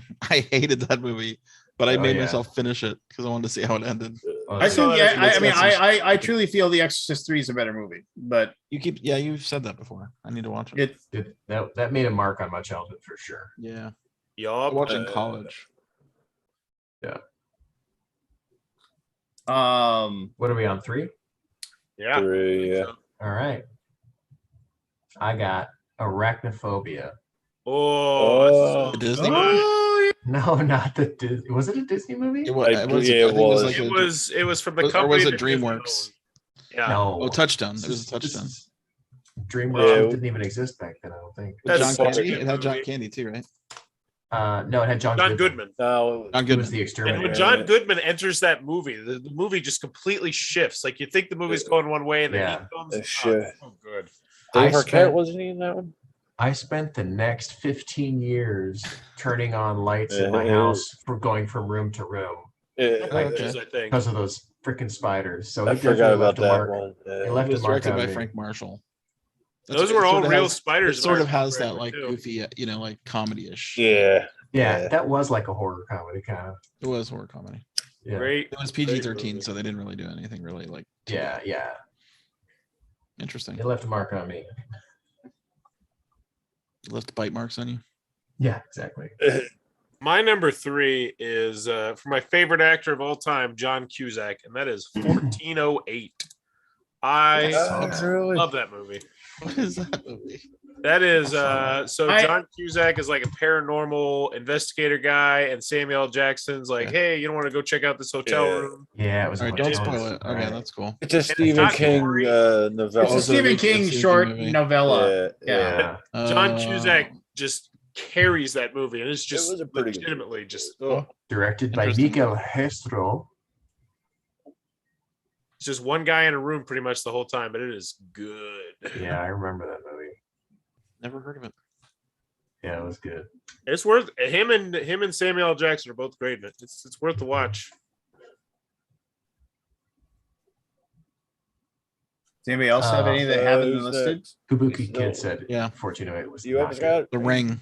Oh, Really? although I think Ryan Ryan mentioned it. but he didn't go into it how scary it is. I mean, Uh, that shit's fucking scary. It was pretty scary. It I was still have so not seen The scary. Ring. It was really scary. My God. I know it's Watch goofy, the too. original Japanese version. No, I Okay. think the American one is perfectly fine. I mean, I I haven't seen the Japanese one, but like, the American one is definitely scary. Yeah. Like, it'll get you. It was very scary. Which it's sort of goofy, right? Because everybody makes fun of it now. Like, oh, Yeah, you're but gonna at the watch this time, videotape and yeah. you're gonna die in 8 days or whatever it is, or so. yeah. I don't even have It's so VHS like plates. it was so different for that time though, like 90s, Yeah. mid 90s. Oh, yeah, it was And, very different for horror in the Man, US at least. Yeah. when you think the movie's over, it's not. Yeah. I mean, Did you ever it's watch The Grudge? Wait, say no more. I Yeah. haven't seen The Grudge or The Ring. Either No. one. I know both those are. You super should popular. watch at least Plus, one of the them. Ring is shot in this like weird, like bluish, heat, like a Matrix. You know, when they're in the Matrix, that everything looks kind of blue. and outside the Yeah. Matrix is all like reddish. Like they shoot the ring in that blue tone, Yeah. so it makes it look really dark and sad. I enjoyed The Grudge, and I enjoyed both. But I mean, I also enjoyed the Japanese versions of them as well. So I'm not trying to be elitist or anything like that. I do think that the Japanese versions are better, but Probably. Very original. Yeah. So my number 3 would be American Werewolf. Ooh, In London? Yeah. Yeah. So that's also got body horror, which yeah, drives me crazy. Yeah. And Kinda. You could say I that think the about scarier part of that every is one the of Barry's zombies. movies. No, I got my 2 and 1 aren't. Okay. The hyper violent Well, dreams he keeps having. Oh yeah, the dream sequence. Yeah, When he has the dream about his family being murdered, like Yeah. By pig Nazis or whatever they are. yeah, and just Pig soldiers. it just just Yeah. But yes, no, good. Just that whole thing where just like It gets goofy and funny near the end, but it's it's serious. It's a John Landis movie. It's a John Landis movie for sure. But yeah, there's a bunch of stuff you have to get past though. Yeah. To have Well, then relief of again, the I was young, the comedy. Yeah, for sure. Yeah. All right. Evan, number 2. Number 2. So this immediately after going to the drive-in theater with a car full of my high school buddies, we drove out to the woods to try to find a party, and all we found were the parked cars and silence. We got back in the car and hightailed it back home. Those people did not die. They were at a party. It was just far away from the parking spot, but we didn't look for them. And this was Blair Witch Project. Yeah. Nope. That's been the Blair Witch Project. That is my number 2. I'm not walking through the woods to get Blair Witched. We were like, nope. It We was like got out and started walking around. Yeah. it was just so subtle. Like, oh, there's just sticks. Look, the sticks are like shaped like a doll, and like, oh, there's like a piece of raw meat on the ground. What is that? It was so terrifying because it was like one of the first big lost footage movies, and it was just like Found footage. you know, it's just like 20% of your brain was like, is this real? Like, is this Yeah. So I was not scared of that movie at all. Oh my all I could sit there was I was just sitting there. How stupid are these people? I think you had to be young. I think you had Yeah, to be. you had to be Yeah. a little bit You had naive. to be a little younger, and then you had to drive out to the woods afterward. I was a teenager, and it scared the piss out of me. Oh my god. I like the end though. I think it's Oh yeah. Yeah. In the corner, yeah, that was freaky. Yeah. Oh. Scott. What number am I? I think I'm on number 2. Yep. Uh, Yep. So did we skip your 3? I think I might have already done. So I did Nightmare on Elm Street, Exorcist, Ring. Did I say another one? You did say Ring, yeah. I mean, Hereditary is on my list. I'll just skip it, but we already talked about it. So Okay. So let me see. that's my number 1. I can't remember what number 2 is. Oh, okay. Yeah, that's my. I thought I said them all, but maybe not. I think they have one more. Well, anyway, if you remember it, come back to it. My 2 would be it. Oh no, Hereditary. Yeah, I don't know. I missed Hereditary. one. Maybe I only made 4. Let me look at my list again. Hold on. It's not important. Oh, let the right one in. How can I forget about that? I did forget about That's that. number 2. I never did see that one. Let the right one in. Well, Are you talking about the Swedish original version? The Swedish one. Swedish- Yeah, the Oh. Swedish version's way better. I mean, the English version's okay, but it's like the Swedish one is really where it's at. The Swedish one is The vampire. I mean, it's not scary-ish, but it's cool. it's It's creepy. a cool horror. Yeah, it's creepy and somewhat scary, but it's like more of a redemption movie, I guess. I don't know. I never saw it. 98% watch it. on Rotten Tomatoes with a It's 90% great. audience score. Dang. It's Yeah. it's Yeah, so it is a good. good It- movie. there's nothing I don't like about it. Yeah, highly rated. The swimming pool scene. Yeah. I mean, of course, I don't want to say anything because if you haven't seen it, I shouldn't even tell you anything about it. No, you shouldn't. You got to go in Because blind. I heard about it. I was like, oh, someone's like, oh, you got to watch this. I'm like, okay. I knew nothing about it. I knew nothing of the premise, and that's the best way to think to go with that movie. And yeah, it's just weird. So I want to go back to The Thing because Thing's like my all-time favorite horror movie. and it's just I just it's just so good. I've watched it. Well, I mean, it's my second most watched movie of all time. Jaws is my number one. I probably watched The Thing 150 times, and I just continue to watch it because I can just it's background noise for me. It's just like the best part about The Thing is that, like, when you actually start to put yourself into their position and you think how screwed up that would be, like how you would not be able to trust anybody about anything. And the thing is that it's easily John Carpenter's best movie by miles and miles. I mean, Halloween was a good movie, and so are like Escape from New York. Escape from New York's a good movie. Big Trouble in Little China is a good movie. But The Thing is just it's above and beyond. It's the fact that if you spoke Norwegian, it gives the movie away in the first 5 minutes of the movie. Because the Norwegian guys that are chasing the dog in Norwegian say, "It isn't a dog, it's an alien. If it touches you, it will kill you. Let us kill the dog." You know, like, if you could speak Norwegian, you would you What happened to those Norwegians at the beginning? Did they get shot? So they they crash or something. Well, no, they land. The one guy runs out there and is shooting at him. The army guy that's there, I can't think of the actor's name, shoots one of them, and then the other one, like, he's trying to throw a grenade and he drops it, and he tries to grab it, and then it explodes and blows up the helicopter or whatever. Right. And it's just and of course they had that sequel that basically told the story of the Norwegians. Right. I never saw it. Which it's okay to watch. It's I didn't know it existed. Well, they came up with The Thing, and it wasn't like a remake of the original. It was basically the pre-story of the Norwegians finding the spaceship. And the new thing is okay. I didn't see the new thing. Okay. But no, I mean, it's just it's so good, and it's just like, and then the whole process of like who can you count on, who can't you? I mean, how they talk about, like, you know, it's just like, you know, the light's on in Mac's shack. Why is there a light on? You know, like they drum up that paranoia, the paranoia and insecurity. Yeah. Like, and that blood test stuff is just the blood test stuff is just a fantastic scene. When did they tell the guy what was going to happen? I think they didn't tell some of the actors what was going to happen, right? Or did they? I think, I don't know. I had to go. There is a moment where because they actually used real dynamite in some of the things, and so that happened. So of course got a job to do. Russell, he's a tough guy, right? And he was like, "Oh yeah," and they're like, he pours his coffee on the chess computer.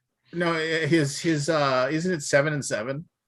7 and 7, yeah, that's what it is. Yeah, it's like, but no, you watched it too many times. Yeah, so no, he so there's a scene in there, and you can find it, where they're throwing the dynamite around to blow up the camp so the thing can't hide from them. And so he said, "Oh no, I can throw the dynamite," you know, I mean, because he wanted to be a tough guy, right, and throw the dynamite himself. Have a stunt double do it. Wouldn't want to. And there's a scene where he lights the dynamite, and then he throws it, but he's like, he didn't throw it far enough, and when it explodes, it blasts him back. That was like a really real shot. They kept the take, and it kind of like rocks him back, and the explosive force of the explosion like slams him up against the wall of the place he's in. So the Thing is just, and the fact that it's all practical effects, and it, you know, they got Tom Savini in, who is a wizard, and it's all, you know, the thing, that the spider head thing is just so creepy. And the cool thing about the spider head thing, right, when they turn around, they turn back, and the one guy, he goes, "Get the fuck out of here." Yes. That guy is a thing. He's been turned. He's the guy that's been turned, and so he actually says at that point he's actually no spoilers. yeah, well, never, whatever. It's a 40-year-old 1982 Yeah, movie. it's been around for a Yeah. while, 40 years. Yeah, 40 years old, but like the guy that actually goes, get the fuck out of here. Like he should, but like selling the role, like that's why. Oh, I didn't know that. Yeah. He's like he's a thing, but he's got to make sure I've never that he watched a survives. movie to see where all the transfers happen. So there's a lot of really good done YouTube videos where they talk about how They track about how they track Brimley- like they track who is and who isn't, and all these theories over at the very last between the two is either or none of them a thing. And what a great line too at the end where he says, he goes, why don't we just sit here, wait, see what happens, just and they're both gonna die, and whether or not, and that whole, and then there's all these clues and Carpenter even said, if you watch it, I've given you clues as to whether or not if one of them is actually the alien. And it's I mean, I wouldn't give anything away, but I mean, it's just like one of them you can see their breath when they because it's cold outside, right? And then and one of them takes a pull out of the whiskey bottle and hands it to the other one, and it's and they say earlier, it's we should all be preparing our own food and making our own food and drinks, and not sharing with others, but the other person the other person willingly says, yeah, sure, I'll drink this. It's just well, if you were a human, you'd be like, yeah, I'm not gonna drink this, I'm not gonna have you infect me, that kind of thing. No, it's just Would you? all around good stuff. Yeah. And and good actors too. I mean, top to bottom, they all just did a really, really good job. One of the best lines, he goes, I know you fellas have been through a lot, and I know this has been very upsetting for you, but I would really prefer not spending the rest of this winter tied to this goddamn couch. Yes. No. Yes, good stuff. Good stuff. Barry, what was your one? What did I say? I said it, right? Did you? It. That was number two. Oh, Clowns, you said baby. It. Got it. Yeah, yeah, clown thing, man. I said it. One. What was? Oh, give me a minute to think about what one was this. Like I said, that was in no particular order. I think Bone Tomahawk was on there. Right? I don't think I think that Bone might have been the Tomahawk is short a list. tough movie to watch. Might have been a short list. Let me think about this one. Okay. Forest, number one. Hereditary. Oh, okay. That was I my haven't one as well. seen that genre. Any of them. Most scared I've ever been since I've been an adult. Yeah. You're It's really fucking scary. Yeah, I mean, No, but I mean- for sure, because I only saw that a couple years ago or whatever it's been.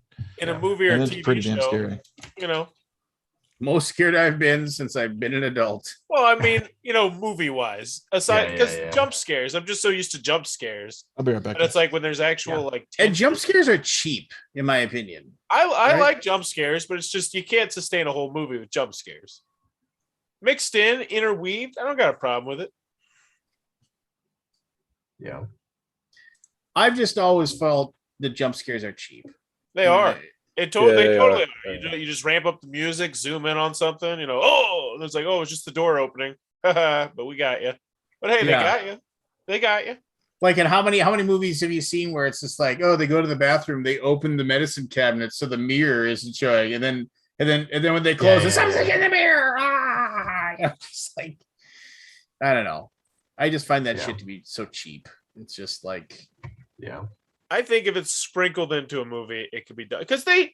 But yeah, you can't It gets focus me every on time. period.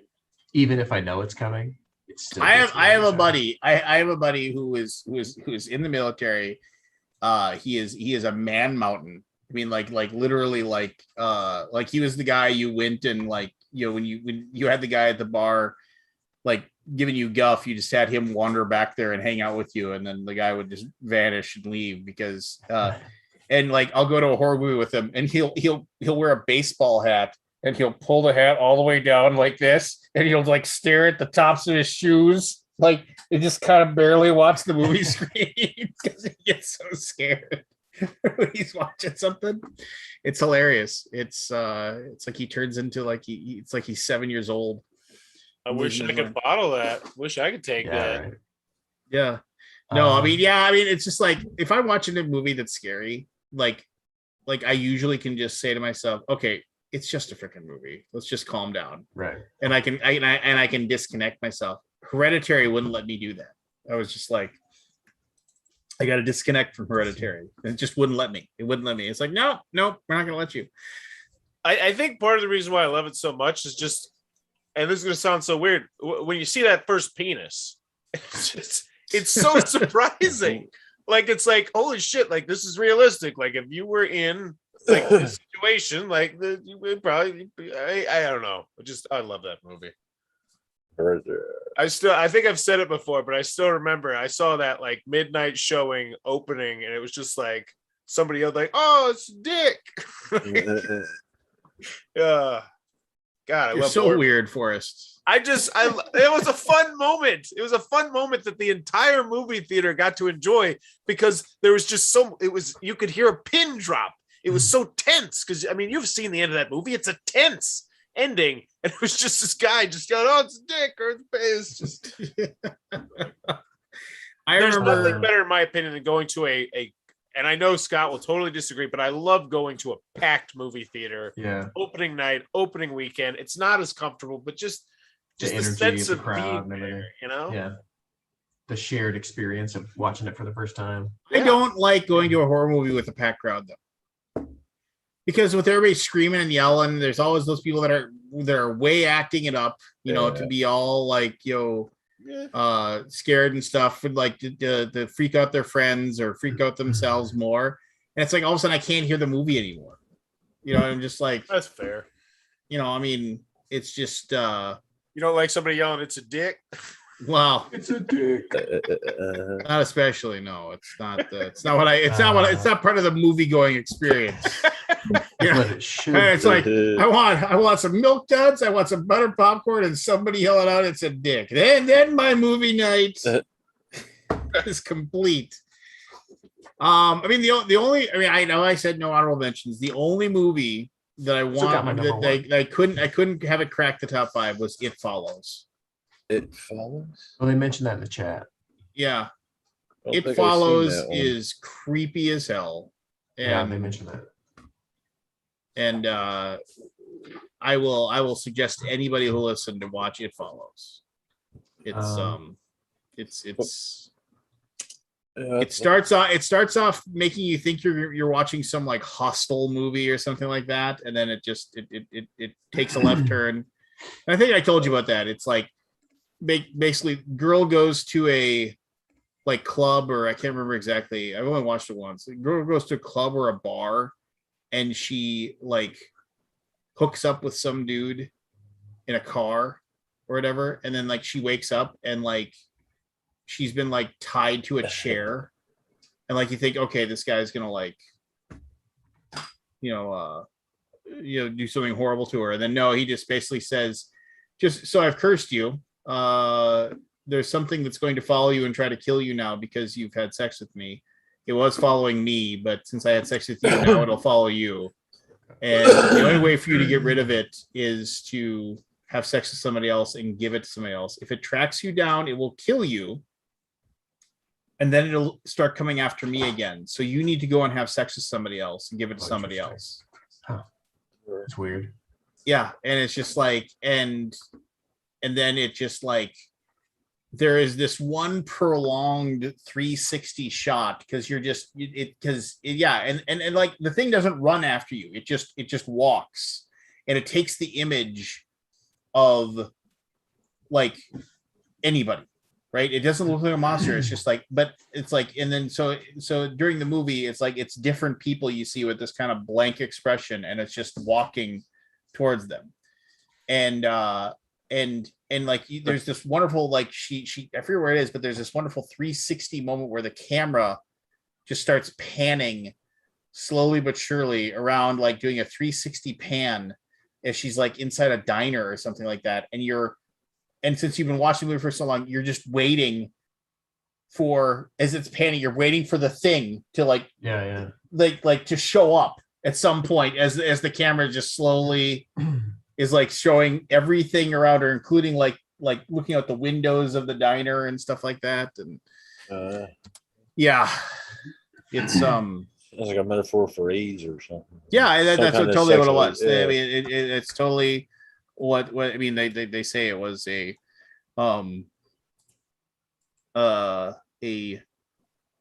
sexually transmitted disease type of what have you. Yeah. What was your number one, Evan? My number one is my number one because I was so young when it came out. And it just always haunts the back of my memory, even though I don't know if it was actually that good of a movie, but the ending was just so horrible to me. Invaders from Mars. Like, I don't think it was actually a good movie, probably. It was classic Tim Burton. Yeah. Was that Tim Burton? No, not that one. That's Mars Attacks. He's talking another one. Oh, that's Mars Attacks. Yeah, no, Invaders from Mars is like it opens up with this kid waking up in the middle of the night and looking, out his window, and over the back of a cornfield, this, spaceship descends and lands, and he's like, oh no, and then he goes on an adventure and like finds the copper eating aliens and stuff. But the real and it was scary or whatever, but the real horror part was the very ending, like the twist ending. Which movie? Invaders from Mars. I don't know if I've seen it. I vaguely remember I think reading it was like this. 86 or something. I vaguely remember writing this because I thought it was Attack from Mars. That's the only reason I thought I saw it.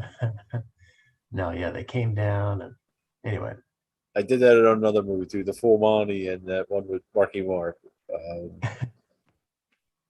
was it? The one with the bear. The John Holmes autobiography thing.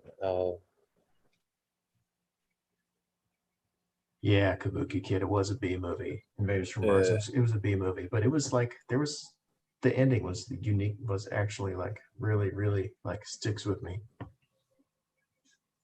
My number one would be Flowers in the Attic. Only because of the place and time I was in at the time I seen it. It was. I think that would be my number one. That movie just always stuck with me. I still can't eat bread with the powdered flour on top, the white flour on top, because of that movie. Flowers in the Attic? Yeah. Never heard of it. It was around, I want to say, late 80s, 87, 88, 89. Just because my specific, where I was at life at that time. Yeah.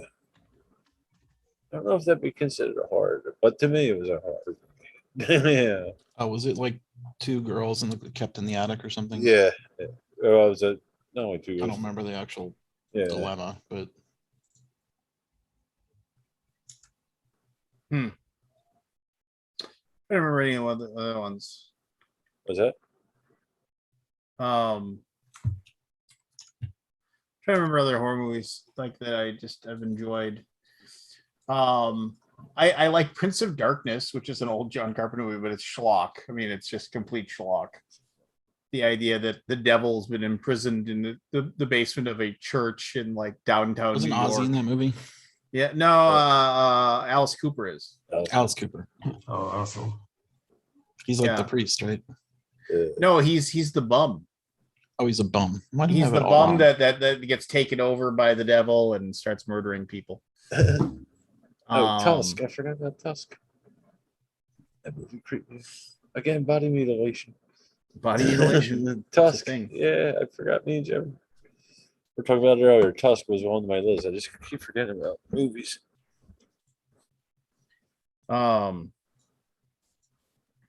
Yeah. She said I should mention The Strangers only because that's the first movie we ever went to, but the movie itself was shit. I went. Yeah. Which one? Again with a jump scare in it. What was it? The Strangers. It was with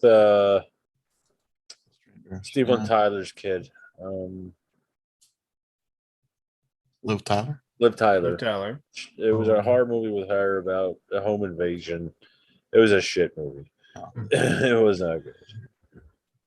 Again, we've seen in the movie theater a bunch of teenagers hooting and hollering at the time too.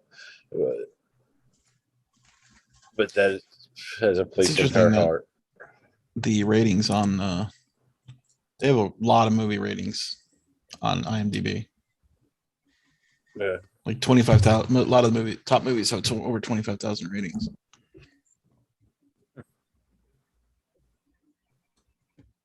Yeah. God, why can't I remember other? I mean, just like there's tons of movies that like. I really enjoyed The Changeling, which was an older haunted house movie. Haunted house movies are tough though.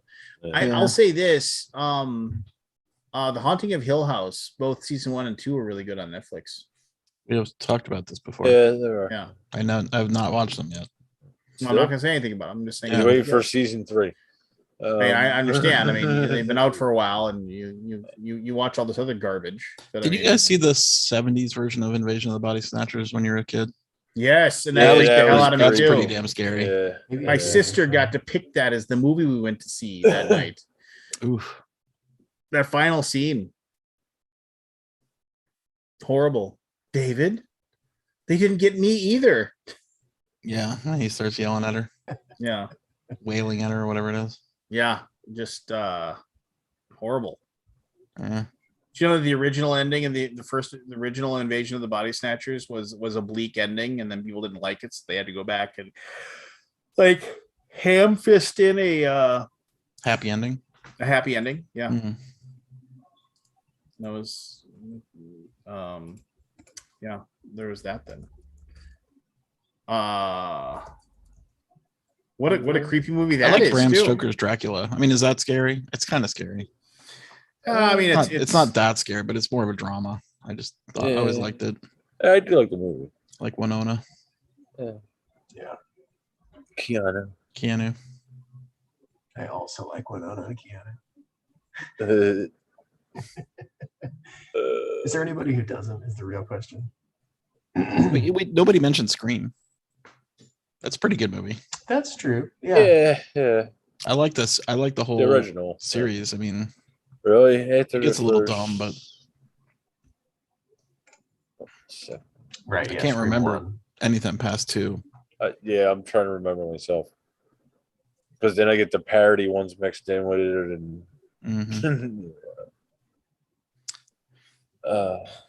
is The Lost Boys a horror movie? I was thinking that one earlier. So. Yeah. I guess it's kind of horror. I would call yeah, it there's definitely scary stuff. You know what's the problem with what is it? Where do they live? Santa Monica? Or no? What was it? What was the name of the city? Santa Barbara? No, they lived in. What was the name of that city? I can't remember.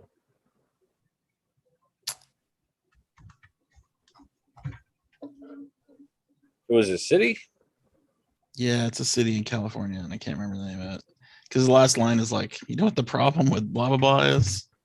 Too many damn vampires. Too many damn vampires. Yeah. I forget the name of the city is. Yeah. Yeah, I'm trying to find it so I get the line. When he because he roars in. The grandfather, right? Like who they think grandfather, is like and she's like, "Dad, are you Dad. okay?" And he just goes and pours himself a drink, like a glass of water or something. He goes, what the worst part of Santa Carla. Santa Carla. Like never, the one thing about the living in Santa Carla, like never could stomach all the damn vampire. Yeah.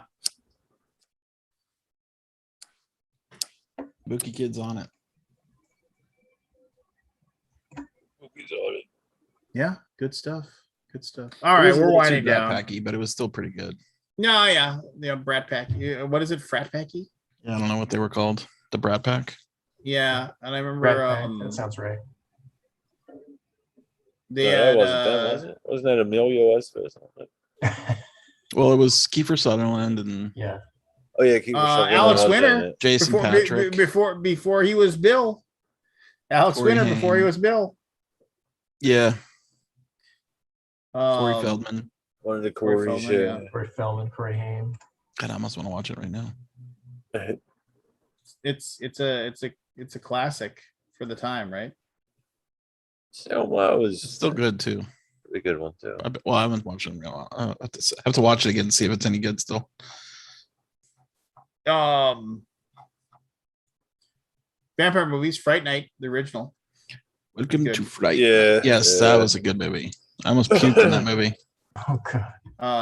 The scene where he transforms into the werewolf is so gross. I haven't seen it. Yeah. No, I mean, and how about when he's like, and then his friend tells him, he's just like, you'll be okay, Martin. Just as long he can't get in the house, as long as you don't invite him in or whatever. And he gets home, he goes, he's like, yeah, no, Brewster. He's like, she's like, oh, Brew, the next door neighbor wanted to say hi, so I invited him to come over. And he's like, oh, I'll be stopping by. Her mom. Oh, you should stop by again sometime. I will. I think I'll be stopping by whenever I like. Yeah, that's so great. Oh, the same act. He played Prince Humperdinck in Chris Sarandon. Oh yeah. Chris Sarandon. Yeah, I mean, he hammed it up so well for that. And then I can't think of the actor's name. Peter Vincent, Vampire Killer. That's is it what do you Roddy McDowall. Roddy McDowall. Yeah, Roddy McDowall. Right. Oh yeah. And he It's so the good. moment where I like the remake too. It's pretty good. He takes out that thing to look in the mirror to look at himself, and he realizes that the vampire is real. He's like, oh. He drops the thing, and the vampire looks down and sees the mirror on the ground, and then realizes that they figured it out. And yeah, so much good stuff. It's a good one. And yeah, I mean, I like Evil Deads. They're good. Yeah. Evil Dead, and Day of the Dawn of the Dead is a good. Dawn, is a good I zombie couldn't movie. remember the one. Yeah, Dawn of the Dead. Dawn Is of it the one Dead. in the mall? It's one in the mall. It's yeah. No, yeah, frightening. God, man. That was just the whole when he's sitting there and trying to find him in the house, like, and just walks by the bathroom or whatever where he's hiding. He comes out and he's like, he's humming "Strangers in the Night," exchanging. The vampire. He was splendid in his role. I liked it a lot. I remember they came out with sequels to it that were horrible, and they did a remake, which I never saw, which probably says it wasn't worth watching. So, remake of what? Fright Night. They remade it. It's fine. Yeah, it's good. I watched it. It's good. Oh yeah, okay. Not as good as the original, but it's all right. Who's in that one, Scott? That is Colin Farrell. Colin Farrell. Yeah. That's right. He played the vampire. Okay, yeah, I did see that one. Yeah, it was all right. Is that a It was all comedy? right. What's that? Is that It's a all right. comedy? It's kind of comedy. It's got comedy in it, but it's horror. It has comedy aspects, yeah. Yeah. And just Who's the main kid. He was that guy actor. He was in. Oh, it was tons of Anton movies. Velchin. It was the guy from Star Trek. The guy that died. Oh, really? Yeah. Oh, I was thinking about the original one. Oh, the original. Yeah, it was that guy actor. I don't remember his name. Yeah, and he was in a ton of stuff in the 80s. But David Tennant was in the new one. He played Peter Vincent. He's the Peter Vincent character. Toni Collette is the mother. Killer. Star Trek. I remember. I might go watch this again. Mhm. Hmm. The remake has got some people I like. Speaking of that actor who is no longer with us, very sad. Anton Yelchin. I finally watched Star Trek Beyond the other day. Oh my god, that's not a good movie. Which That one was is like Beyond? Which one is that? That's The the latest third of the new universe or whatever. Oh yeah, I don't think I saw it. Where, Beastie one with Boys. yeah, the where red plants. yeah, and they use the Beastie Boys to Sabotage. to save the earth or whatever. I was just kind of Oh. like, really? It's just like, this is just some music video for, Yeah. and it's just like, and then and then like the music from the sabotage thing is destroying the drones or whatever. And it's like, listen, oh yo, it's a sabotage. And then they wire it over to the giant star base. And like, you got to use this to protect your star base. And he's like, punch it through now. And right at the moment when the song goes, whoa, I was just like, oh, Who directed that? Kill me now. Who was the director of that? J.J. Abrams or whatever. Well, J.J. Abrams? No, I mean, but he's the production company. I mean, they're like, this is gonna be awesome. Right when Sabotage goes, whoa! That's when they'll all Justin Lin. Yeah, Justin Lin is Fast and Furious guy, right? Yeah, I mean, just shoot me in the face. Speaking of which, I don't know if you watched Malignant, but my wife and I did watch Malignant before it left HBO. That was not a good movie either. That was absolutely ridiculous. No, yeah, and you can't watch it for free on streaming anywhere. But if you get a chance to watch it again in the future, don't bother. Did you watch the Sopranos movie? Not yet. I'll do it at some point. I heard it's not that great. I heard it was eh. And it's a long rough. It's a long movie. Or it felt long. I don't know. Well, I think my wife and I are going to go to James Bond on Friday. Then I heard it was like a 2-hour and 40-minute movie. Yeah, that's my problem. Going to, it's. You should do a drive-in. You know what? I didn't think about that. You can just leave. Yeah, you get up and stretch. I heard it's good though.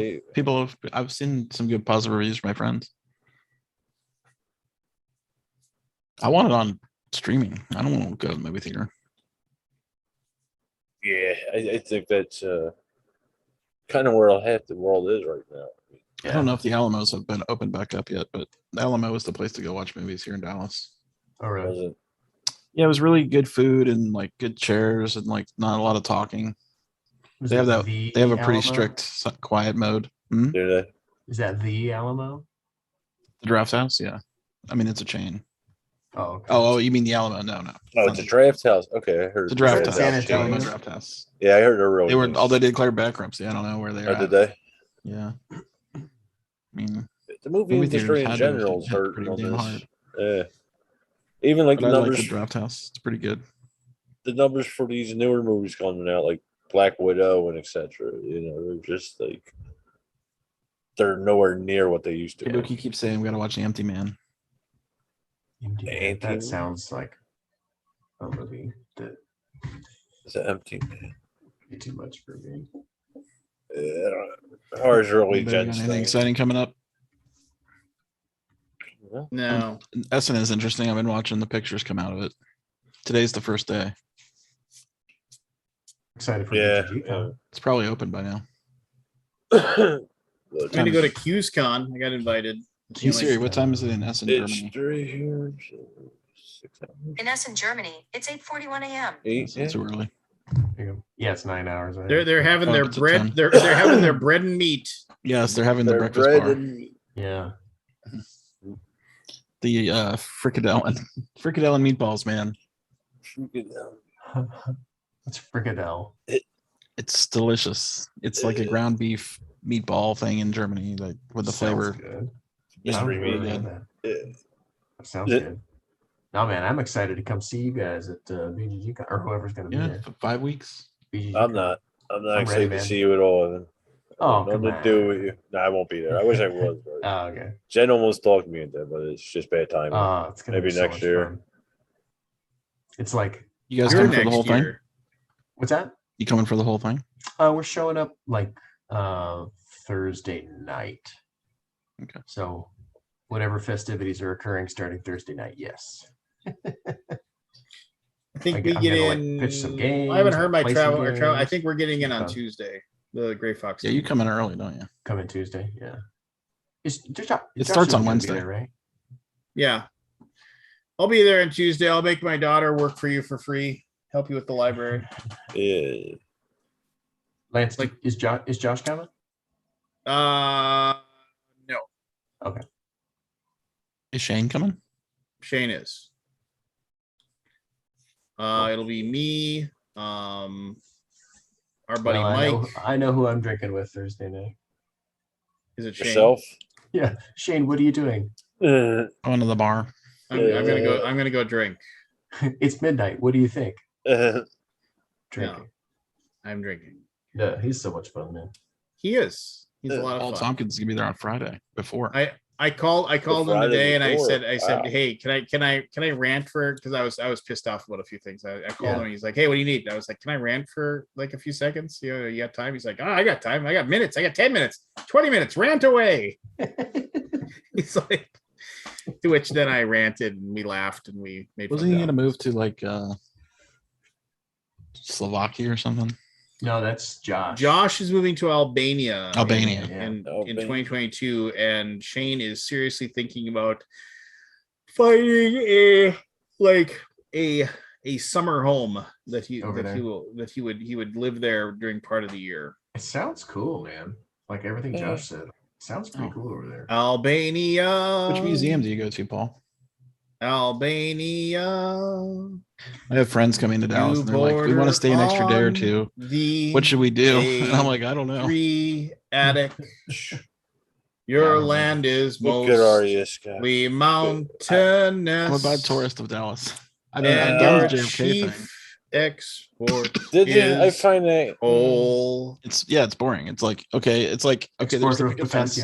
There's a white picket fence. There's the grassy knoll, and then there's a memorial, and then you can go to the museum, which I've not done. So maybe that was in Dallas, huh? Yeah, I forgot about that. When I was there, idiots were running in the middle of traffic where the X was, taking pictures of the window.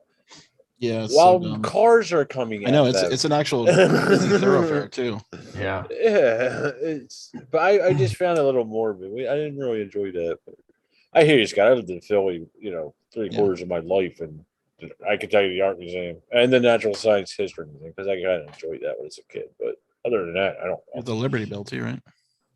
Yeah, I don't know. I haven't been there since they changed it. Like they moved the Liberty Bell since the last time I was there. Okay. Yeah, they enclosed it. Like at one point, it was right before my time. Jen remembers this, so it was probably just before or around my time. I just don't remember. But people were actually taking pieces of it off. That's why they encased it. Those people were taking bits of the bell off. If you look at the bottom, it's real jagged because of that. People are picking up pieces. Yeah, and then they did the picket fences like that too. Yeah. Oh no, I'm lying. Recently, I went to the War of the Museum of the Revolutionary War. It's a fairly new museum in Philly, like 2-3 years maybe. Gotcha. That was interesting. Okay. I still don't know what to do in Dallas. Paul says DMA, but yeah, my parents lived in Dallas for a while, and every time I went there, I was like, Dallas. There's a pretty decent Mexican joint down on the corner. yeah, Mexican food and shopping. Yeah, I was like, what was the name of the Mexican place? Do you remember? I don't. It was. Man, I wish I didn't remember. Who would remember? So I know the part of town. So basically, like, there's the downtown Dallas, and then, assuming my brain is oriented cardinally correctly, you take a bunch of freeways, end up going west for a ways, and then there's like a sprawling, completely flat, like suburb. Okay. That just is this expansive suburb that all looks. Arlington? Maybe. I don't remember. I think it was. You're describing Arlington. I think it was technically Dallas, but it was like. Oh, it was Dallas still? But it was like towards. It was towards Fort Worth, towards the airport? Ooh. Don't remember. I think it was on the other side of downtown from the airport. So maybe more in the east side, maybe? Oh, maybe I'm the wrong direction. Maybe it was east. Was there a lake? What year was this? This was like 10 years ago. Yeah.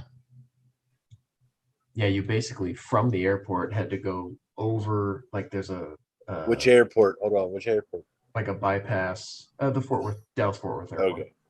There's like you a bypass that goes directly through downtown and goes over, like it's like raised up and it goes over downtown. Yeah. And then you come out the other side. It's kind of like the polar opposite of where the airport is. Okay. I think I know what you're talking about. So anyway, 30. I-30. Yeah, probably. Anything ring a bell? Garland. Does Garland ring a bell? Garland. It was in Garland. Oh, okay. So they lived in Garland. Yeah. Okay. Yeah, that's east. Dallas. That's east of Dallas. Yeah. Anyway, on the corner. Gosh, I wish I knew what restaurant you're talking about, but whatever. There's a million of them. It was pretty good. I'm sure. We had margaritas. They were good. Had margarita? Sounds good. I have not had a margarita in almost 2 years now. Sad. Really? It's so sad. Well, you know what? I've ordered a margarita from the DoorDash guy, but they're not the same. Right. Yeah. They come and they're like, Right. Pre-mixed sour. Yeah, they're not great. And, yeah. But something about like a freshly made. I do miss that. While you're Freshly having made Mexican margarita food. with lime juice. Yeah. I miss yeah. I miss eating Mexican at a restaurant. Yeah, exactly. Yeah, I mean, we have not gone to a Mexican. With the chips and I mean, salsa. I mean, it's not the same with takeout. Tex-Mex restaurants in Dallas too. Yeah, we've ordered from them, but then it comes a little cold. That's what I mean. Right. Yeah, it's not the same when you. Yeah, it's not the same because it's not on those hot plates, you know. Yeah. Frisco, Texas. That's far north. That's not far north, but north of Dallas, basically. You see, Paul like a half hour north. National Video Game Museum is. I've not been there yet. I think we were talking about going was during the pandemic, like before the pandemic. Then we didn't go, and then now the pandemic, they were like, okay, we're not going. Yeah. I'm sure it's fine though. I'm just excited to be at a convention again. Oh yeah. Yes. Aria. I really am. You should play what Tony Bosk is talking about. It's that find a map game on Google Maps. You know what I'm talking about? No, I've never heard it. No, I don't understand. It's called I'm gonna text my mom. Hold on. Find out exactly where they GeoGuessr with no E. GeoGuessr. It's pretty fun. We should play it as a team, like a team game, group game. Okay. I'm in. You set it up. You basically they give you like a location on Google Maps, and you have to kind of figure out where you are based on the context clues of the area. Okay. Huh. Neat. So would William Shatner get to? Oh no, he's already back. He's back. He's back. There's a video of him in 0G, and he's just like looking out the window like a little kid. Yeah. That's awesome. Everybody else is floating around the capsule, and he's just like looking out the window. That's awesome. I saw two videos on it. One was when they landed. I guess it's shortly after they landed. William Shatner's trying to explain to Bezos how he felt and the cameras and all that. And this was just they ran it through.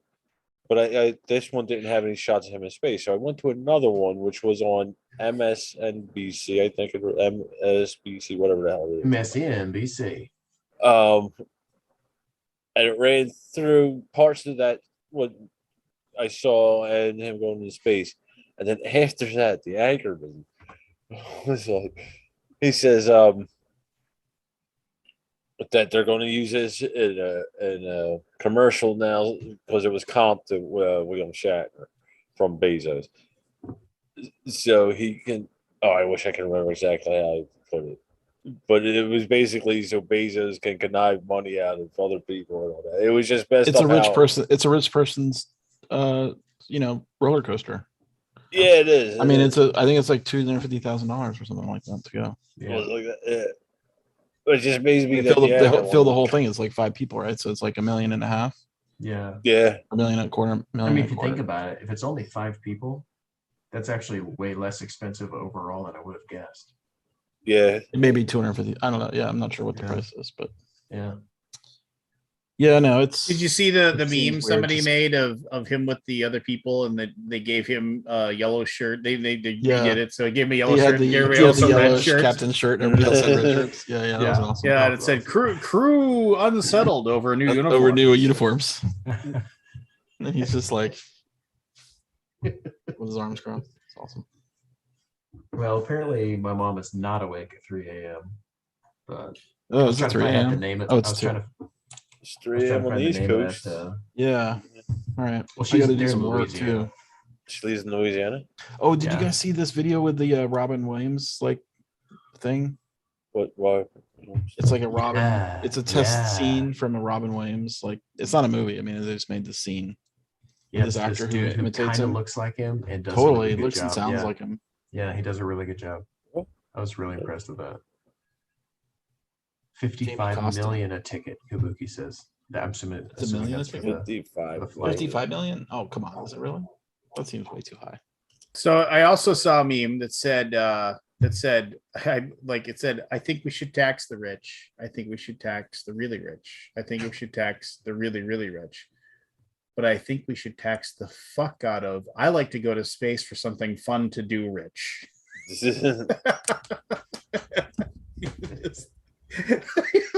Yeah. It's a lot of money. It's just like, 55 yeah. million. That's Did you see when they landed, man? It was a hard landing. I mean, Yeah, that thing I was thumps surprised they down. landed on land to begin with. Yeah, they have like 3 giant parachutes, but it's still going pretty fast. Yeah. And when it hits, it's like thunk, and then the clouds, like the dust clouds. Was there like a video to watch? I was like, wow, that I would not want to be in there when that thing landed. Yeah. Because I've been in a car crash and Yeah, man. I treat people in car crashes. That's I had a back injury. Your body is not built to change. Yeah, I had the whiplash and Yeah. the lower back. Yeah. I think I still have a lower back problem. Yeah, man. Comes back That on me stuff every lasts. once in a while. Yeah. Lower back, upper back, mid back. Yeah, right. Very. Yeah, man. The body just wasn't made to change speeds that quickly. Yeah. I don't know. I mean, both of them had balls. Both William Shatner and Bezos. Bezos for taking William Shatner. William Shatner for going. I mean, but I can imagine what that would do to you. What is he, 90 now? Yeah. Yeah. I mean, He'll be sore. I mean, unless those chairs like absorb all the shocks, which they kind of look like they don't. They look like they got erector sets underneath them. It looks solid to me. But he looked all right when he got up. Well, then again, that's adrenaline. Yeah, he was a little, slow getting out, but yeah, that's adrenaline. I can see that. Like when I hurt my back, I didn't really even know. Go watch the video later. Yeah. Let me show you the video where he's in zero G. Just sometimes then those can be things done. take a couple of weeks too before your body really, really lets you know what happened. Yeah. I mean, I was watching with Jenna. I was like, he's part of that club now. And she's like, what club? That I think they call it the Blue Dot Club or Blue Marble Club. Like all the astronauts belong to it. They just see shit in a different way now. Except for Bezos. I don't believe he's there. I don't think he's an official club member. Yeah. all right. It's almost 2 a.m. Yeah. Let's watch this video and then be done. Yeah.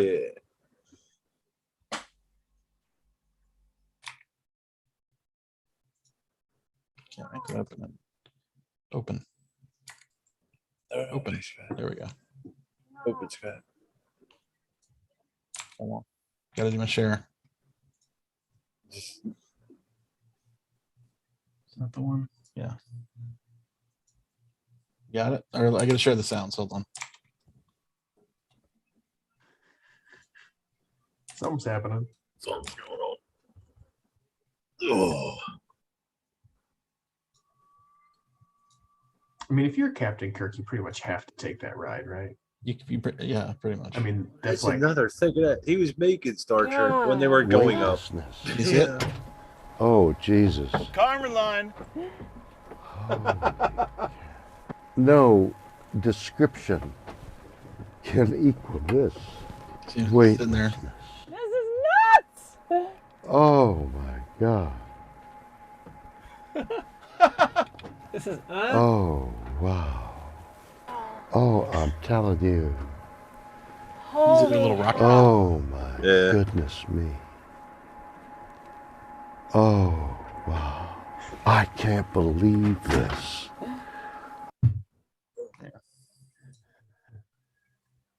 Fun. Oldest man in space ever. Good for him. Bad for Glenn. Good All right. for him.